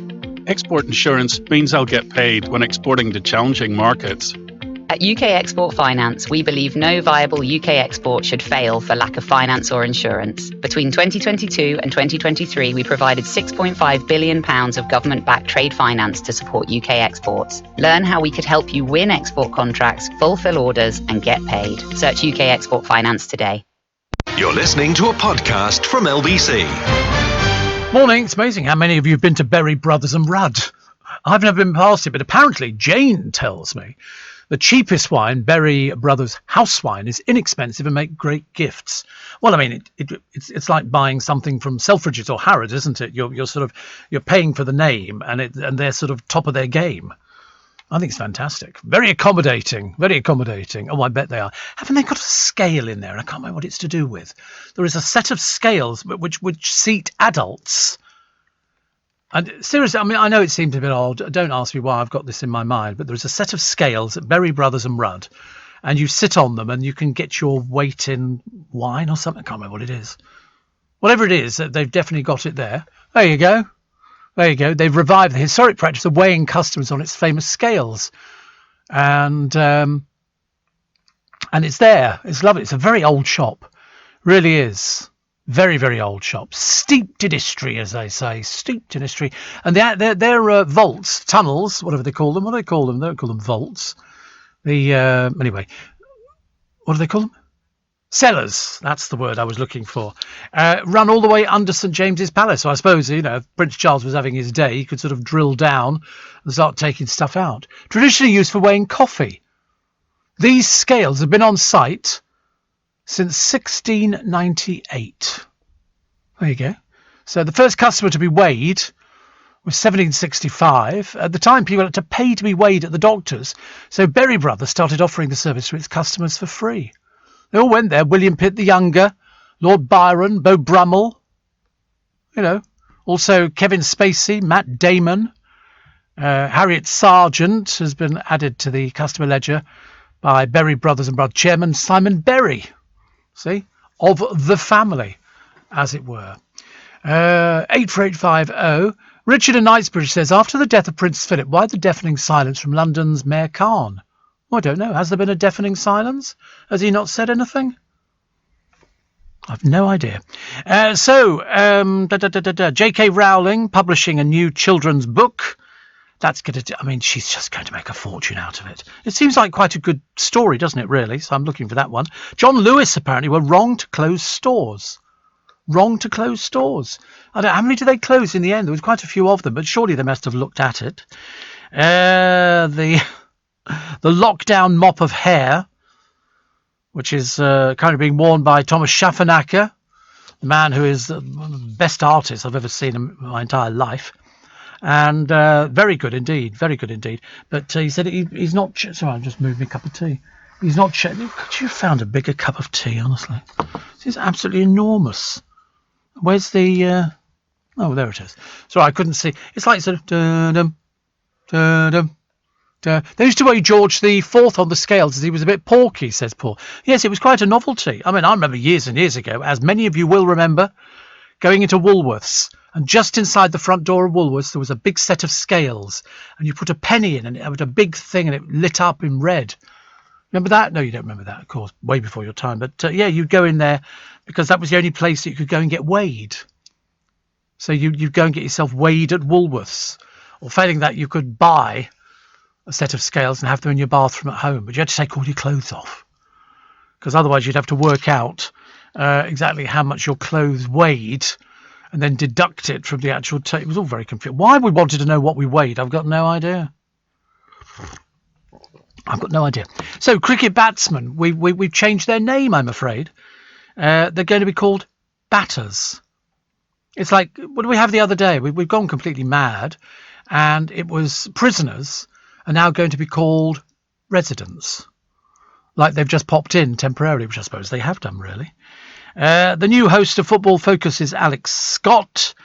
And we're still waiting for Katie Price to sort of cover. She seems to have no shame whatsoever. She promised to pay some years ago 12,000 quid a month to pay off her debts, which currently stand at about 3.3 million. Makes my overdraft look a bit pathetic. I don't have an overdraft, I'm just saying. But so she owes 3.3 million, 12,000 a month, and so far nothing. Nothing at all. We're still waiting for it. Ridiculous. 2 old bats for the price of 1 paper today, says Dawn Neeson. Brilliant. Oh, I've lost it. Where's it gone to? Come here, you silly thing. Brilliant to be back on page 1 of the Daily Star, talking optimism and pubs, as mentioned on the Steve Allen Show. What's not to like? What's not to like? We like Dawn Neeson. She seems to be quite words I'm having a dreadful trouble with. She's very vibrant first thing in the morning. Very vibrant. Steve, Johnny in Watford says, Simona and myself are taking the day off work for a family day trip to Woburn Safari Park. It's not still open, is it? Didn't even know Safari Park was open. What, is that where you drive through and sort of monkeys rip your car to shreds? That's the only thing I ever remember.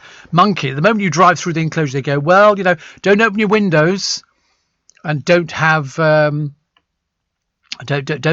of anything like that. Monkeys rip all the trim off your car. Aerials, everything. You've never seen anything like it.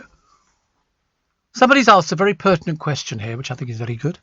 What's going to happen to Prince Philip's guns from Purdy and Son? Purdy's. He must have quite a number of guns, I should imagine. I think they'll be left to the young people of the family, because they are hunt, shoot and fish and family. And Purdy's are very expensive. I mean, you can spend, 50,000 quid on guns? So I should imagine Phillips will either go into the museum at Windsor Castle, or they'll be given to Prince Charles. But I think he's probably got his own Purdy's. You ever seen them? Very expensive Purdy's. Very, very expensive. It's a shotgun for hunting, shooting and fishing. Well, not so much fishing, more the shooting side of it. But yeah, very nice, and worth a small fortune. I mean, some of them can go well over £100,000. Roger in Brentwood says, I speak your weight machines in Boots, the chemist. Did it actually speak, or did it just push out a piece of paper? I can't remember. But the ones in Woolworths, what if they cropped up on eBay? Really nice, really nice. Rachel Venables has offered to do us. What do I mean, do us? What does that mean? A report? No, not a report. A report. Yes, a report. Well, you type something up for, I read it, and then you're throwing your hands up in the air, like somebody's let your balloon down. Oh, we're now going to talk in the break. Oh, there's a meeting. Oh, that's all we need, a meeting. Well, I don't want to go to a meeting. I've decided. Blow you. No, you have a meeting by yourself. That's you typing something up on the screen. They go, no. I don't know. It is open, long queues. I live about a mile from Woburn Safari Park. I can't remember if I've ever been to Woburn. That's the place with it's wait a minute. Woburn's not Longleat, is it? Am I getting confused by this? Or I'm not supposed to mention that either. I'm going to get into such trouble today, aren't I? This meeting, there's just going to be 2 chairs. One up on the stage, one down on the floor. He'll be up on the stage. Going, what do you mention it for? I don't know. Just thought I'd mention it quickly, you know. For Rachel Venables, my friend. Where is she? Oh, right. How lovely. Was she not talking to you before or something? She's always spoken to me. We've always got on very well indeed. I love the way you're airing your dirty laundry in public now. All of a sudden she's talking to us. Way, love it. 17 minutes to 7. 17 minutes to 7. Some of the other stories in the papers today. The Greensill row hots up for Cameron. Alison Pearson in the Telegraph saying it's saddening to see Prince Philip go, but what he stood for need never die. I like her a lot. Do you know we've got some really cracking female journalists in this country? I know that sounds terribly patronising. I don't mean it to sound patronising. The Queen will have to sit alone at the funeral because of COVID rules. I mean, she's the Queen. Surely she can do whatever she wants to do. But it's the rule of 6. She's the only member of the royal family inside the Windsor bubble formed at the start of the pandemic. And a billionaire investor known as the Czech Sphinx has launched a raid on Sainsbury's, sparking speculation that Britain's second biggest supermarket could be targeted in a takeover deal. It could be worth about 300 million. 300 million. From Qatar's Sovereign Wealth Fund. The move makes him one of Sainsbury's biggest shareholders, alongside the Sainsbury family and Qatar. When you think about it, 300 million for all those suits doesn't seem like an awful lot of money, does it? Eddie said you sounded very gruff this morning. No, I'm not. Not in a bad mood or anything like that at all. 84850, Steve at LBC. Steve, I remember the large scales used to be at railway stations. Funny how in those days nobody was bothered. You could see your weight. Yes. And Tony says, my ex-mother-in-law once stepped onto the weighing machine in Woolworths and it said, 1 at a time, please. Do you know, there's so many of those old gags about people's weight. John Lobb, the shoemaker, a few doors up from Berry Brothers. £3,000 a pair. They keep their lasts, don't they? The wooden insert that go in your shoes, so they can make your shoes. So you could phone up and go, oh, I need a pair of shoes, and they will make them because they've got your last. Definitely. The basement is stacked full of the royal family's lasts, along with Frank Sinatra, Princess Diana, and most A-listers, says Jane. You do know that area, don't you? You could spend hours there. Yes, I think you're absolutely right. I could. Wait a minute. Meeting time. You're listening to a podcast from LBC. Morning, nice to have your company. It's Steve Allen's Early Breakfast, Wednesday, the 14th of April. And we've got just a few minutes of the programme remaining, so we've had the meeting. Okay, we've had the meeting now, we've sorted it all out, which is very good, because as you've heard on the programme already, and you've heard on LBC, the Queen has conducted her first in-person royal duty since her husband, the Duke of Edinburgh, died on Friday. LBC's correspondent Rachel Venable joins us now. Good morning. Good morning, Steve. Thank you for popping in. I mean, I shouldn't really be surprised that she got back to work so quickly, should I? Well, no, but I think really we thought that she would be quiet for quite some time, but I think it's a real indication of her ongoing sense of duty and of course her determination to continue on, long after his death. But we know she's entered into a period of personal official mourning, and there are a huge number of procedures in place for this. For example, no bills get the royal assent during this time. There are a huge number of sort of ceremonial functions as well that just desist during this time, and it's a really difficult personal time for the Queen as well, who unimaginable, has lost her husband, the man who she's described as her rock, her support for 73 years. So an incredibly difficult time, but she is already back to work. We understand she's conducted her first in-person royal duty, and this was a ceremony in which the Earl Peel formally stood down as Lord Chamberlain, whose office organises royal ceremonies. So this is a really senior member of her royal staff, of her royal household, and I think that's quite significant that this wasn't an event where she was going out and meeting the public. She was thanking her staff, continuing to take on that really important role, because of course they are so important to her and to the functioning of the royal family more generally. We understand this was a private event held at Windsor Castle. The Queen accepted her former royal aide's wand and office insignia. This was for his retirement. The royal family, as I mentioned, observing 2 weeks of mourning, with the Duke's funeral taking place at Windsor on Saturday. And a royal official has said members of the family would continue to undertake engagements appropriate to the circumstances. Will they have rehearsed the funeral? Yes. They will have rehearsed it. I mean, put it this way, it's almost in their psyche. They know exactly what to do. We know what's happening this time. They're going to move the Duke from the private chapel. Then that will go down. The family will walk behind, except the Queen, who will obviously go down in the car. Separately, yes. No, I mean, the plans for a royal death have been in the works, and they have been rehashed and changed and transformed for decades. I mean, I was reading a detail yesterday. The coffin for Prince Philip, which is made of English oak, that was inherited by the royal undertakers decades ago, and they don't actually know when it was made because it was made so long previously.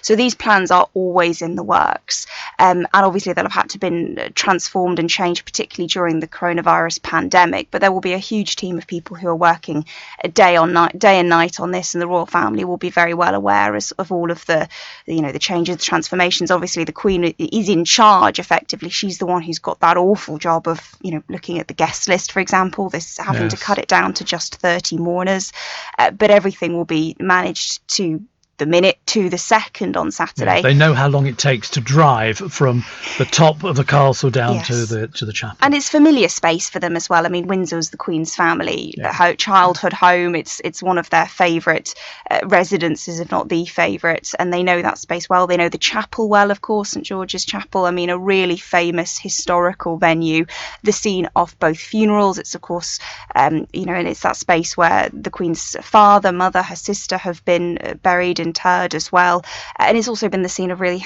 happy family occasions as well. Think of the weddings, Prince Harry and Meghan, obviously the one that I think jumps into all of our minds, but also the blessing for Charles and Camilla a couple of years before that as well. That happened at St George's Chapel. So this is a space they know really well, and the family will be quite comfortable in. And I think it'll be a combination of, there'll be a real amount of sadness, of course, on Saturday, but I think they'll have a bit of celebration too of his life, remembering all of his achievements. What an incredible life and an incredible legacy for him to have left behind. Of course, the big question on everybody's lips is, because Harry's over here, he's isolating at Frogmore. Yes. Do we think that the boys will reconcile their differences, or do we think there's going to be frostiness? That's the question. And I mean, big one. Just think, the cameras on Saturday are going to be trained on the two boys. They've been told not to be, I believe. Yeah. I believe all the film crews have been said, listen, don't concentrate too much on the family, please. But the second a shot lines up the two of them, I think everyone's going to lean forward a little bit in their seats, aren't they? There'll be royal watchers. Every inch, every blink is going to be analysed and sub-analysed, and there's going to be, but I don't know, all sorts of people sort of looking at them and going, what did that glance mean?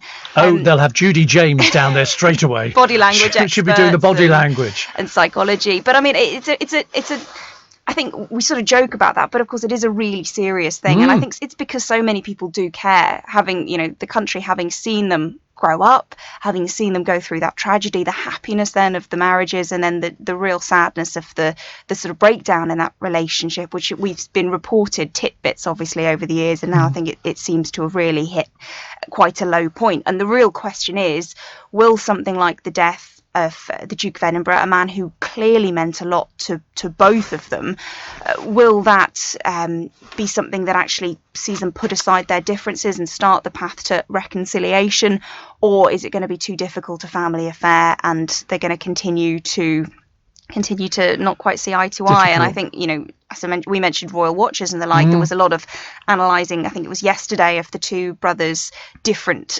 statements of commemoration. Yes, completely different. But I think it reflects their positions, doesn't it? And their positions in the family. I mean, William has always known that one day he faces being king, so he's always had that pressure on his shoulders. He's felt that pressure of formality, and I think that was reflected in the statement. Whereas for Harry, obviously, he feels much freer. There was a lot of talk about a Californian style to him, but I think in some ways maybe he's just a bit more modern, and he was trying to talk about him in maybe a more human aspect perhaps, but at the same time it completely talks to their two different aspects, and their, I think, focuses on royal family life. Because I'm actually trying to work out whether they'll have the funeral, they'll be courteous, because they're obviously going to be walking behind their grandfather's coffin, and then I'm in my mind I see him going, thank you very much indeed, back to the airport, on the plane and back. Well, I mean, I don't imagine he wants to hang around, for the simple fact that of course Meghan is He's very got nothing heavily to hang around for. Well, that too, but she's very heavily pregnant, and I think given everything that they've been through, and I imagine any father to be in that sense wouldn't want to be apart for too long. So I don't actually know what the plans are, but as I said, I imagine she wouldn't want him here longer. I don't think he would want to be here longer than he has to, because as soon as possible he's going to want to head back. I assume he then would have to isolate again, and would be keen to get back. But it's going to be a very difficult time, very difficult on Saturday, with everybody watching the weight of that family reunion at a very, very difficult time. Well, it's certain. I mean, it doesn't matter what happened. We're all going to be watching them, aren't we? We're going to be looking at every single aspect. Will they walk together? Will they walk separately? This we don't know. Will they walk with Charles? Will Camilla help out a little bit? I think they will. I think they will put on a good show. I think they will do their best to present a united front. But it's whether in the heat of the moment, perhaps anything sort of slips by and we spot something that we think is a telltale signs. And obviously, I think the royal journalists who have the most incredible series of sources will be able to tell us the in-depth details in the days afterwards of every moment, every glance. But ultimately, of course, the day which we can't forget is all about the Duke of Edinburgh, and I think that will overshadow it as well. I think once we get to the day and we see the lines of armed forces personnel all picked because they have a specific connection to the Duke, lining that route, when we see I think it's the car which was specially modified he did it, didn't he? He designed it, and that's what we were talking about at the start. The level of detail they've gone into here is absolutely incredible. Rachel, thank you so much, bringing us up to date. Are you going to be covering the funeral? I am, yes. Excellent. Excellent. Thank you very much indeed for that. That's Rachel Venables. Unfortunately, due to technical issues, there is no little bit extra today, but you can listen live to LBC and all the other programmes, as well as listening to a range of podcasts. I've watched it more times, and I couldn't work out the tapping it with a hammer. And it's the tapping it that turns it into ice. I want one. I want one of these things. I want to go to, because, I mean, I don't think you could actually freeze the stuff quick enough. You'd have people queuing up, wouldn't you? A bottle of Coke that turns into slush. How fantastic. And then Luke and I both decided this morning we could actually drink one now. We could or filling that lemon and lime or Fanta, or I don't care what it is, because I've developed peculiar tastes in drink and food. I go through phases. The other day it was cucumber. And tomatoes, and then I thought cheese and Jacob's cream crackers. I go through a phase. I haven't fancied anything else. I've not had steak for ages and ages. 84850 steve@lbc.co.uk. Somebody says, would you feel confident replacing Graham Norton? Well, I mean, it's just a chat show. Everybody's different. No, but put it this way, you couldn't replace Graham Norton. You couldn't replace Graham Norton. You'd have to be yourself, wouldn't you? That's why when you get people going, oh, I could do this and do that, and you get, well, you probably could, but that's why he's good at what he does. Because, and I would be completely different. Northfield Market's reopened.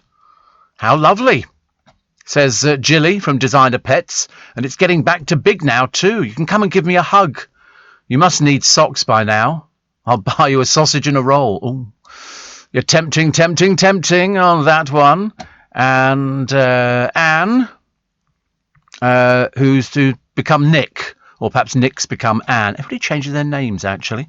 Mini Tesco, expensive. Well, listen, if they're open quite late, these places now, aren't they? What you have to remember is, in your high street, if you've got lots of places like that, you must always support your local shops. Always.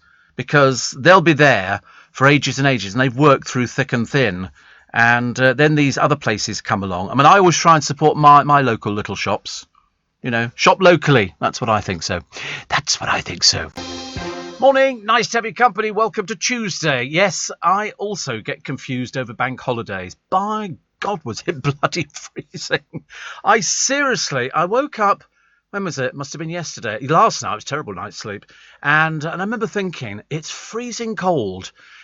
So what have I brought in today? A scarf. It's May. How is this possible? But it is nice to be sitting back in the seat. I've noticed that they've kept it centrally heated for me, which I'm very pleased about. Thank you very much indeed. So it's business as usual. Okay, business as usual, and you're all very welcome. You're all very, very welcome. Thank you for all the retweets and all the other little bits and pieces. I'm afraid I might be my usual bitter self between now and 7 this morning because I was watching a lot of television. And unfortunately, I caught up with some absolutely ghastly programmes, which I shall tell you about as we wander through my life between now and 7. Nice, isn't it? There you go. That's all I could tell you. It's going to be business as usual. So it's 84850 steve@lbc.co.uk. And already loads and loads of texts and things. And people going, hello, yeah. And I'm thinking exactly the same thing. But I'll tell you, I was frozen to death this morning when I got up. And I thought over the bank holiday weekend, as you do, my friend Neil, Mr. Neil, he said, will you be going to a garden centre for the bank holiday? And I thought, you know, the funny thing is, you've had a haircut, I've just noticed. Good Lord above, honestly. Look at you, honestly, gone all posh. I had a haircut as well. Which I know, difficult to tell which one, thank you. Let's not do the gags. But Corey's had a haircut. Luke never bothers, really. But he's had a haircut as well. Everybody's looking very smart, don't you think so? I think we all look very, very smart. Yeah, well, I can't really do anything about Corey's clothing. I mean, most of it comes from charity shops. I didn't realise. He could be wearing some of my cast-offs. But I've lost weight. I've now got the problem. I shirts, okay. Jeans, pain. Because I've gone that way and the jean is still out there somewhere. So I've got to put extra notches in the belt. Extra holes on the belt. But then, of course, it doesn't sit properly, does it? Because it all bunches up at the front. I've suddenly realised there are problems with losing weight. As I was only saying to Gemma Collins the other day. I remember saying to her, you know, you really should lose weight. And she said, you know, you're so right. Because she talks like that. It's like a voice of a 3-year-old. But I did watch a lot of television whilst I was away. And unfortunately, it was mainly reality shows. I wish I hadn't. Because I found myself getting...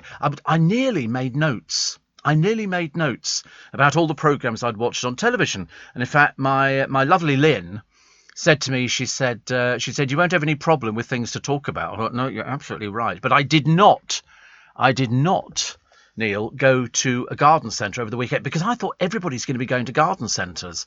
And so I thought the one thing I'd rather go during the week when everybody's back at work because then there won't be queues. And I couldn't bear to stand outside and queue to go and buy. So with the girls where I am, Lindy and Lynn, have emptied all the pots on the wall, getting them ready for... It's too cold to put plants out. It is too blooming freezing. I mean, you can feel it this morning. My little hands are they're like little blocks of ice, poor things. And so we've emptied them out. And then I went up to one of these big DIY superstores, of which there are many.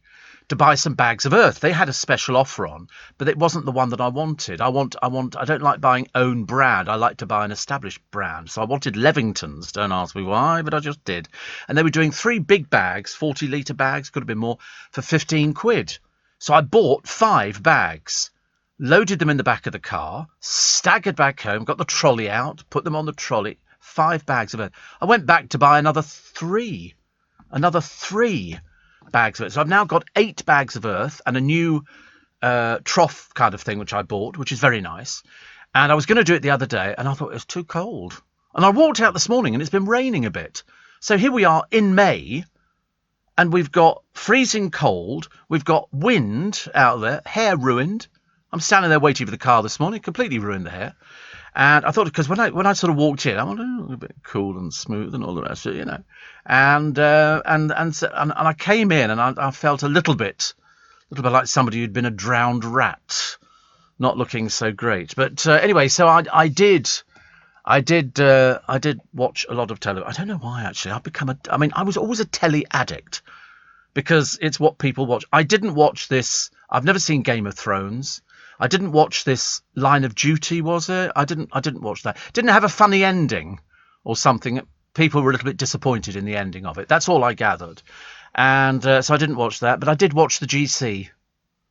The Gemma Collins programme. It's something about being a diva. I just thought it was just like being a rude person. There was nothing diva-ish about her behaviour. Obviously somebody's convinced her that, you know, because she can't do anything, and I mean she can't do anything, she's totally useless.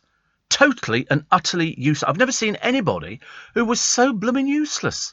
She goes to a fashion shoot in Cheshire. This is all filmed on the programme, so I was quite grateful to sort of watch it because I'd never seen it. I was trying not to, because I thought there's no point in upsetting yourself. I didn't want to upset myself. And then I sort of lay there and I'm thinking, oh my God, fathers. Anyway, she gets a gig, and the gig is modelling some of her outsized clothes, which is okay. That's fine. I'm more than happy with that. But they're doing it in Cheshire. Why Cheshire? I've got no idea. And they're doing it, wait for this one, for a woman desperate to lose weight in a burger bar. A burger bar in Cheshire. So she goes up to see her friend Dawn Ward. Now, Dawn Ward was on the Housewives of Cheshire. She lives in what can only be described as a bloody great big house. It's huge. It's set in like 12 acres. It's enormous. Well, of course, Gemma Collins doesn't have money like this. She's a pauper. In fact, at one point in this programme, she phones her agent, Amar. And he goes, yes. And she goes, how much money do I make? And he goes, because she's obviously trying to organise a mortgage. So she obviously hasn't got sort of, you know, and then we sort of checked on a few, because she has her own company. So it's very easy to check on how much money she's got. And all the papers are going, oh, she's worth a few million. Pfft, the heck she is. Like the old Jordan, you know, worth 46 million. Never in a million years was she ever worth 46 million. And so she phones up and he says 400,000. And she goes, is that a month? And there's a pause and he goes, no, a year. And I'm thinking, yeah, he's probably made a fair bit out of it because he's having to get this poor creature work. Anyway, so she's obviously now I've got an update on this. She's at, so I'll have to come back to the Dawn Ward bit. But anyway, she goes to Epping, which I know very well, and she goes to an estate agent looking for a house. But I don't want to be with people because I'm like the GC. I mean, she's completely crackers. You know, she talks about herself in third party, and I can't live with other people because I'm a celebrity. I mean, to be honest with you, well, anyway, she's moved into this house, which is pokey to say the least. She's got neighbours. I happen to know one of the neighbours who's on one of the other sides. And she turned up on the doorstep and she said, oh, call me Gemma. You know, I'm not the GC. I'm just Gemma here. And she started offloading clothes to the neighbour, because apparently she has parcels delivered every hour of the day and night. Obviously people send her this kind of stuff, and so she's offloading it to the neighbours who I think are eBaying it for her. It's most bizarre, but she doesn't know that I know this, so I'm just filling you in on that. Anyway, so she goes to Cheshire. She goes up on the train. And it's a little bit, you know, stressful for Gemma, who, to be honest with you, putting clothes on, I should imagine, would be a stressful situation. And she goes to stay with Dawn Ward. Now, Dawn Ward, as I say, has got this house which is just enormous. The kitchen is the size of Gemma Collins's little place, en masse. And I was looking at the house thinking, it's lovely. I don't know where she gets her money from. I think she's got a salon. She does these skinny jabs, which, if you remember, the GC was taking. She never actually moved a leg in her life to do some exercise. She'd taken these injections, which really they're meant for diabetics, type 2 diabetics. I know because I have these injections in my fridge and I got side effects, so I stopped taking them ages ago. And what they do is they act as an appetite suppressant. Well, not the Gemma Collins. The reason she's that fat is because she eats. And boy, does she eat. Anyway, so she stays at Dawn Ward's place. The next day, she's got the photo shoot in, really unwisely, a burger bar. Okay, so she gets up in the morning. It's all a bit stressful for poor Gemma, who spends most of her time in tears. She must be desperately unhappy. All this baloney about, because I'm like the GC and all the rest of it. Secretly inside, she's weeping buckets. Weeping buckets, and I'm not at all surprised, because she doesn't know who she is. Why would you? So anyway, the agent's waiting. They've got the clothes. They've got the makeup artist, somebody to do that dreadful hair of hers, because it's all bits and pieces and extensions and all the rest of it. And she decides that, so 2 hours in, 2 hours after she's supposed to be at the photo shoot, she's still at Dawn's place, wandering around, chatting, because I'm like to have some pictures taken. All that. That's how vacuous her life is. Meanwhile, they're all sitting around twiddling their thumbs. 3 hours, she's still not turned up. So he phones up. She goes, I'm just getting in the car now, She wasn't. She then wandered off to do something else. She's got the attention span of a goldfish. Really bad. Eventually, she makes it to this burger bar, and you do cheeseburgers? I thought, it's a burger bar. She's not the brightest. And so she has 2 double cheeseburgers. They're still waiting. They're just about to send the whole cast, crew and the photographer home. And eventually she gets round to doing it, but it's all a little bit too much of an effort for poor old Gemma Collins, who seems to think that she's a diva. Well, I obviously didn't get the gag. I had no idea. I thought perhaps they wound her up and said, listen, you are a diva and you really are a huge international star. So, very unwisely, they send her to America. Well, she obviously goes economy, because otherwise they'd have shown her going, first class. No, not a bit of it. But they have arranged one of those ghastly stretch limos the other end, because it's the only thing you can fit her in. And so they get so she's just arrived, okay, and she's sort of doing the bit to the driver, who really couldn't give a 4X. Yeah, because I'm like the GC. I'm like, she's got the window down. Yeah, I'm grateful to be here. I love you all. I'm the GC. And I'm thinking, you must be so crackers. Her and Arj were very well suited. Very well suited. He was as mad as a toothbrush as well. And so she goes to I've heard about these burgers from this place. He goes, yeah, there's one on the corner here. I'm going to buy burgers for everybody, she goes. I thought, you're supposed to be on a diet. So no, it's double or quadruple cheeseburgers, whatever the Americans have, because they have everything bigger. And that was it. And then she ends up. It's the most ridiculous program. I mean, you can only but laugh at her. She's a 40-year-old woman who the reason she's that size is because of the food she's consuming. I could understand it if we saw her doing exercise. Her exercise is unwrapping a double cheeseburger. There's no sort of exercise at all. It's all very embarrassing. It was like when we saw the picture of Arj. And then what these people do, this is how they make their living. They then sell a story, or they get put on television, like Loose Women. Oh, we've got Arj with us. And to be honest with you, thank God I had widescreen television. Nothing prepared me for the size of Arj and how he'd got that big. Where is he? How'd you get that big? I mean, Lord, people used to say to me, oh, Steve, you've put on a bit of weight. I mean, I've actually lost weight. I'm a little bit older, of course, than either of them. But I just sort of thought to myself, you're not helping yourself, are you? So Arj goes in, and because he mentions the clinic, I'm assuming that's the freebie side of it. He mentions where he's gone to. He's having a gastric band fitted. I thought, listen, I've heard of people who've had their jaws wired up and all their food is liquidized. Doesn't stop them eating. They just liquidize everything. Steak, chips, you name it, they liquidize it, and that's how they get it down. And he's exactly the same. I mean, it was sort of watching it. And I was sort of, and then I suddenly thought, wait a minute, she doesn't have any money, because she's obviously got a mortgage on this peculiar house she's got, with lots of freebies turning up all the time, which is great. Nothing the matter with freebies turning up. And she's obviously very happy with it. But I just got this feeling that as she spent a lot of time, she's all of a sudden sit down and I'm thinking, you really are unhappy. Because she can't find a boyfriend. She's desperate to find one. She keeps going, but then she went on holiday with Arj. She comes back. I thought they'd finished because he called her a hippo. But they keep going out again. I mean, this was sort of my entertainment. But at the same time, I felt so sorry for her. I thought, what is she? And then Elliot Wright has got a place over in Marbs or wherever it is, a restaurant. That burnt down.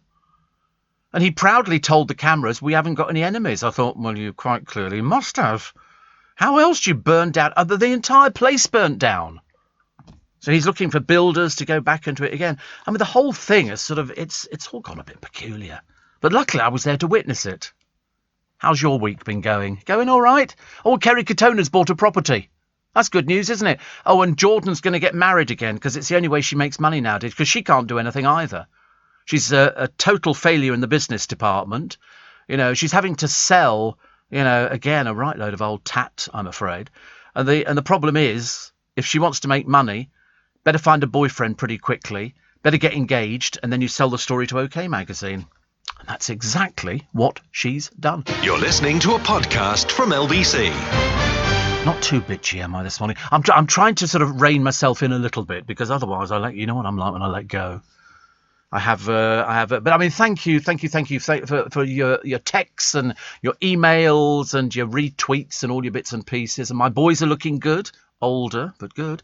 And that's good. Yeah, I know. Somebody said to me the other day, in fact, even my godchildren said, you've lost weight. Yeah, well, you know, that's the way it gets. So I'm going to have to go out today and buy a pair of jeans. It's either that or I'm going to walk in here with a pair of shorts tomorrow. And believe you me, with my legs and this cold weather, it ain't happening. It's as simple as that. But it's freezing out there.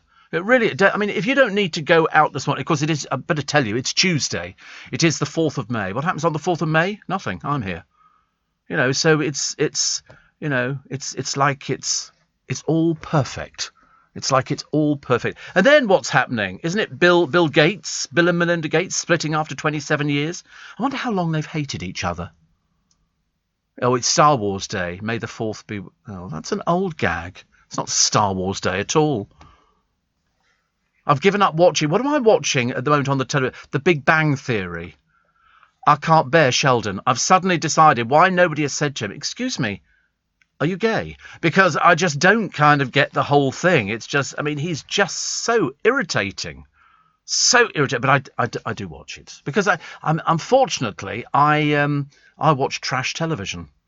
I can't help it. That's what my life is. I never liked Friends. Out of all those programmes, I just kept thinking, aren't they a bit old all to be still living together? You know, and then you've got the one who sings with a guitar, but she doesn't sing because she's totally tuneless. Then you've got sort of Joey, you know, what's his catchphrase? They made him do it on the Graham Norton show. How you doing? And he had to do it for this actress, and I thought, how embarrassing for the rest of your life. How you doing? It's like, you know, as anybody. I mean, I've actually got a catchphrase that it's brilliant. I came up with it years ago. And I soon discovered that everybody's saying it. You know what it is? Merry Christmas. It works every time. Every time. Within a short space of time, everybody was saying it. They would say, Merry Christmas. Thank you very much indeed. I thought, that's my catchphrase. That's my catchphrase. It's like, happy birthday. Happy birthday. Or good morning's a very popular one. Good morning. Or failing that, I'm Steve Allen. And people go, no, you're not. I go, yeah, I am. I am. I was so worried, actually, this morning because I slept so badly last night. I thought to myself, so all the way in the car, I'm basically humming to myself. I mean, people say that if you work on the radio, you're supposed to do vocal exercises. The heck you are. How can you do vocal exercise? You just have to trust, you know, in God and doctors and make sure that everything's as perfect as it can be. And so for the last few days, I've been talking to as many people as possible, hoping that I'm going to sort of exercise my vocal cords. And I think you'll have to agree, actually. I mean, so far it's okay. So Jordan, running out of money again. She's the little boyfriend she's found. Another one. This is number 8, I believe. But as I say, who's counting in Jordan's life? All she wants is more children. She hasn't got any money. She doesn't actually have a job. The job is getting married to another poor sap, and you know she's going to be on all the television. Yeah, this is the one. Like Peter Andre was the one, like Alex Reid was the one, like, you know, all these different. They were always the one. So this one's just. I'm sick to death of hearing it. I feel a bit tragically sorry for her. Also, she looks a bit peculiar. She's had so much, you know, work done, and then she had something taken out, and then she went this. And I'm thinking to myself, all we're breeding nowadays is a load of peculiars who we put on the television. Although, you know, the Gateses, and do you know what they've got? You know that they are very, very much into their foundation. How much money is in their foundation? 50 billion.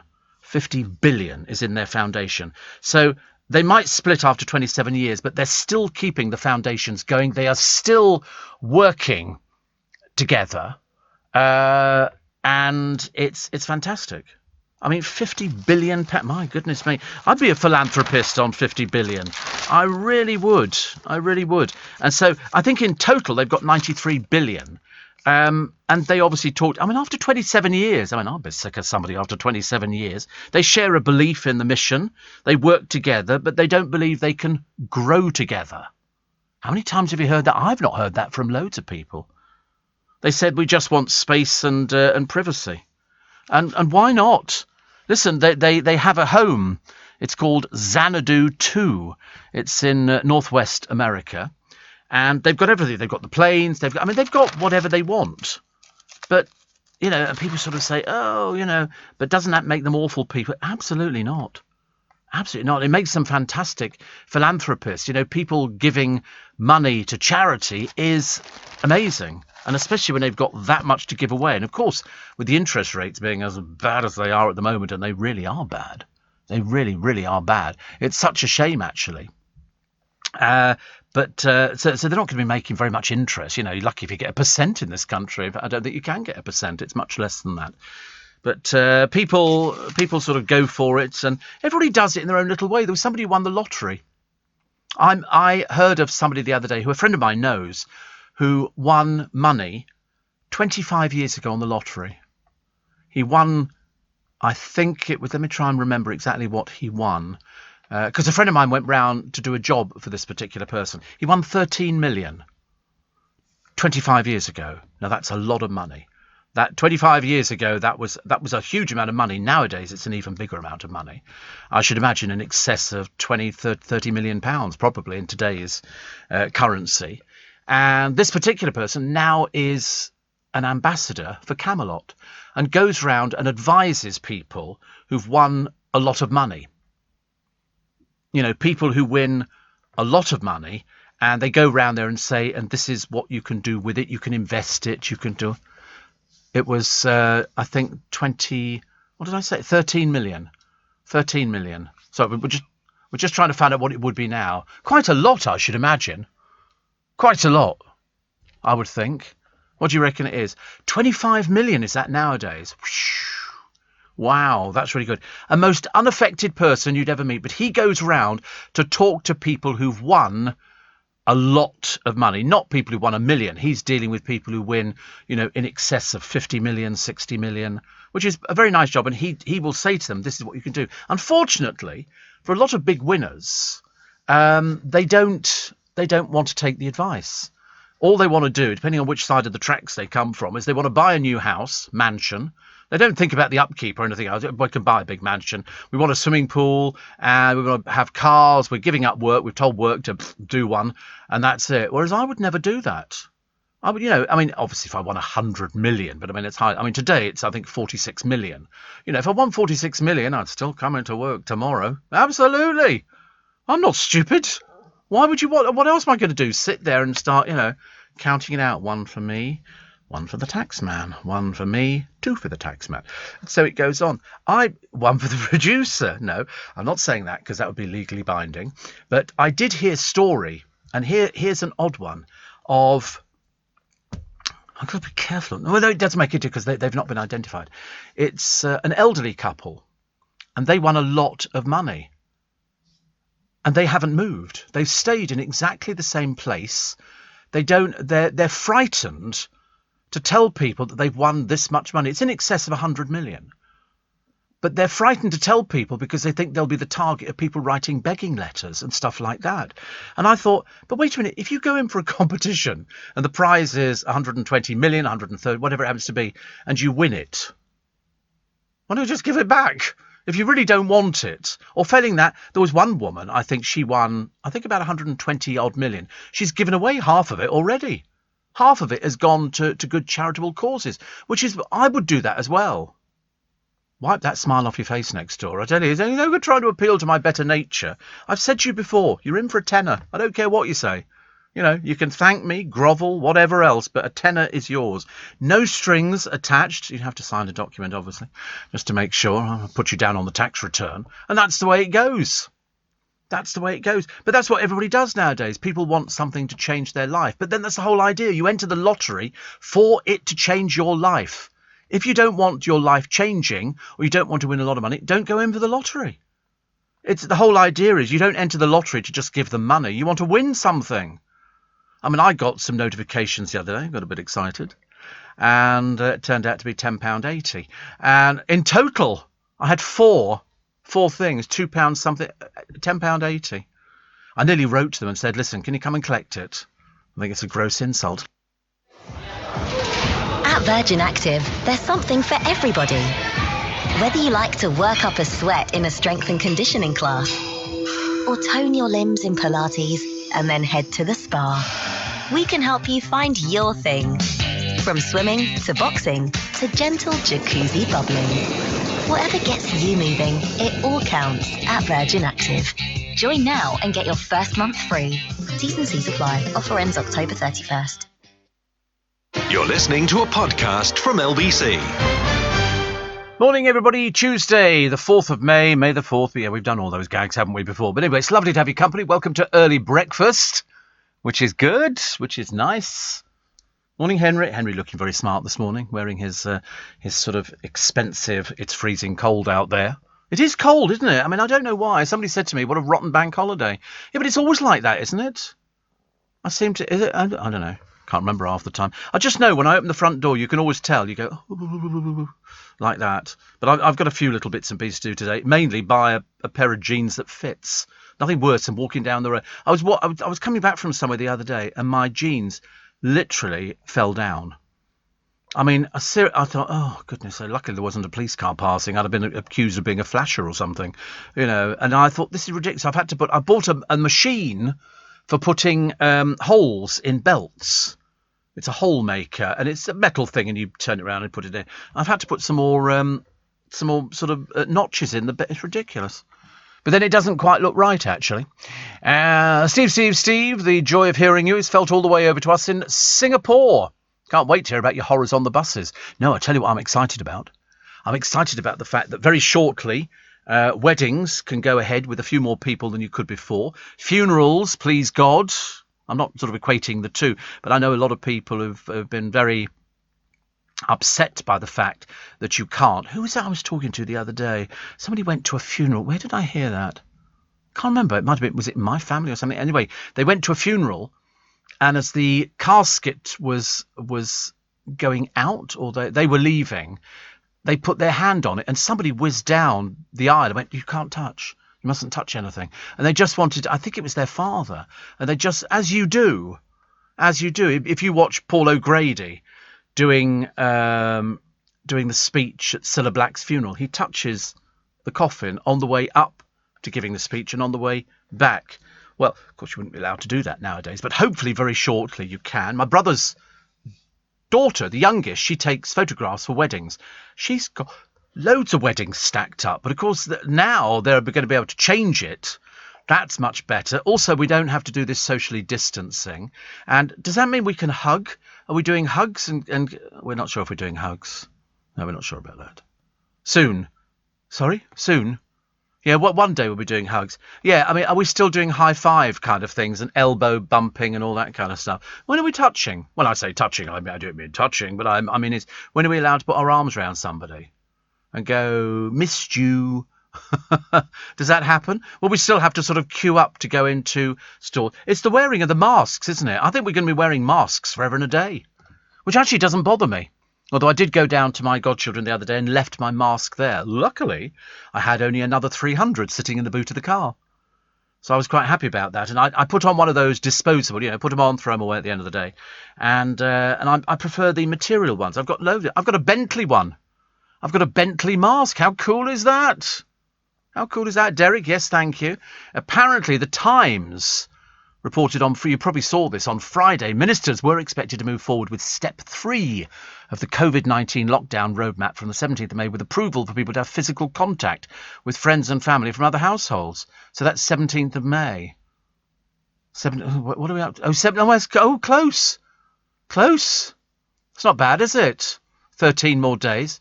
If everything goes to bed, then we can go around hugging people. I might just go up to perfect strangers and just hug people. Be quite a nice thing, isn't it? You might feel a little bit closer, much closer. And also Andrew says, voice sounds terrific. I know. Yeah, I'm very excited by this. Very excited. It's amazing, actually. I know that's James O'Brien writing. Ian Dale wrote to me, which was very nice. And Sheila Fogarty. Sheila Fogarty wrote to me the other day. How cool was that? I don't think Sheila's ever written to me before. I wrote back immediately. Who is this? I wrote. Diet Coke or lemonade is as bad as full sugar. So it doesn't make any difference. Because you often see people sitting in KFC. Well, you used to, and you could sit in there. That'll be the next thing, won't it, please?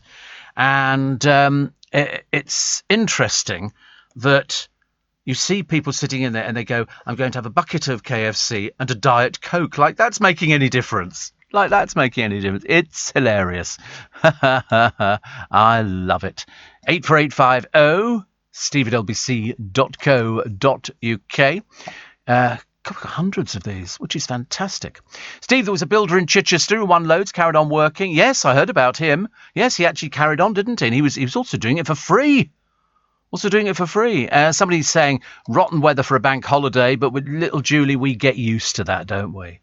I saw little Julie and Winnie a short while ago. We were talking about fun fairs and things like that. Again, it was sort of, actually, your high street, your local high street is probably a bit the same as mine, a bit decimated. But all of ours is opening up again. We've got a new fried chicken shop, like we really don't need it. And Tesco's have moved into what used to be Halfords. And they're going to be opening up there. So it's going to be what they call a mini Tesco, which is, I don't know, to be honest with you, I don't know. We've got sort of a medium Marks and Spencer's. We've got a full-size Waitrose. And then we've got a little Sainsbury's, I think. And now we can have a little... So obviously the high street's... In fact, actually, by the time they've done that... And I've got addicted to hot chocolate with whipped cream. Hot chocolate with... I mean, is this possible? And have you seen the price? I have to limit myself. Because it's easy to go out and you go a medium hot chocolate with whipped cream and a little panini, and by God, they've shrunk, with a piece of cheese and some Marmite in it. That's over £6. £6. Seriously, I need to take out a mortgage. Somebody said, I thought I've lost the thing now, actually. The lottery money was... Wait a minute, I've lost the blooming thing, actually. That's typical, isn't it? I thought lottery winnings were already taxed, says Mo. No, they're tax-free. The only time you start paying tax on them is when you put them into an interest account and you start earning money. When you start earning money out of them. But if you sort of basically took it and stuck it under your bed, you wouldn't be paying any... because they don't know where it is. But if you put it in the bank like most people and you earn interest, that's when you start paying tax. But no, they are tax free. Very, very keen to tell you that, which is good. We love it. Somebody says, I missed you, says Shane in Sydney. Good. And Jemima says, I drink diet soft drinks because I prefer the taste. I haven't had any of those. I don't think I haven't had a fizzy drink or a diet drink or anything else. But I'm watching this thing on the television. Go onto YouTube. You'll love it. And go food around the world. Put in Coke slush. Coke slush. And up will come, in India, a machine. It looks like something that you'd make candy floss out of, but it's got ice in it, and around the outside there's bottles: Coke, Fanta, Sprite, lemon and lime, all different, all very pretty, and full of ice. And in the middle, it's got another 10 bottles turning, a bit like a little roundabout that's not going the full. And they do it. So somebody comes along, and they go, I'll obviously have a slush Coke. He picks up one of the Coke bottles. It's been semi-turning in the middle of this thing, which is liquid, taps the bottom of it with a rubber mallet, and it turns to ice in front of your eyes. And then he pours it out, and out comes slush. Slush. Unbelievable. Unbelievable. And I was trying to work out, and my oldest goddaughter's boyfriend, he explained the hitting of it apparently releases the nitrous gas which is in there to start with, and it then goes from normal liquid into ice. Oh, they're both going to watch it now. You're going to watch it, aren't you? Coke slush is what you're looking for. And but there it is. So it's very clever. It's only 20 whatever it is. Look, there you go, and taps it, and immediately it's ice. It turns into ice. Normally they only tap it the once. He's obviously gone mad with this one. And then he pours it, and out comes, look, here we go, and there, and he pours it. Look, it turns into slush. I tend to forget. Sorry, you're not watching this at home, are you? If you're in the car, you must be really annoyed. I'm so sorry. I've watched it more times, and I couldn't work out the tapping it with a hammer. And it's the tapping it that turns it into ice. I want one. I want one of these things. I want to go to, because, I mean, I don't think you could actually freeze the stuff quick enough. You'd have people queuing up, wouldn't you? A bottle of Coke that turns into slush. How fantastic. And then Luke and I both decided this morning we could actually drink one now. We could actually, or filling that lemon and lime or Fanta, or I don't care what it is, because I've developed peculiar tastes in drink and food. I go through phases. The other day it was cucumber. And tomatoes, and then I thought cheese and Jacob's cream crackers. I go through a phase. I haven't fancied anything else. I've not had steak for, ages and ages. 84850 steve@lbc.co.uk. Somebody says, would you feel confident replacing Graham Norton? Well, I mean, it's just a chat show. Everybody's different. No, put it this way, you couldn't replace Graham Norton. You couldn't replace Graham Norton. You'd have to be yourself, wouldn't you? That's why when you get people going, oh, I could do this and do that, and you get, well, you probably could. But that's why he's good at what he does. And I would be completely different. Northfield Market's reopened. How lovely, says Jilly from Designer Pets. And it's getting back to big now, too. You can come and give me a hug. You must need socks by now. I'll buy you a sausage and a roll. Ooh. You're tempting on that one. And Anne, who's to become Nick, or perhaps Nick's become Anne. Everybody changes their names, actually. Mini Tesco, expensive. Well, listen, if they're open quite late, these places now, aren't they? What you have to remember is, in your high street, if you've got lots of places like that, you must always support your local shops. Always. Because they'll be there for ages and ages, and they've worked through thick and thin. And then these other places come along. I mean, I always try and support my local little shops. You know, shop locally. That's what I think so. You're listening to a podcast from LBC. Morning. Nice to have your company. It's Steve Allen's Early Breakfast on LBC. It's Tuesday. It's the 4th of May. And, yeah, we've done all the gags about the Star Wars and all the rest of it. It's freezing cold. You've had a bank holiday. And it was blooming miserable. It wasn't the most exciting. But you might have been to a garden centre. You might have been out there and you might have thought, well, I'm going to buy a little. But just be careful, because these early morning frosts can take away your little plants and they go all stunted. There's a lovely survey in the paper today, which is about men with big noses, which I'm not sure I should do on the programme this morning. I mean, it dominates the papers, strangely enough. Well, in between that and £93 billion divorce.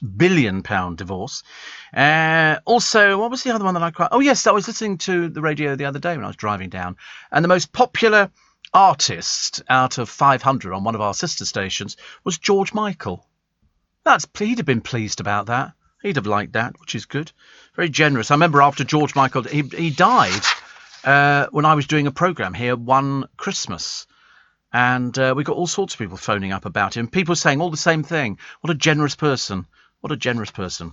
The Isle of Man records its first case of COVID-19. Wait a minute, you'll like this one, because have you... No, I can't. Marcel Stellman has died. Marcel Stellman, you don't know who he is, do you? He invented Countdown. He was the inventor of Countdown. You tend to forget that people invent these shows. It was like, I remember some bloke years ago, I can't remember what he was there, but his claim to fame was he invented Cat's Eyes in the road. That's what he did.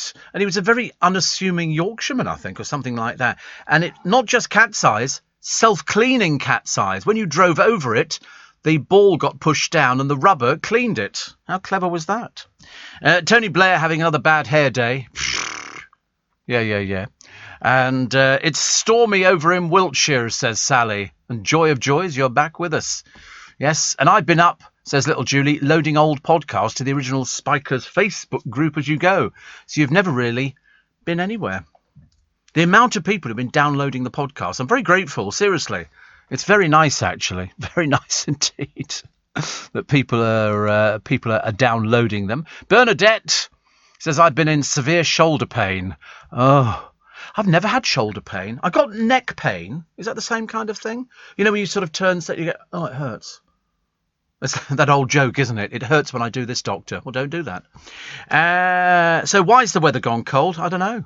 They just put it on one of the papers. I thought that's a good headline, isn't it? Why is it gone cold? Keeps you... I mean, to be honest with you, do you know all I want? A bit of sunshine. And I'm not the first person to say I'd quite like a little bit of sunshine. Plus, the jab. Oh, I've got my second jab booked in. That's coming up shortly. Woo! Am I pleased? Do you know? One bit of me is pleased about it. It comes up in, I think, in about could be 10 days' time, and because they kept writing to me going, "You've still not responded." So I wrote back, and I'm kind of putting myself off it. You know why? When I got the jab first time round, I did AstraZeneca, no side effects. I'm now dreadfully worried that when I have it the second time, but then somebody said, no, you've already had it first time round, so you shouldn't get anything on the second time round. So I'm going for the second time round, which is fine. I'm not really bothered about it. I just got slightly worried because one of my neighbours got it, and for 2 hours they had the worst headache they'd ever had in their entire life. I thought, oh no, I don't want to go ill. Thank you very much indeed. Bad news. The Spice Girls could be making another assault on the cinema screen. Another Spice Girls. Oh, please no. Do you think it'll include Victoria, or do you think Victoria will be too busy hanging on to Dave, who's become very friendly with the Kardashians, which I think is hilarious. Also, Star Wars. Some new Star Wars series filmed quite near Blackpool. Not actually in Blackpool, but quite near Blackpool. You don't want to film anything in Blackpool, do you? I mean, really. And there's a lady called Nicola Crawford. She's got a handbag for nearly every day of the year. And I watched a programme the other day on the television. I've never found it on my telly, but I found it in this place I was. And it's people who sell very expensive handbags. Very expensive handbags. And so there's this guy. I was only guessing that he was gay. He's very large. He wears full makeup. And he takes these expensive handbags round to these precious little mites' houses, which Mummy and Daddy own, and they go for thousands of pounds for a handbag. I couldn't believe it. And this lady's in the paper today. She's got handbags for nearly every day of the year, everything from a £5 up to quite a few £1,000s. I can't imagine why people pay so much money. There is one particular company, I can't remember who it is now, you'll have to tell me, who sell very expensive bags, but not to the likes of us, I'm afraid. It's only to very rich people. They don't want their handbag to be seen by somebody walking around North Weald Market, sorry to tell you. They want it to be seen by somebody who's very well heeled, like Victoria Beckham. I think Victoria Beckham's got a handbag that costs more than £20,000. How is this possible? How is it possible to have a handbag that costs so much money? You lady, I mean, I see them on the television on QVC. And there don't seem to be these sort of prices. There's, they might be, 160, 150 and all the rest of it. Very interesting. Very, very interesting. Loose Women turns Loose Men, I think for the second time. And they've got Judge Rinder on it and Ashley Banjo and all the rest of it. And Richard Madeley, who I think thought he was going to get the Piers Morgan job in the morning. Mind you, I think Adil Ray thought he was going to get it. He was quite good. Which sounds terribly patronising because it's saying somebody was quite good. But I thought he was going to get it. And then it went to... Who did it go to? Who did the Piers Morgan job go to? Did it go to... Yes, it's gone to somebody. No. They've already announced who it's gone to. It's what the Fleet Street... Downing Street bloke. Alistair Campbell. No, he's booked for it, I thought. Is it? Oh, I thought he was booked in permanently for it. My God, it must be like a cat fight down there. Who's actually going to get the gig? Who's going to get the gig? I don't know what they're looking for. It's a little bit difficult. Hello. No, I think, put it this way, I think you'd have to have hair. I didn't know who Adil Ray was. I know he's a comedian. I know he was in that sitcom on the telly. And then I looked at him and I thought, well, unrecognisable. Unrecognisable. Fantastic. No, it's not Hermes. This bag. It's something else. I'll think of it, actually. It's very good, actually. Very, very good. Also, I watched a great programme on the television looking at the history of Cadbury's, which is now owned by the Americans. And they were showing you the factory and how they make it. I'll tell you, it's very clinical. Very clinical. And it's all this chocolate. They make all this chocolate. And I suddenly got a craving for chocolate. And I don't even eat chocolate. I'm really not... I couldn't care less, even though sitting out in my little locker... We've got a locker. I've got one here. I've got a complete box of Cadbury's eggs. A complete box of those fondant eggs. I don't know why I've got them. I bought them in Costco about a month ago. It might even be longer, but they seem to have long shelf life. And they tell you that they sell about 14 million a year of these. But they had all these chocolates coming off the line and everything. And then they had an interview with the flake girl, our flake girl, Janice. She was on there. And I went, she looks fantastic. Really looks great. So I was very pleased, actually. I thought there's somebody else that we know on the television. John in Colchester said, I had bad reaction to the jab first time around. Hope it doesn't mean I'll have bad reaction with the second one. Well, I'm hoping... I might be wrong, John, but I'm hoping that if you have the second one, because you've already had the first one, you then should be immune to it. Because I don't want any illness, thank you very much indeed. Definitely not. Definitely not. Rob's in Tottenham, good morning. And hope you're all getting up for work. Percy Shaw invented the cat's eye. Percy Shaw. He died, didn't he, some years ago? But it was the self-cleaning cat's eyes. What a clever man. I wish I'd invented something. Wasn't it the bloke out of the Monkees, Mike Nesmith, whose aunt invented, was it Tipp-Ex or something like that? And so he didn't need to worry about the money coming in from the group because he inherited all of that. I thought, what a thing. I've never invented anything. I wish somebody had invented an ice lolly that was just frozen water. Oh, hello. Not heard that music for a little while here. Good Lord above. That means that we're heading up to the news at 5 o'clock this morning. We do have a poem. You've been a bit remiss in the poetry department, I've noticed. We've not. I have been hearing the show, and I didn't notice the poetry creeping in. It's a fairly lengthy one this morning. Luke picked this one, and it looks really good. And so I'll read that to you in a moment. I'm getting better. I haven't read a poem out for ages and ages, but I shall do my best with it this morning. You're listening to a podcast from LBC. Morning, everybody. Nice to have your company. It's Tuesday, the 4th of May. We are bouncing along because I tell you, it's the only thing I can do to try and get away from this dreadful blooming weather. It's freezing cold, and I still do the same thing. Isn't it funny? I shall leave here a little bit later on this morning. I have to be assisted with the producer. And it'll be raining. You can guarantee it'll be raining. He never brings an umbrella. He never has a hat. He never has anything at all. So, of course, I'm always fully equipped. Hat, umbrella, the whole bit. I'm not sharing. If he's not bright enough to bring in his own umbrella. So I thought I'd have to buy him something. And I thought, no, I'm not going to spend the money. Blow it. Why? And so I should go down there. But I see people getting off the trains at Waterloo Station, seriously wearing what can only be described as summer gear. How they don't freeze to death, even when it was freezing cold and it was over winter, and I was going down there. There's people getting off the train in like T-shirts and shorts and Crocs. I hate Crocs. Crocs. I mean, or as I prefer to call them, those cheap rubber shoes, which become, almost de rigueur for certain people. Really, I mean, quite ridiculous. And so, but the trouble is, I'm feeling the cold.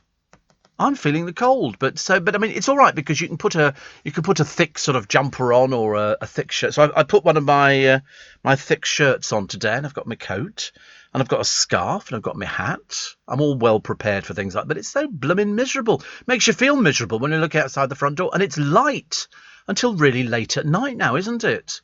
I mean, I'm practically climbing into bed, getting up to get some water, looking out, and it's still brilliant sunshine. It's not good at all. I know that Helen's listening to the programme in Eilat, and lots of love to cousin Helen from Lynn, and also another friend, Helen, in the Edgware Road. I mean, she's not actually sitting in the road. I mean, quite clearly that would be silly. She actually lives, along the Edgware Road, which is a very, very long road. Madeleine McCann's parents are in the paper today. They're still holding out. This is, I think. Is this the 14th anniversary? Is this 14 years? And they're still. But what else can they do? I said this last year, the year before. Absolutely amazing that they're still. But they can't just ignore it and say, oh, that's right, we're never going to worry about her ever again. I believe they've got 750,000 in their account if the police funding dries up, and I don't know whether or not it will do, whether or not the government will withhold. I've got no idea at all. We'll have to wait and find out. Also, to help get you through the week, what is it? A little bit of exercise and a strong coffee. That apparently gets you through the week. Well, I mean, I drink tea at work. I haven't had a cup of coffee at work, and we've got machines that dispense the best coffee you could ever think of. There's an ex-chief of UFO type things. He thinks that UFOs are targeting the Earth. He totally believes that they're there. Oh, poem of the day. We still have the jingle, but I've decided I'm going to do away with it. You know why? Because the bloke who did the jingle is asking for royalties, and I'm not prepared to spend the money. I'm really not. He wrote to us the other day. He said, oh, Steve, by the way, I do this jingle of the day, poem of the day. I said, well, we're not paying for it. You should be grateful to appear on the programme. For goodness sake, people bend over backwards to be on this show, and they've had to. And it's a case of, no, well, I'm not paying. I'm not paying at all. So see what you think of this morning's. We're trying to educate everybody, me included. This one is called, I didn't know what it meant actually to start with, but now I've got it. It's by Shelley W. Williams. Always very important, the W. Bowling with Flair. That's what it's called. Bowling with Flair. We went bowling one night and my game was going good. I'd reached a better score than I ever thought I could. It was getting late that night and I knew we had to hurry. My game was getting rapid and my sight was getting blurry. The score was a close tie and the game was getting hot. I held the ball with a tight grip and gave it everything I got. The holes held tight my fingers and I went down with the ball. It was stuck and I slid behind from the moment of my fall. With my feet up in the air and a blank thought in my brain, I knocked down every pin when I went flying down the lane.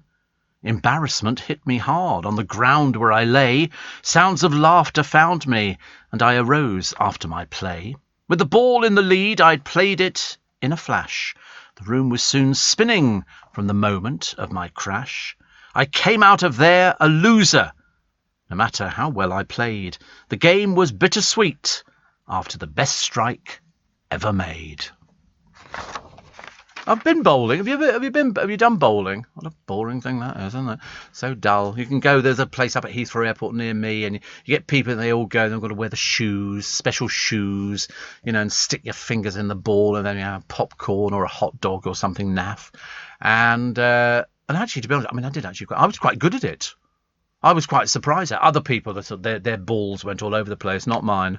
Straight and true, right to the middle. Psh, obliterated everything. I was very happy, actually.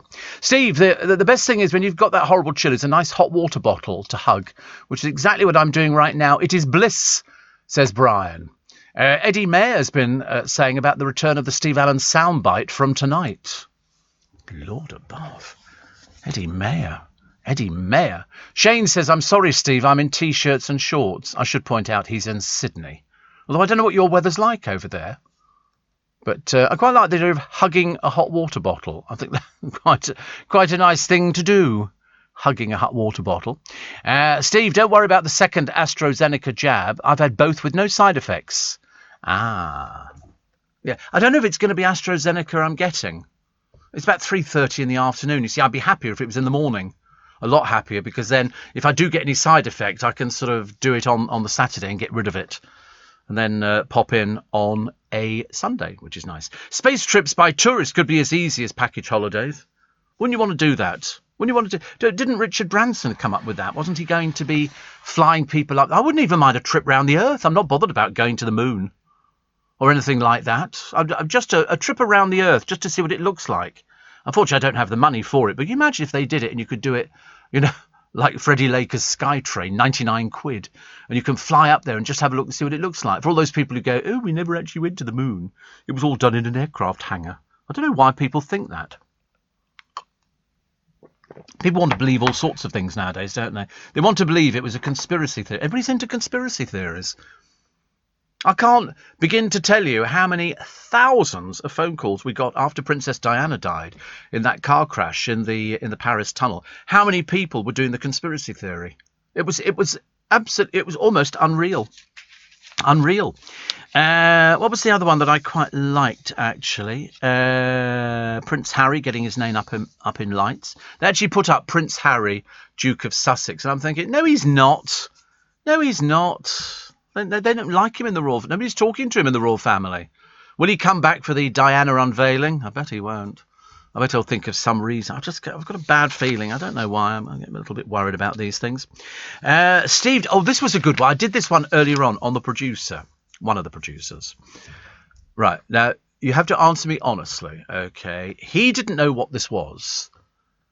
I'm going to ask you, Steve Davis, Steve Interesting Davis, snooker player, is hooked on watching videos on soldering. Do you know what soldering is? Luke had no idea. I tried to explain in my best way possible without hitting him over the head with a blunt stiletto what soldering was. I said you have a soldering iron and you get this thing and you put it onto something and you melt it and it sort of does an electrical connection or whatever it is. They use it a lot. You see machines doing it for printed circuit boards and things like that. But he didn't know what a soldering iron was. You can pick them up very cheap. They're about 3 or 4 quid. And it's just a metal tip and it heats up and then you solder. He never heard of it. You know why? He was doing home economy at school. So everybody else is doing soldering. He's doing rock cakes. It's as simple as that. It's not a complicated thing. But he didn't know what it was. That's why I was a bit worried that you might not have heard of it either, in which case I'd have had to go back to school and try and explain it to somebody. I should have got out a video or something and showed him what it looked like. Have you ever done I've done soldering as well. You used to burn yourself. Oh. What, were you soldering your fingers together or something? Well, oh, right. Oh, I never burnt myself, but you've got to be careful when you put the soldering iron down that it's not going to sort of set fire to anything. But you're better at sewing. Oh, right. We never did sew. We did a thing at school, which is where we had a piece of cloth and then you did... There's a name for it. I can't remember what it is, where you do sort of a picture of your house with your name underneath it. Girls used to do it years ago to prove, in the Victorian times, how good they were at sewing. It would have their name. They go, my name's Mary Jane. And there's a picture of a lamb or something like that. And they would do these samplers, I think they might have been called. I could be wrong on that. You ladies who do sewing will tell me all about it. But we did one at school, and you got the material and everything else. But I've never been very good. I used to want to do... I've always wanted a sewing machine. I don't know what to do with it. I just fancied a sewing machine. We used to have a woman who used to come round to a department store every Christmas when I was younger. And she sat in the towel department and she was probably, I don't know, about 60 or something like that. And you would buy a towel and she would put your initials on it for free. She had a sewing machine. She put it on there. She put 2 round discs on there and then and did your initials. Or she put your name on it or something like that if you paid a bit extra. And I remember thinking, how clever is that? My mother could sew. She used to darn socks. Now I throw them away.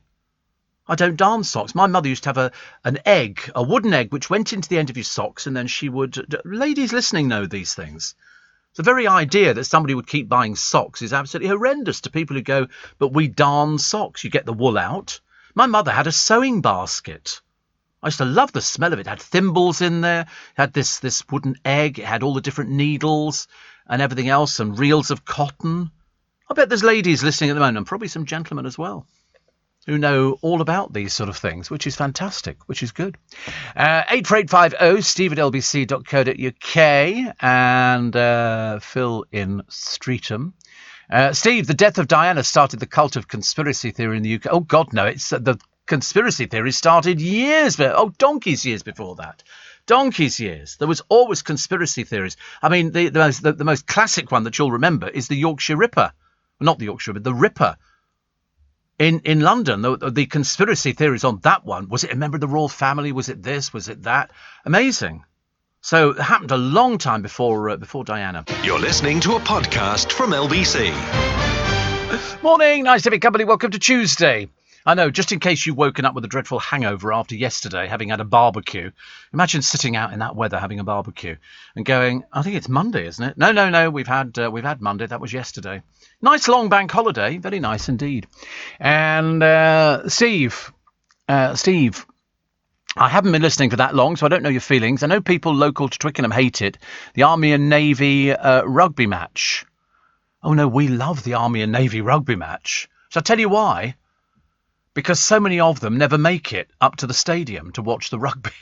For the week before, all the rugby hierarchy, all the stick under the arm kind of people, turn up and they decide where they're going to put their sort of basically for those people who misbehave themselves with the Army and Navy, so that they get arrested because they drink themselves into oblivion. So they never actually make it up to the stadium. You can go. The game will be starting shortly. They just want to drink. So it doesn't bother. I mean, the restaurants around Twickenham, happy days, used to absolutely love it. That's where all the money comes from. In fact, with all of it, really, it's quite a good money spinner. All of the rugby games, but the Army and Navy one, me and my friend Michael have a good old laugh about that one. We think it's fantastic. Very funny. Anton in Stockport says we did enamelling in metalwork at school. Did you?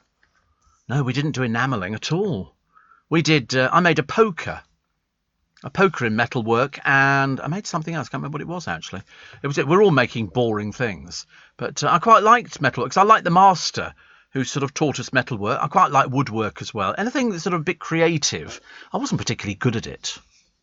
We made something with just a piece of wood with slots cut in it, which you screwed to the wall. Then you could put your screwdrivers in there and stuff like that. That was a bit dull and boring. And whatever happened to my poker, I've got no idea. But it had a brass handle, which was lovely. I mean, really, really nice. Really nice. Oh, they're still arguing with Iran, aren't they? £400 million? And I thought that's what the Iranian government were asking for, to release this lady. No. It turns out that's money they'd already paid us for some tanks. So basically, we've taken 400 million and we haven't given them anything. Not surprised they want it back. I'm not surprised. I mean, how can you do it? That's cheating. Bad enough as it is, for goodness sake. Men with big... No, I can't do that one. The other story, which is very interesting, because I remember it when it happened, and it was the Stuart Lubbock story. Stuart Lubbock was the man who died in Michael Barrymore's swimming pool 20 years ago. His father has campaigned for the best part of 20 years. The best part of actually 20 years to find out how his son died. And the police had interviewed loads of people, and at the moment Terry Lubbock is dying, and he doesn't have very much time left, and it's his dream to find out how his son died. He has relentlessly fought, even though he claimed yesterday many have tried to silence him. He's got cancer. It's terminal. He said, I'll never have the day in court to face my son's killer. And it looks likely, according to The Sun this morning, police are ready to charge a suspect over Stuart Lubbock's death from 20 years ago. So whether they've got new evidence, I've got no idea. This man was held on suspicion of murder. He's 50 years old. That's all I can tell you. And before you ask, it's not Michael Barrymore, who's 68. This is a 50-year-old man, because there were people at the party. Somebody somewhere at that party must have known exactly what happened. I mean, there were various rumours at the time. I think they'd actually met. It basically killed Michael Barrymore's career. In fact, everywhere he went, Stuart Lubbock's father, Terry, turned up to harass him because he thought that he was responsible. And what it was is a party. They'd been out. They'd been to a club in Harlow, and Stuart Lubbock went back with them, and there were drugs involved and all sorts of things. The problem was that Stuart Lubbock died in Michael Barrymore's pool. Michael Barrymore was at one end of this house. It's quite a big bungalow type thing, and he was at one end of it and the party was taking place at the other end. There weren't a huge amount of people there. I think there was probably about 10 people or something like that. And so they were just trying to find out. There were things which came up in the autopsy. Stuart's brother Kevin says it shows why my dad has never given up the fight. So he keeps a picture of Stuart Lubbock next to his bedside table, but it doesn't look likely that he's going to get his day in court to see somebody who might be able to shed light on how Stuart died. There were questions raised afterwards, but it effectively absolutely annihilated Michael Barrymore's career. He became absolutely persona non grata. I believe there is still a quiz show which they never showed. They never showed it. It's still sitting on the shelf because they weren't sure what the involvement was. And Michael Barrymore turned up on a couple of other programmes, but he never regained what he had before, which was he was one of our top entertainers. I went to see him. I went to the Hammersmith Odeon, as was called then. I think it's called all sorts of things now. And he was doing his one-man show. This was it before that or after that? I can't remember now. It was after this had occurred. It must have been, because he came on stage and he did I was sitting right behind Michael Caine, believe it or not. Right behind Michael Caine. And Michael Barrymore came on stage, and he was, after he'd done the act and he'd done the usual thing, some of which was very inspired comedy. Mad comedy, but very inspiring.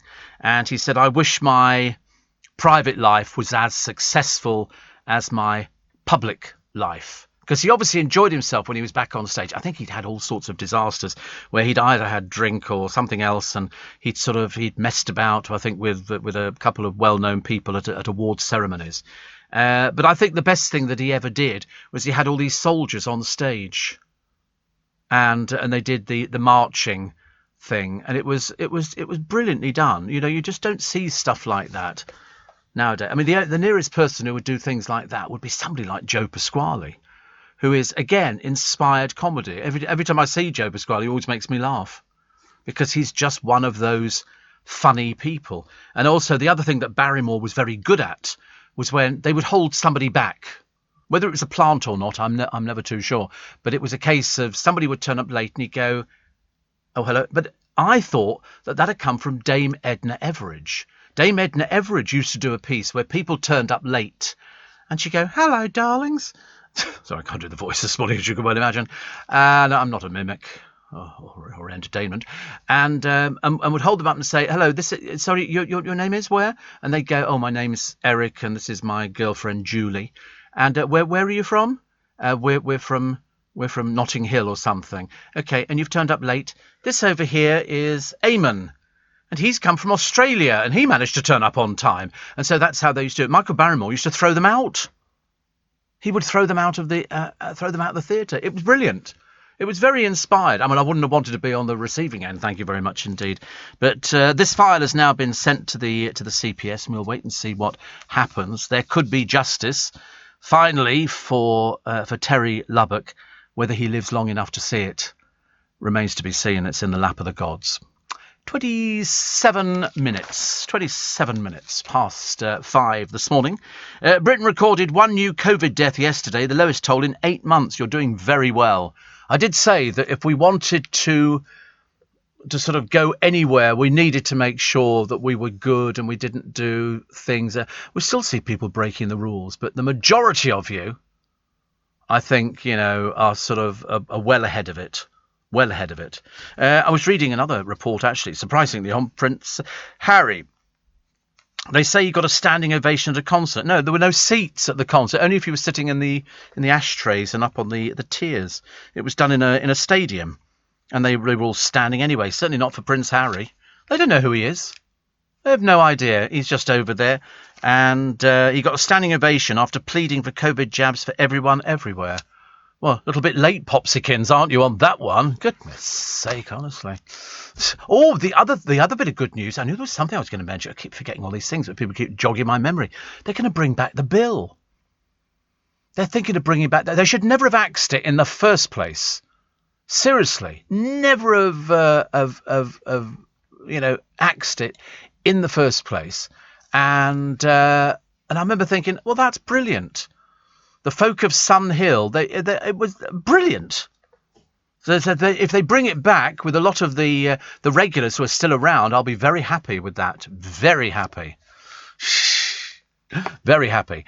Steve, a while ago you mentioned and recommended a magic book. Did I? A magic book. I'd love to get my grandchildren into magic. Could you mention the book again? I can't remember that one, actually. I don't remember that one. There are lots of magic books. In fact, if you just go on to Amazon and type in... I mean, there are lots of magic shops around who do magic books. It depends how old the grandchildren are. But I can't remember recommending a magic book. There's so many. There's books on coin magic and rope magic and silk magic and all sorts of exciting things. But go to Amazon and type in children's magic book and you'll probably find something. I do have another book to recommend this morning, and it fell into my hands this morning. And it's about a British gentleman. He's an actor. He's not with us anymore. And it's somebody you know who's written this book. And I'm going to tell you all about it after the news, which is coming up almost immediately, if not sooner. With UK Export Finance, I'm fulfilling more export orders from around the world with working capital support. Export insurance means I'll get paid when exporting to challenging markets. At UK Export Finance, we believe no viable UK export should fail for lack of finance or insurance. Between 2022 and 2023, we provided £6.5 billion of government-backed trade finance to support UK exports. Learn how we could help you win export contracts, fulfill orders, and get paid. Search UK Export Finance today. You're listening to a podcast from LBC. Do you know, it's been the coldest ever Maybank holiday. I don't know why I was surprised. It's Great Britain. It's always cold, isn't it? We get all the seasons in one day.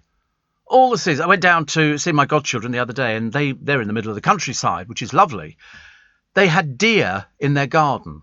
Not yesterday, but when they had a bit of snow at Christmas, it all looked very pretty. How many deer do you think they had in their garden? They filmed it. I couldn't have believed 50. 50 deer. I didn't know that many deer existed. Phenomenal amount. Just wandering through the garden. Wandering through it. It's lovely. They've got problems with a heron at the moment, which is taking the fish out of their ponds. Herons do that. Steve, welcome back. First jab, great. Second jab, I had headaches for 2 weeks. My God, you must be the only one. I've never heard anybody who's had anything for 2 weeks. Couple of hours, an hour somebody had. I also didn't feel very well for about an hour, and that was about it, which was okay. Side effects mean that the vaccine's working, but if you've already had the first one, surely the second one will be even better. So you don't need to worry about it, do you? Really, I would have thought the first one will sort of give you that immunity. The second one, I've heard no end of people speaking on LBC. I don't want the vaccine. I don't want it. It's not some bloke who I thought was slightly naive, just said it's not 100%. And so whoever the presenter was, and I can't remember, said, well, it's 96% or something. He went, no, it's not good enough. I want 100%. I thought, no, well, that's never going to be happening. Steve, if they brought back all the members of the original Bill cast, they'll be retired in reality, unless some of them were in very senior officers or literally about to retire. Well, you could do all sorts of things with them. I think there's about 4 of the main characters, which is good. I was very pleased about that, actually. Very, very pleased. Also, another one, Brit in Nottingham, says, I'm very happy you're about hopefully fully recovered now. Thank you. Yes, definitely. Kim in Plumstead, no side effects on the second jab, which is what I'm going for. And Bill Gates and Melinda announced they're getting divorced. 27 years of marriage. As I say, I wonder how much they hate each other.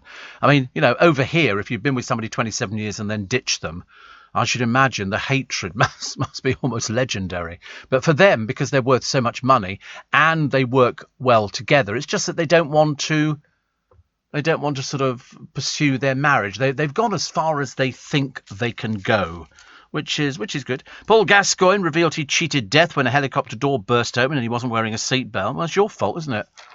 Let's face it, he's not the brightest person you've ever bumped into. Also, what's this one here? This is BBC Chiefs want Line of Duty writer Jed Mercurio to come up with a 7th series of the TV sensation.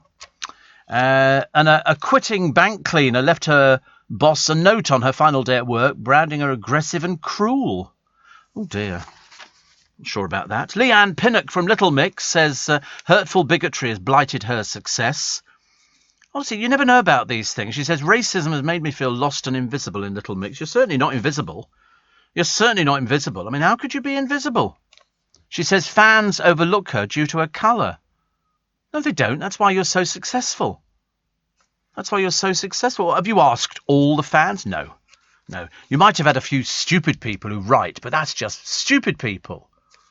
But don't make sort of a mountain out of a molehill. It's got nothing to do with your colour at all. It's got nothing to do with it. Absolutely nothing. I mean, even in this day and age, it's very easy to bandy the R word around, isn't it? But no, I've never heard that. I've always heard, if anything, completely the opposite. So there you go. Conrad says, very nice to hear. You make me laugh so much while waking up and having breakfast. We used soldering irons when installing networks during the 80s. Many trips to the toilet to put a burnt finger under cold water.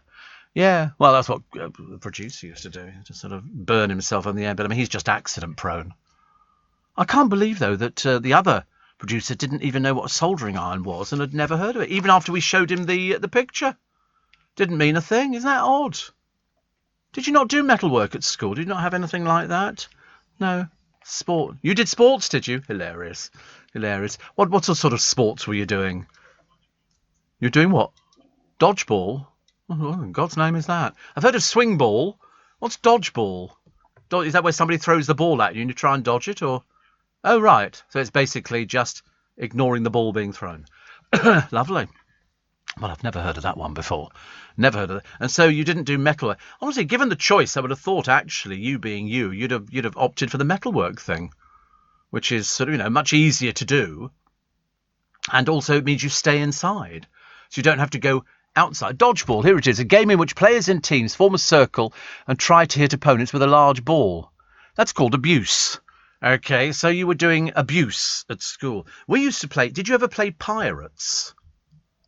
Pirates. If it was raining outside at school, we'd all go into the gymnasium. We'd bring out all the equipment, the ropes and the bars and the beams and all the bits and pieces. One person would be it, and you had to stay off the floor. The moment you touched the floor, you then became somebody who could chase other people around. Did you never do that? You were still dodging the ball, were you, outside? Oh, well, there you go. Just me again. We were very fit. Stuck in the mud. Stuck in the mud? We didn't have mud in our school. It was approved. And you had mud, did you? Very common school, I should imagine. So you had stuck it. What was this, where the teacher sort of got you, plonked you in the mud and left you there in your Wellingtons? Stuck in. I've never even heard of stuck in the mud. There you go. The player who is in must run around and tag as many players as possible. When tagged, a player becomes stuck in the mud. They can't move and must stand with their legs and arms apart. The only way to be freed is for a non-tag player to crawl through their legs. Oh, yeah. Rivetingly exciting. Can't imagine that game going down too well in the schools nowadays. Imagine the all-boys schools going, I don't think so. But Binns Minor says we have to crawl through his legs to be freed. No. You did the oddest things at your school. Whilst Corey was soldering things, mainly masters, you were sort of out there doing, swing ball or throw ball or pitch ball or something, and crawling through people's legs. Very odd, isn't it? Really, I'm surprised you ended up on this programme. This is the ideal place for you. This is the crawling through legs programme. Not that we could do it anymore now. We're all way too old for things like that. Johnny Smithfield says, I had my second jab last week, Steve. No side effects. Good. That's what I want to hear more of these, actually. Don't keep writing in. I understand that. Sarah's in Highclere. Says, I woke and thrilled to hear you back in action. I know. That's what they call it now. Stephen in Birkenhead. He says, I had the second Pfizer jab recently. Felt a bit rough for 24 hours, but fine now. Yes, whatever it is, it's fairly... The trouble is I'm on so much medication.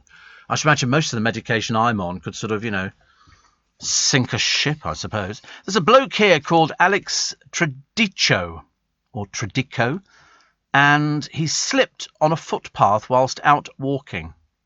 Okay? Nothing the matter with that, except that he fell 115 feet off a cliff. He said he thought he was going to die and that he survived only because he pushed himself away from the cliff edge at the last moment.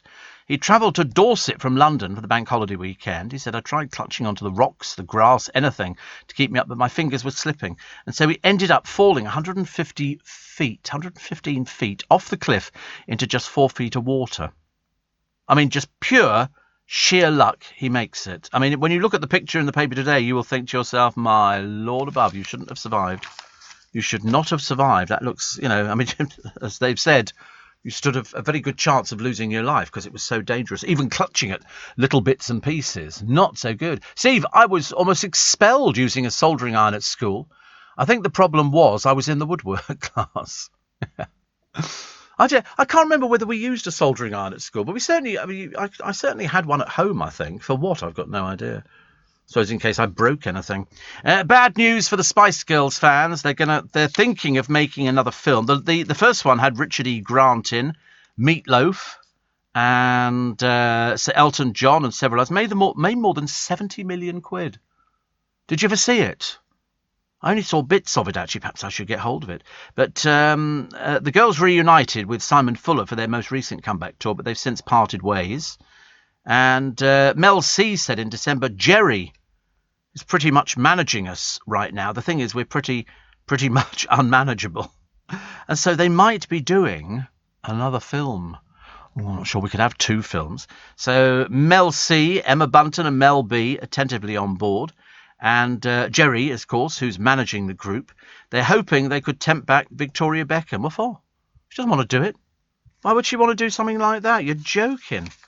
Oh, no, I don't think she'd want to do that. Good Lord above. I mean, the trouble is she sees herself, I think, as the most successful Spice Girl, whereas other people see her as it's Victoria Beckham who can't sell clothes. I don't know how well the shop's doing at the moment. I suppose we'll find out eventually. But, for the majority of people, it's way too expensive. I don't know what market she's appealing to, but it doesn't seem to be anything in this country, which is a bit of a shame. Dan in Bedford says, Steve, we used to play Stuck in the Mud back in Herefordshire in the 70s and 80s. It was virtual mad, so all good, clean fun. I've never even heard of it. Paul says, you're the $1 million man. I went to John Major's old school and we played fives. What's fives? Did you ever play... what was that thing when you had a ball? Jacks. Did you ever play jacks? Am I facing the right way or something? Hello? Have you ever heard of a piece of chalk? Did you ever have a spinning top? Do you have a rocking horse? No, you were too busy baking rock cakes by the sound of it, honestly. Standing in the mud with people climbing between your legs. Very odd. So I've never heard of that before. I've never heard of that fives. Oh, here we go. Fives, a ball game played by 2 or 4 players in a court enclosed on 3 or 4 sides. Again, that's called a prison. The hard ball being struck by the hand, usually protected by a glove. The derivation of the word fives is doubtful. Yes, it's an English sport. Oh, well, there you go. They probably play it at Eton, I should imagine. Piggy in the middle. Yes, why do I know Piggy in the middle? That wasn't really a game at school, was it? Piggy in the middle? Was that way? How did that work? Somebody in the middle. Throw what over to them? What, one of the younger members of the school? You just sort of... You throw a ball over them. Right. Yeah. Right. God, you went to boring schools. I really can't believe it. And that was called Piggy in the Middle. Why Piggy? Is there some reason about Piggy? Isn't that really like a gross insult? Excuse me. Okay, Fatsy with the snub nose and the little curly tail. You're Piggy in the Middle. I was preferring the other one where you beat somebody around the head with a baseball bat, and that one's not called abuse, apparently. All these old games, nobody plays them now, do they? Nobody plays these games. Why not? I suppose because kids have got phones and they've got computers and they just don't go. That's why we're a nation of unfit people. Steve, we had a game called Manhunt, basically tag. Yeah, tag. Yes. Did you ever do Paper Chase? Hare and Hounds? They did it in the Railway Children, where they were sort of running. One got caught in the tunnel. Do you remember? And they used to drop bits of paper, and you'd follow the bits. Oh, just us again. You're listening to a podcast from LBC. Actually, the other thing that most of you seem to have played is British Bulldog. But for the life of me, I can't remember what it was. Well, that was in the it's probably banned now. We used to play that when we were in the Cubs and we did youth club and everything else. So I mean, I've got no idea, but it was fairly prevalent when I was younger, and it was lovely. Sue in Ivor says, I remember playing Kiss Chase at primary school. I'm tempted to say once a tart, always a tart. Kiss Chase. I can't remember how you played Kiss Chase, but I don't think I ever indulged in it. Warren, good morning. He says, we're all listening. Gloria, Cliff, Bonnie, all my faves, all my fave. And so we missed you yesterday. Yes, I was freezing to death yesterday in this blooming bank holiday. Do they still play games in the Scouts and the Cubs now? They probably do, actually. Kick the can, says Anne in Richmond. It's amazing how many of these I think it depends your age, doesn't it, really? Dave says, nice to you. I'm currently in hospital. So you're a breath of fresh air. He says, TV just goes over my head. That's Marie, I think. Oh, it could be Dave. It could be Marie. I'm not sure, actually. We used to play Five Stones. My mum long since passed away, Steve.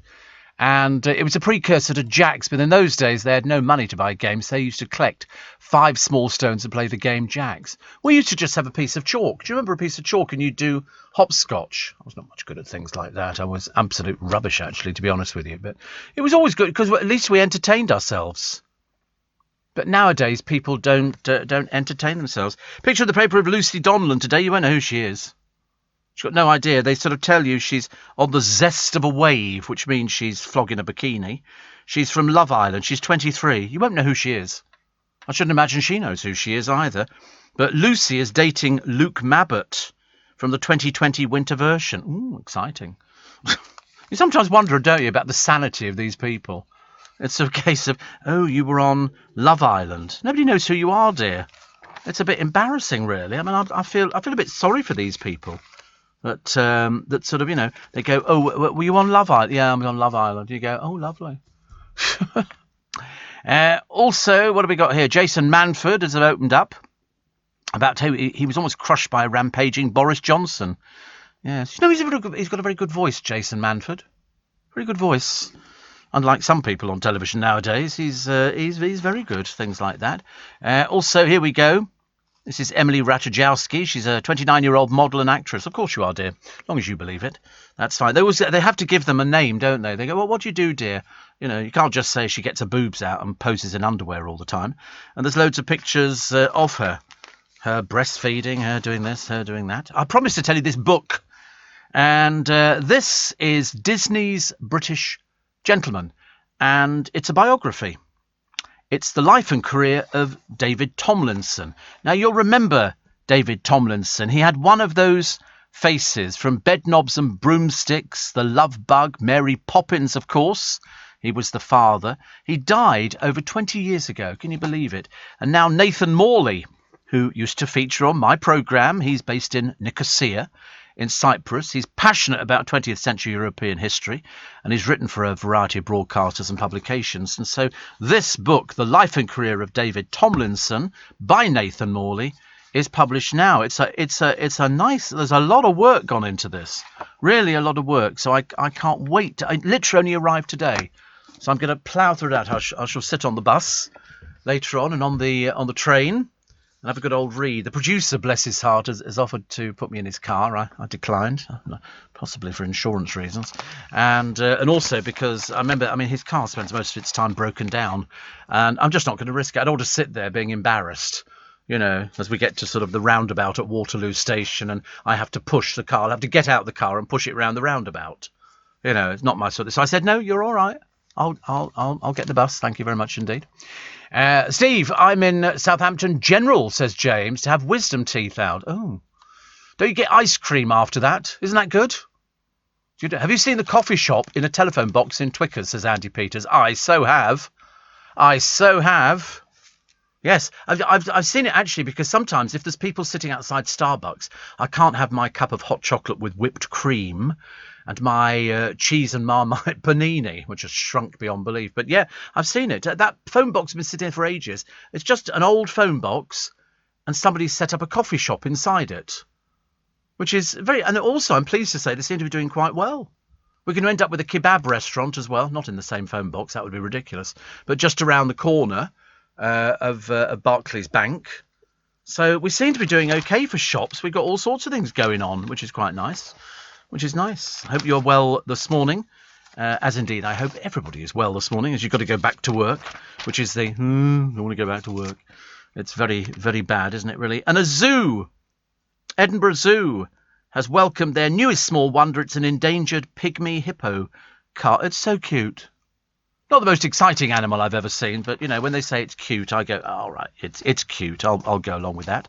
Elton John reckons he's in the best shape for years. He's exercised in lockdown so he can be around to watch his kids grow up. He's 74. He's got a new routine in which he walks into the swimming pool at his estate. In lockdown, he says, I've really gotten... He lives down Windsor way, doesn't he? Didn't he get told off? I seem to remember he was told off by Prince Philip, who was complaining about something, and he said, oh, so-and-so, this person who drives around. And Elton went, it's me. It's me. I did watch of course, I'd forgotten that since we last spoke, it's a case of we've had the Duke of Edinburgh's funeral, and I'm the same as everybody else. I felt immensely sorry for Her Majesty, who sat there all by herself. They had to socially distance, and I thought, so sad. And yet here she is back at work again. Amazing. Is Luke Mabbott, Steve, the bloke off Love Island who reckons he looks like Justin Bieber? I've got no idea. Oh, he is, apparently. Yes. Is it funny? He knows that. He doesn't know soldering. How funny is that? Luke Mabbott. It's because they share the same first name. He obviously thinks they're related or something. But I think all these people who appear on... Oh, that one there. Oh. I mean, what do they do for a living, these people? I mean, I appreciate the fact he's been on Love Island or something else, but I mean, he looks like a bit of a plank. He didn't exactly look like the most... Oh, he's gone. I was looking at a picture of him. I just don't understand what the purpose of these reality shows is. You know, I can understand the girls go on there and they model bikinis, but once you've seen one bikini being modelled, you've seen every bikini. And then they go, she's going out with Luke Mabbott. Like, we're all supposed to go, oh, amazing. Amazing. Like, you know, if you don't know who he is, it's not going to help you at all, is it, really? Terrible. Steve, with British Bulldog, the Bulldogs are in the middle of the pitch and the others have to run from one end of the pitch to the other without getting stopped or caught by the Bulldogs in the middle. If you got caught by the Bulldogs, then you became one of the last people left standing without getting caught by the Bulldogs. That's the winner. Mickey says, I've still got the scars to prove it. I love that. You're right, actually. You've just got to, you run past, don't you? You've got to get from one end to the other. It's basically like rugby without sort of having to kick the ball or throw yourself onto the ground and everybody piles on top of you. That was always fairly good. Also, Susie says, I grew up in London. I played Stuck in the Mud, 40-40, Run Out, 7 years. We played out until the sun went down. All such fun. Miss the good old days. I know. And then you get to that age where you really couldn't be bothered, could you? You really couldn't be bothered. You go, oh, should we go and play again? But when we were younger, we played outside. We didn't have computers. We didn't have, well, in fact, many of us didn't have proper televisions either. We had black and white televisions. But, nowadays kids have got, you see little kids on telephones. In my day, who had a telephone? I remember when my mother finally got a cordless telephone. Unfortunately, she kept forgetting to put the phone back on to charge it up. So you'd be halfway through a conversation and the line would just go dead. But nowadays, kids have got telephones, they've got little computers, they've got all the technology. It's phenomenal. Still to come, gymnastics legend, you've got to be a certain age to remember, Nadia Comaneci, who claims she was slapped and starved by her coaches while she trained before the Olympics. Because she was very young. She was at the 1976 Olympics. And most of these young girls, they were pushed very, very hard. We'll tell you all about that in the next part of the programme. And the marriage register revamp and super yacht sales boom in lockdown. You're listening to a podcast from LBC. Morning, everybody. Nice to have your company. It's Tuesday, the 4th of May, and it's still freezing cold. Seriously, I mean, we could be heading into October. I feel as though there is sunshine around the corner, but I've not actually sort of witnessed it yet. I mean, it's been quite nice. I was driving down the other day. I've got to get the car in at some point in the next 2 months for a service. Because for some reason it tells you. I didn't realise that they were clever like that. But cars tell you, they go, oh, you need a service in the next 1,000 miles or whatever it happens to be. How long that's going to take, goodness only knows. Killer Square is another game. It's amazing how many of you played games at school, whereas nowadays you don't see that unless it's little school. When you see a little school and you can see the kids there running around and getting exercise, I think by the time they get to 13, 14, they can't be bothered. It's a case of, no, I'm far too exhausted about with sort of things like that. Congratulations to Kerry Coke-Toner, who's finally bought a house. I mean, she was bankrupt 13 years ago. What she does for a living, I have no idea. She's bought it up north, so as we all know, up north is cheap. Tis if you live in London. If you live in London, I was talking to somebody the other day, and we were talking about a programme that had been on the television, and you could buy, 4-bedroom houses for under £400,000 up north. London, blimey, you couldn't buy that at all. I mean, round our way, I don't think we've got anything at that price. They're doing 2-bedroom flats for $699. A two-bedroom flat. I mean, I'm surprised people can't afford to do anything nowadays. And people might be considering moving on to a barge. There's one on the River Thames here. Not included is the monthly mooring fees of £511, which might seem a bit steep to you, but this particular boat is 60 years old. It's called the Rock. It's one of only a few surviving Medway coasters. It's got a mooring in Wapping, 92 feet long, 21 feet wide, 4 cabins and a cracking view of Tower Bridge. One of the cabins has an ensuite. There's a wood burner in the office, and the living room has an open-plan galley and dining area for 8. Sounds lovely. How much? Oh, they're looking for a bit of money. £875,000. But actually, to be honest with you, on the Thames, I'm not sure if I'd be good floating about on the Thames. I mean, it does look very nice indeed. You've got fantastic view. What happens if it springs a leak? I mean, it's quite big, this sort of place. It's a sort of, ideal for one person. There's loads of storage areas and stuff like that, and a wood burner. The owner is called Anne. She bought the barge in 2002. She said, when you buy a boat like Rock, you're taking on a piece of British maritime history. Do you have to have things scraped off its bottom every so often? Would that be something you do with ships and boats? Have to lift it out of the water. It does look quite nice. 875,000 for a boat.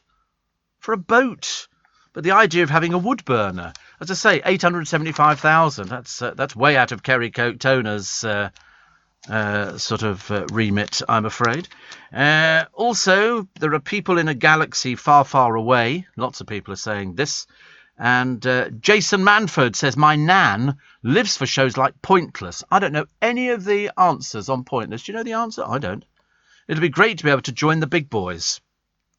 So there you go. And they're bringing back Blankety Blank with Bradley Walsh. And they mentioned some of the people who've been on Blankety Blank, and they didn't mention Lily Savage, who did Blankety Blank. Oh, I could tell you stories about Lily Savage recording Blankety Blank.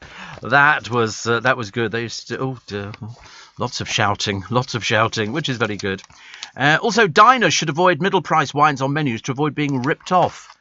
Well, as I don't drink now, being a good boy. In fact, I think I'm very good actually.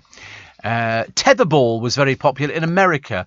A metal pole with a ball on one end. You hit the ball one. Oh, that's like swing ball. You can buy that in this country. Very, very popular, I think. We did shuttlecock. Did you ever do shuttlecock? No. Well, badminton. Shuttlecock we called it because it was a shuttlecock because it was what? Honestly, your mind. It's got a piece of rubber on the top of it, so you hit the rubber.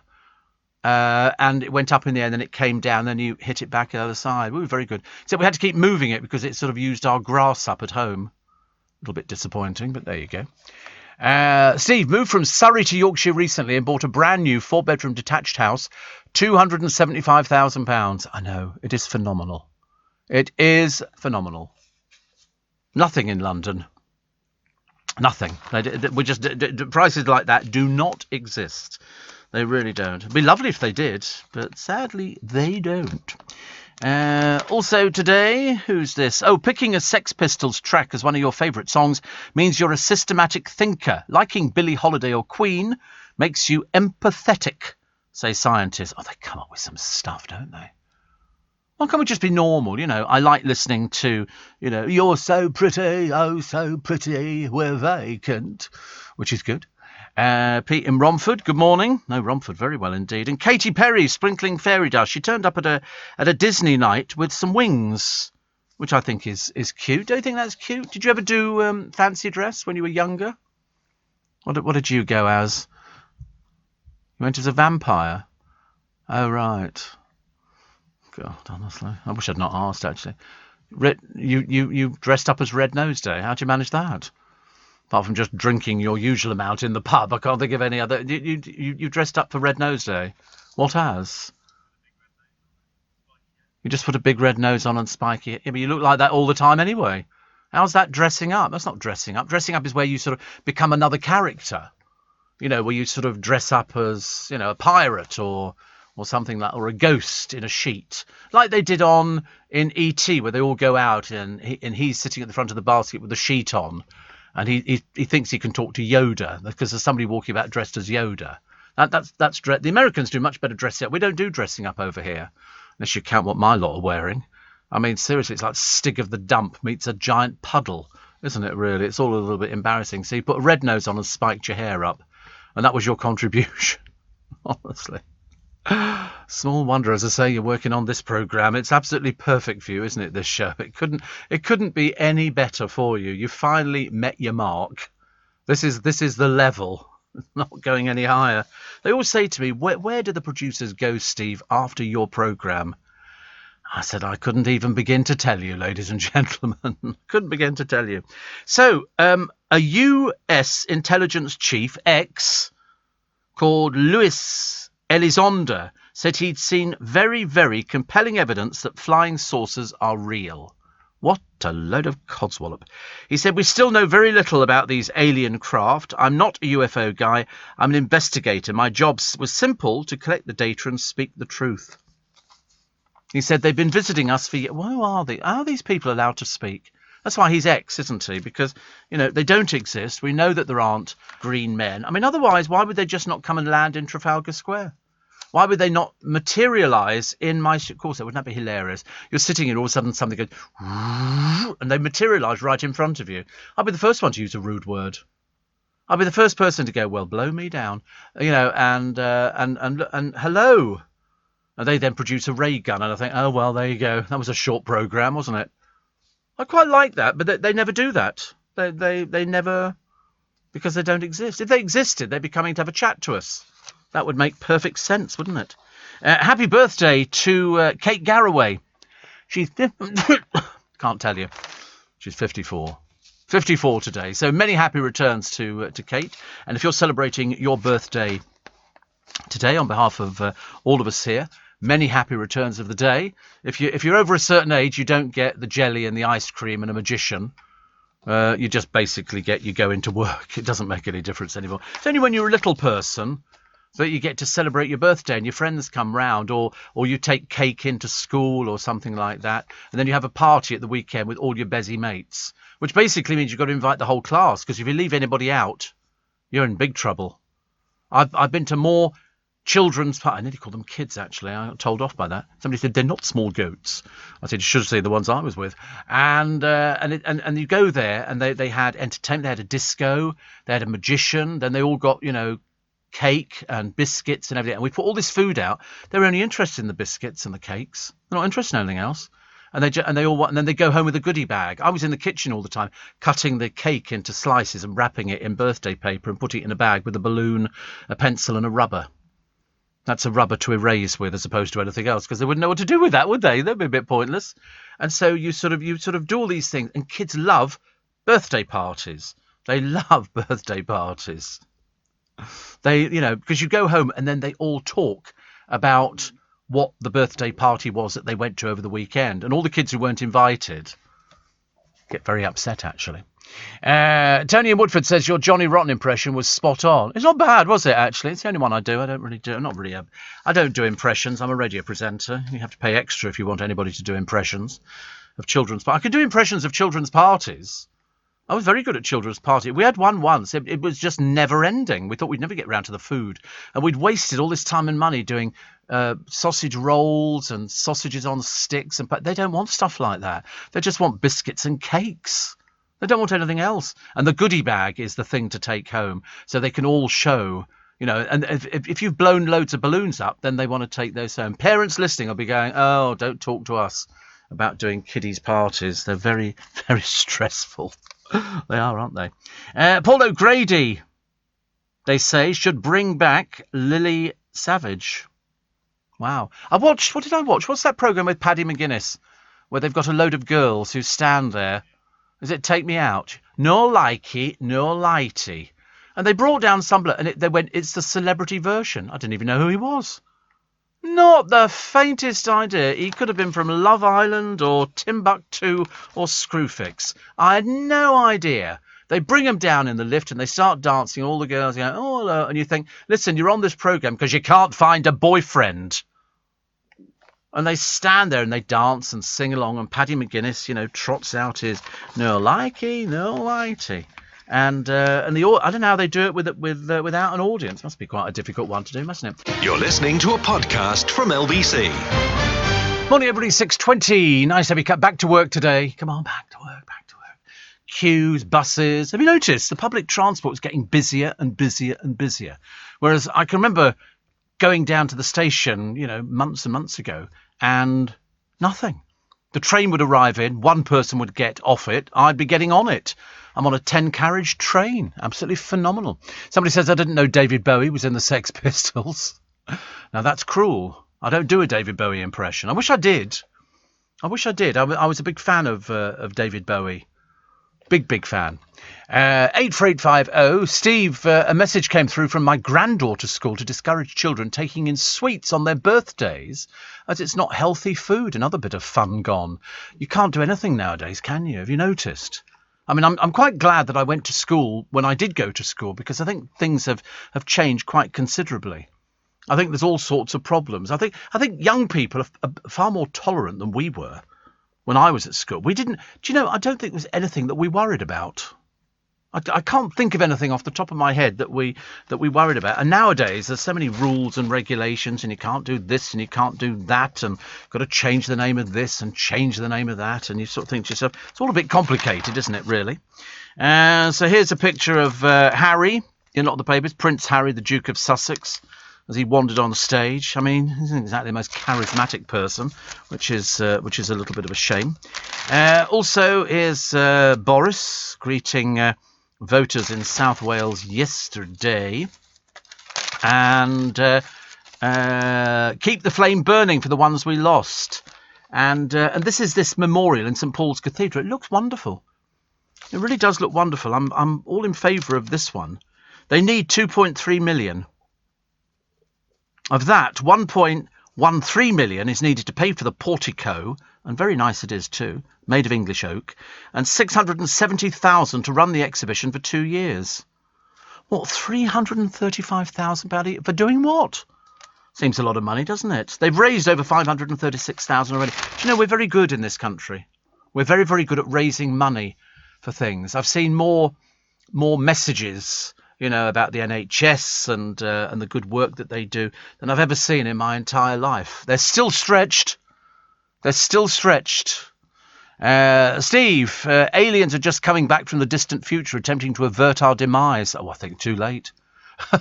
Too late. Somebody says about the, I understand people explaining about flying saucers and things like that, and somebody from other planets. But to be honest with you, it's a case of I don't think there's anything. It's very nice, and it's a great bit of propaganda, because I can't disprove it.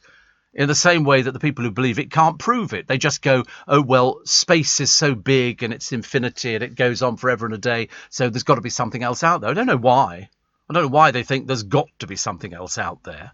You know, and if there is something else out there, it's obviously far more intelligent than we are, because they've been popping backwards and forwards in their little spacecraft for ages and ages. I always think it's like Independence Day. Do you ever see Independence Day? I thought that was quite a good idea. I quite fancy that. But it's never going to be like that. That's the fantasy. That's the fantasy that people sort of go, if there is a big spacecraft, it's going to look like that. And then you think, no, it's not. And is it going to look like E.T.? No, it's not. You know, they must be really daft if they all took off and left E.T. here. But that's what made we all bought into it, didn't we? We all thought it was a fantastic idea, and I'd like to believe that there was something else out there. But I mean, in truth, unfortunately, I can't, which is a shame. But there you go. Listen, everybody's entitled to an opinion. This book is coming out very shortly, and it's a book by Nadia Comaneci, who was the prodigy who scored 7 perfect tens at the 1976 Olympiads. She was a gymnast.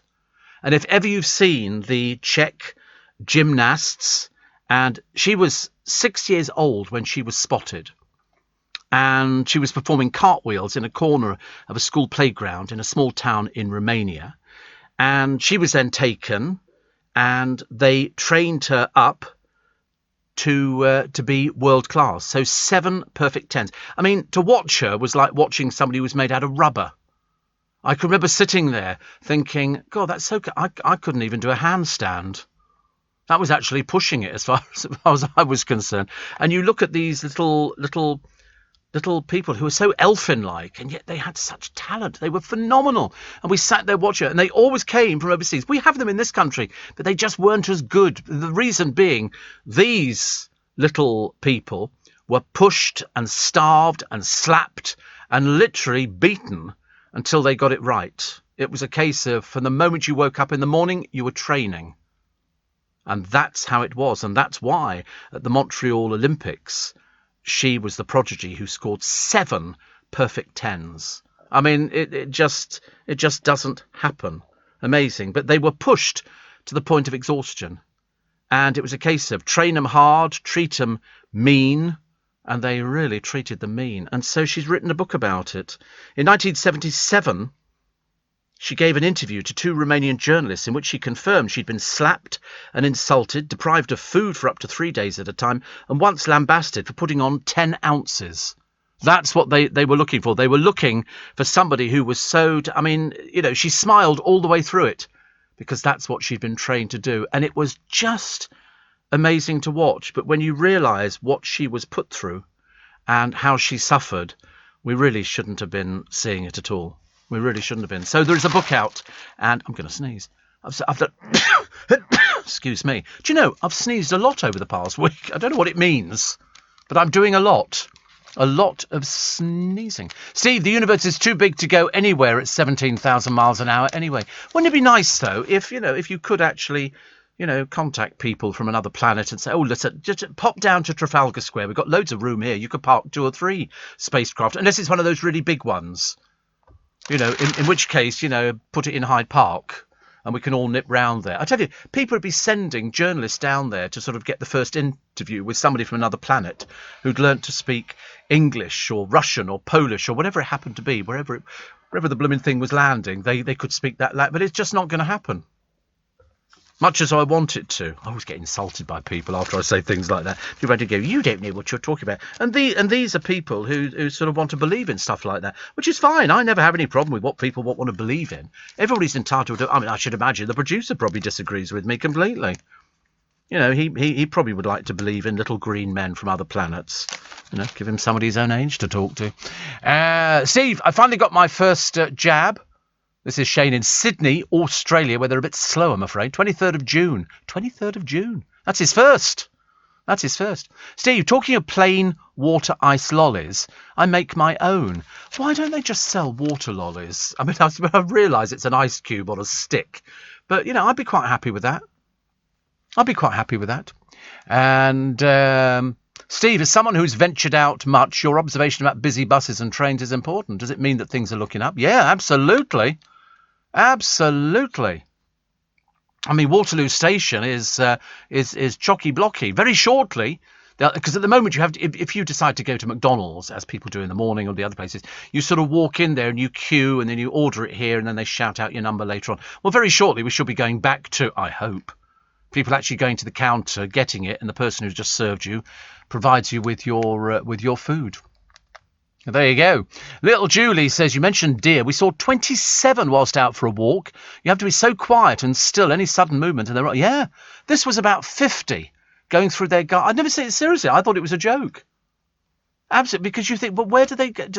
I mean, I know we've got them in Richmond Park. We've got loads in Richmond. I don't know how many, but there seem to be loads of them. But in this case, they're in the middle of the countryside, down sort of, down Essex way. I suppose they just sit in the forest and they seem to eat all sorts of things. Plants. And also, do you know what they've got down there? They've got pheasants. And really, I mean, honestly, I felt like I was going back to nature. I felt I was doing a sort of an Attenborough programme or something like that. It was very good, actually. Very, very good indeed. With UK Export Finance, I'm fulfilling more export orders from around the world with working capital support. Export insurance means I'll get paid when exporting to challenging markets. At UK Export Finance, we believe no viable UK export should fail for lack of finance or insurance. Between 2022 and 2023, we provided £6.5 billion of government-backed trade finance to support UK exports. Learn how we could help you win export contracts, fulfill orders, and get paid. Search UK Export Finance today. You're listening to a podcast from LBC. Morning, everybody. Nice to have your company. I'd wrap up warm today. Gloves. It's freezing cold. Oh, the Queen has launched beer. They've launched a beer. It's the first of 2 beers, both made from barley, grown on the Sandringham estate. And so she's branching out now. Because Philip, apparently, Prince Philip, sorry, a bit disrespectful, preferred a pint. Whereas, in fact, the Queen, I believe, the same as the Queen Mother, Dubonnet. They used to like Dubonnet. But anyway, this is $3.99 a bottle, and it will add to the Queen's mix of gins on sale. A right little thing going on here, haven't they? It's quite amazing. And it's going to be sold, it's Golden IPA. But, I mean, people will buy it, I suppose, because it's got the royal connection. People quite like that. Also, drinking Diet Cola or lemonade. Do you know, I've not had a lemonade since I was diagnosed diabetic. All those years ago. I did try it about 3 years ago, and it was so sweet. I went, ugh, horrid. And having sort of given up alcohol, well, not so much given up alcohol, it's given me up. I just can't bear the taste of it. It doesn't interest me in the slightest. I've not had steak for ages. I might buy some steak, do some steak and vegetables today or something like that. Very exciting. You're all recommending cures for my sneezing, which could be hay fever. Yesterday, I sneezed constantly. Every sort of hour or so, and I remember I was talking to myself as I was going down the motorway, and I was going, I'm sneezing again. I can't believe it. And you know what it's like when you're driving? It's even worse.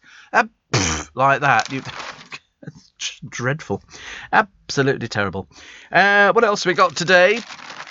We've got, can you beat Kate's cost per year? This is William's wife, and how stylish she looks, and they worked out how much it costs to look this good. I mean, some of these outfits are phenomenally expensive. She's got an Alexander McQueen coat here and dress, £10,000. 10,000. I met Alexander McQueen once, a long time ago. Also, in fact, she's got quite a few of his. There's a dress coat here, £5,700. I mean, that if I put together how much both producers and myself spent on clothes in a year, it wouldn't come anywhere near 5,700. Only goes to prove, doesn't it? And all the year, I mean, she looks glam in everything she wears. She was a very good choice for the royal family. Very good choice. She knows how to dress. There's one here. It's very sweet. This is a coat, £275. She's worn it quite a number of times. Because that's what, and I think you'll find Her Majesty does exactly the same. Birthday today, Catherine Jackson. Go on. I defy you. You should know who Catherine Jackson. Well, you might not, actually. You might not. She is the mother of the Jacksons. Mother of 10. Matriarch of the Jackson family, and designed their early stage outfits. Michael referred to her as his life and soul. She tried to get Michael to stop having more cosmetic surgery. She says, I even talked to the plastic surgeon and said, if he wants you to work on his nose, just tell him you did it, but don't change it. She's 91 today. 91, so many happy returns. Also, Rory McIlroy, the golfer from Northern Ireland, is only 32. Only 30, I feel quite old. And Audrey Hepburn was born on this day in 1929. She died in 1993. She starred in Roman Holiday, Breakfast at Tiffany's. Billy Wilder said of her, you looked around and suddenly there was this dazzling creature looking like a wild-eyed doe. Everybody on the set was in love with her, which is lovely. May the 4th, 1979, Margaret Thatcher and the people of Great Britain have made history. Early today, she was racing towards number 10 Downing Street as the country's first woman Prime Minister. For Labour, a night of disaster. One marginal after another was knocked over by the Thatcher bandwagon.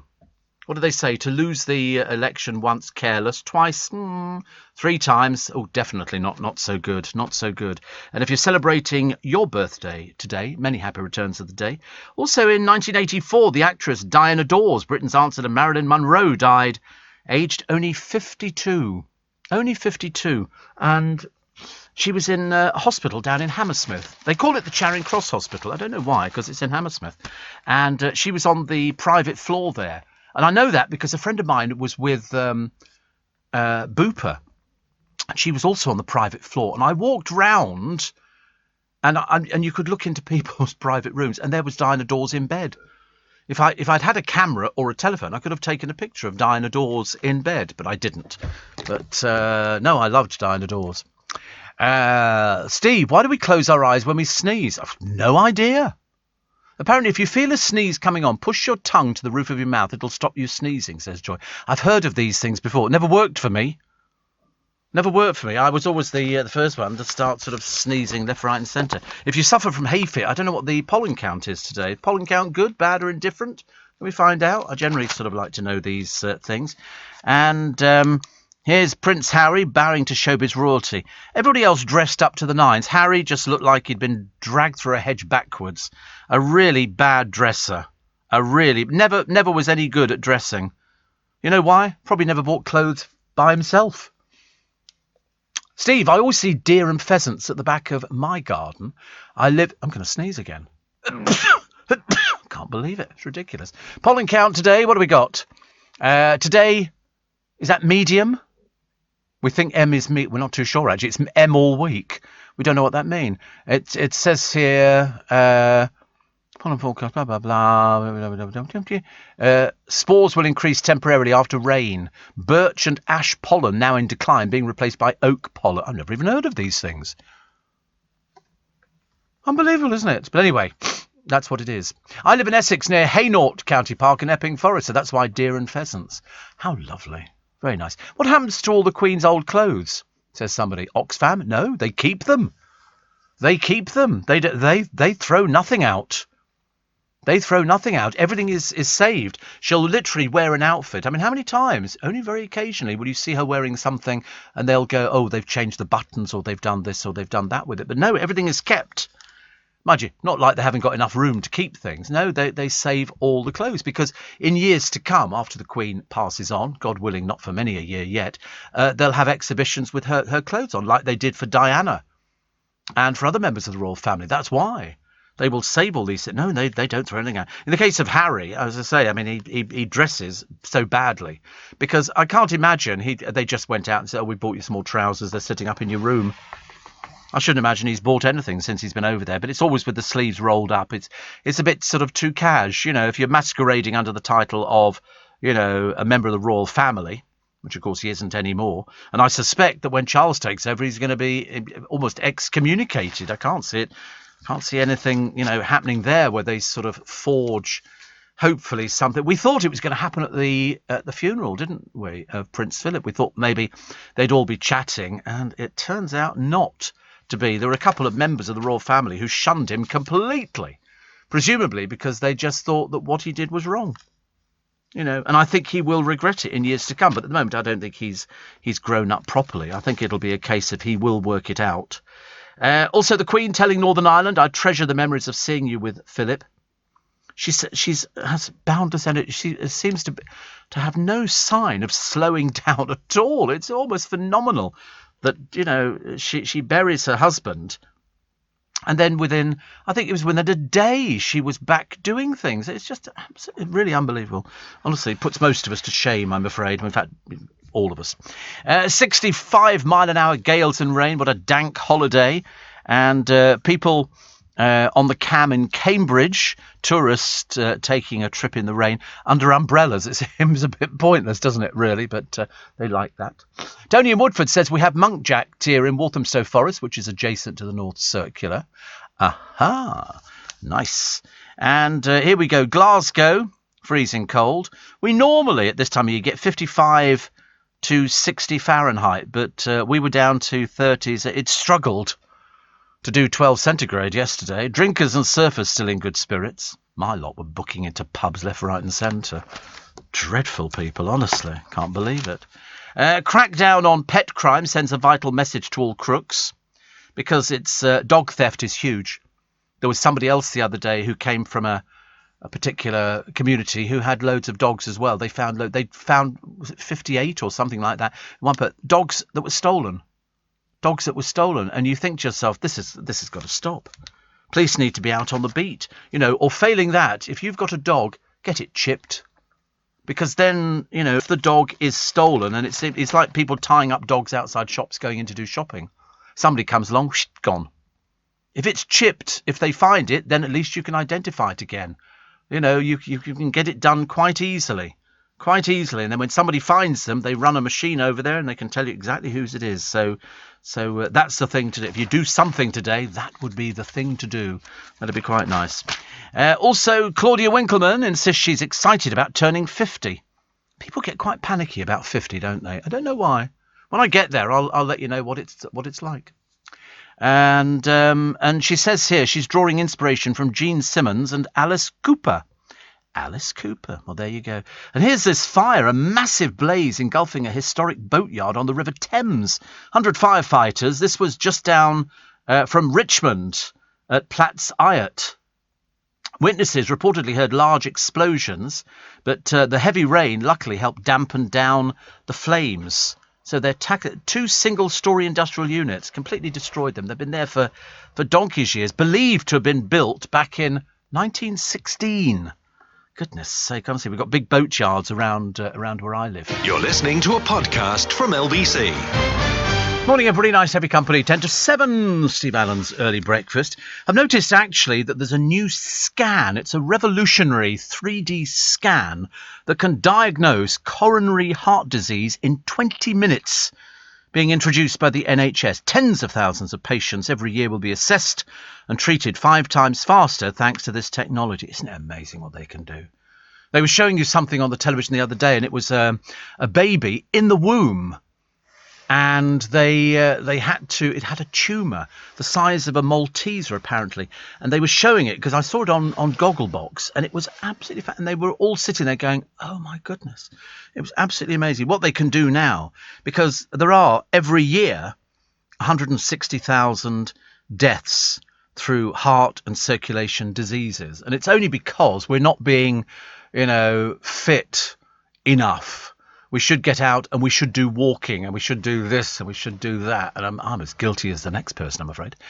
Steve, Dinah Dawes lived a mile for us in Sunningdale, says Mickey. I was only 14 years old at the time. She was lovely. Ended up writing my first song with her son years later. She... Now, wait, I'm on the back of my mind. I remember very, very well the house.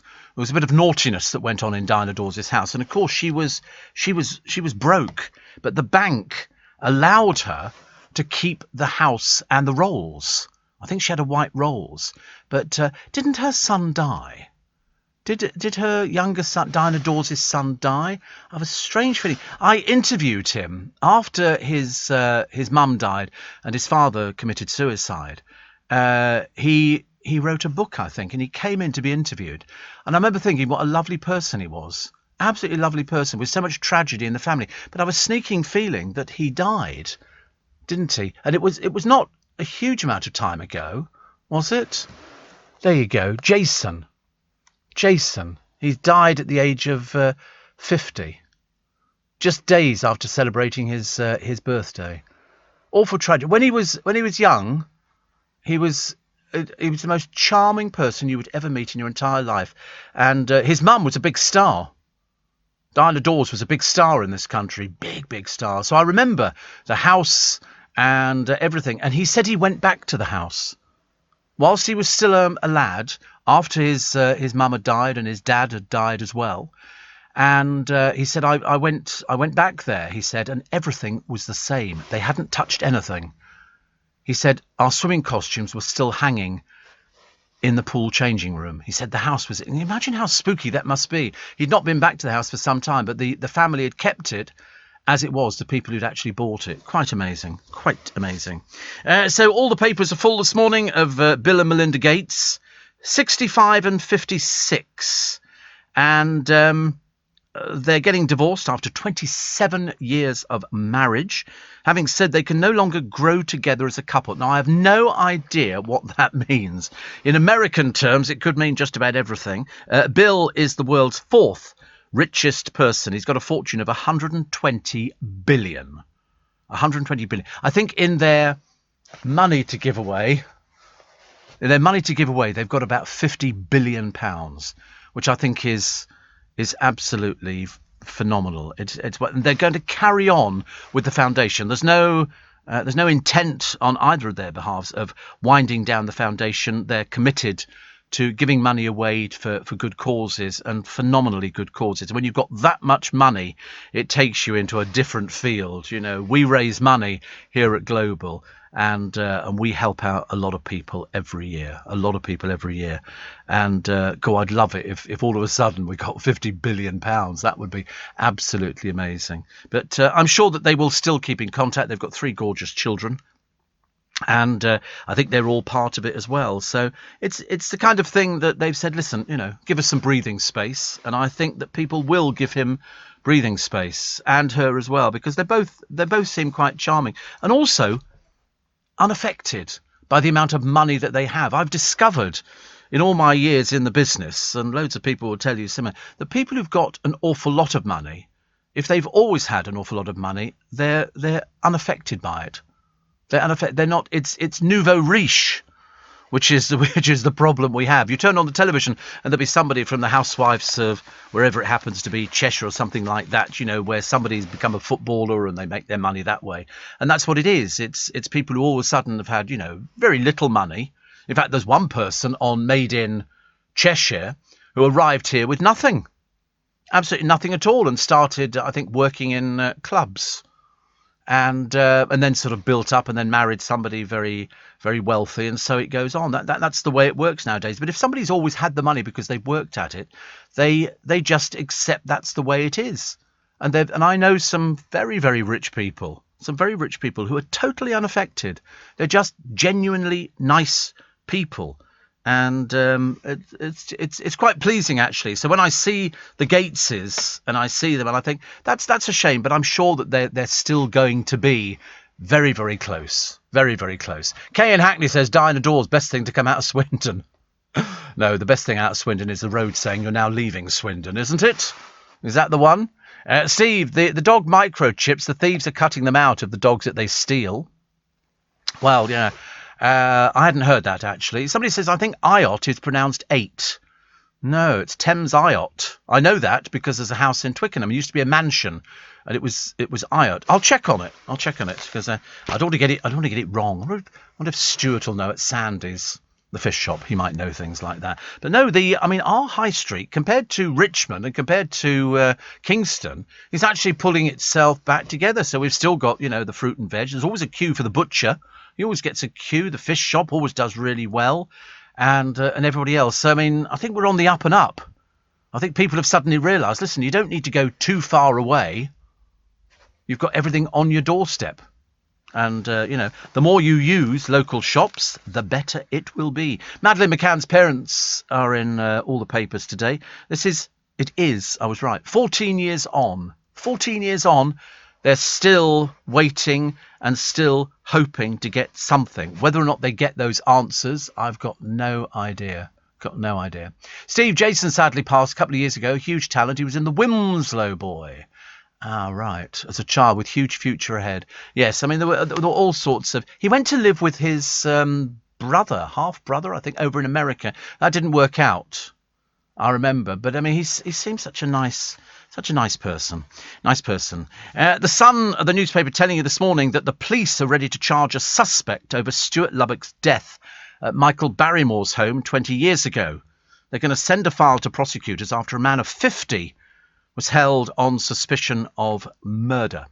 Now, this we're waiting for because Stuart Lubbock's father is seriously ill. He has terminal cancer, and he doesn't have very long. And so this, for him, was the best news, because he's waited for this for 20 years now. 20 years since Stuart died in the swimming pool there. And they've always waited, hoping that there's going to be something else that can help them. Steve, it's pronounced 8. My nan lives there on 8 Gardens. 8, how bizarre. We've always called it IOT.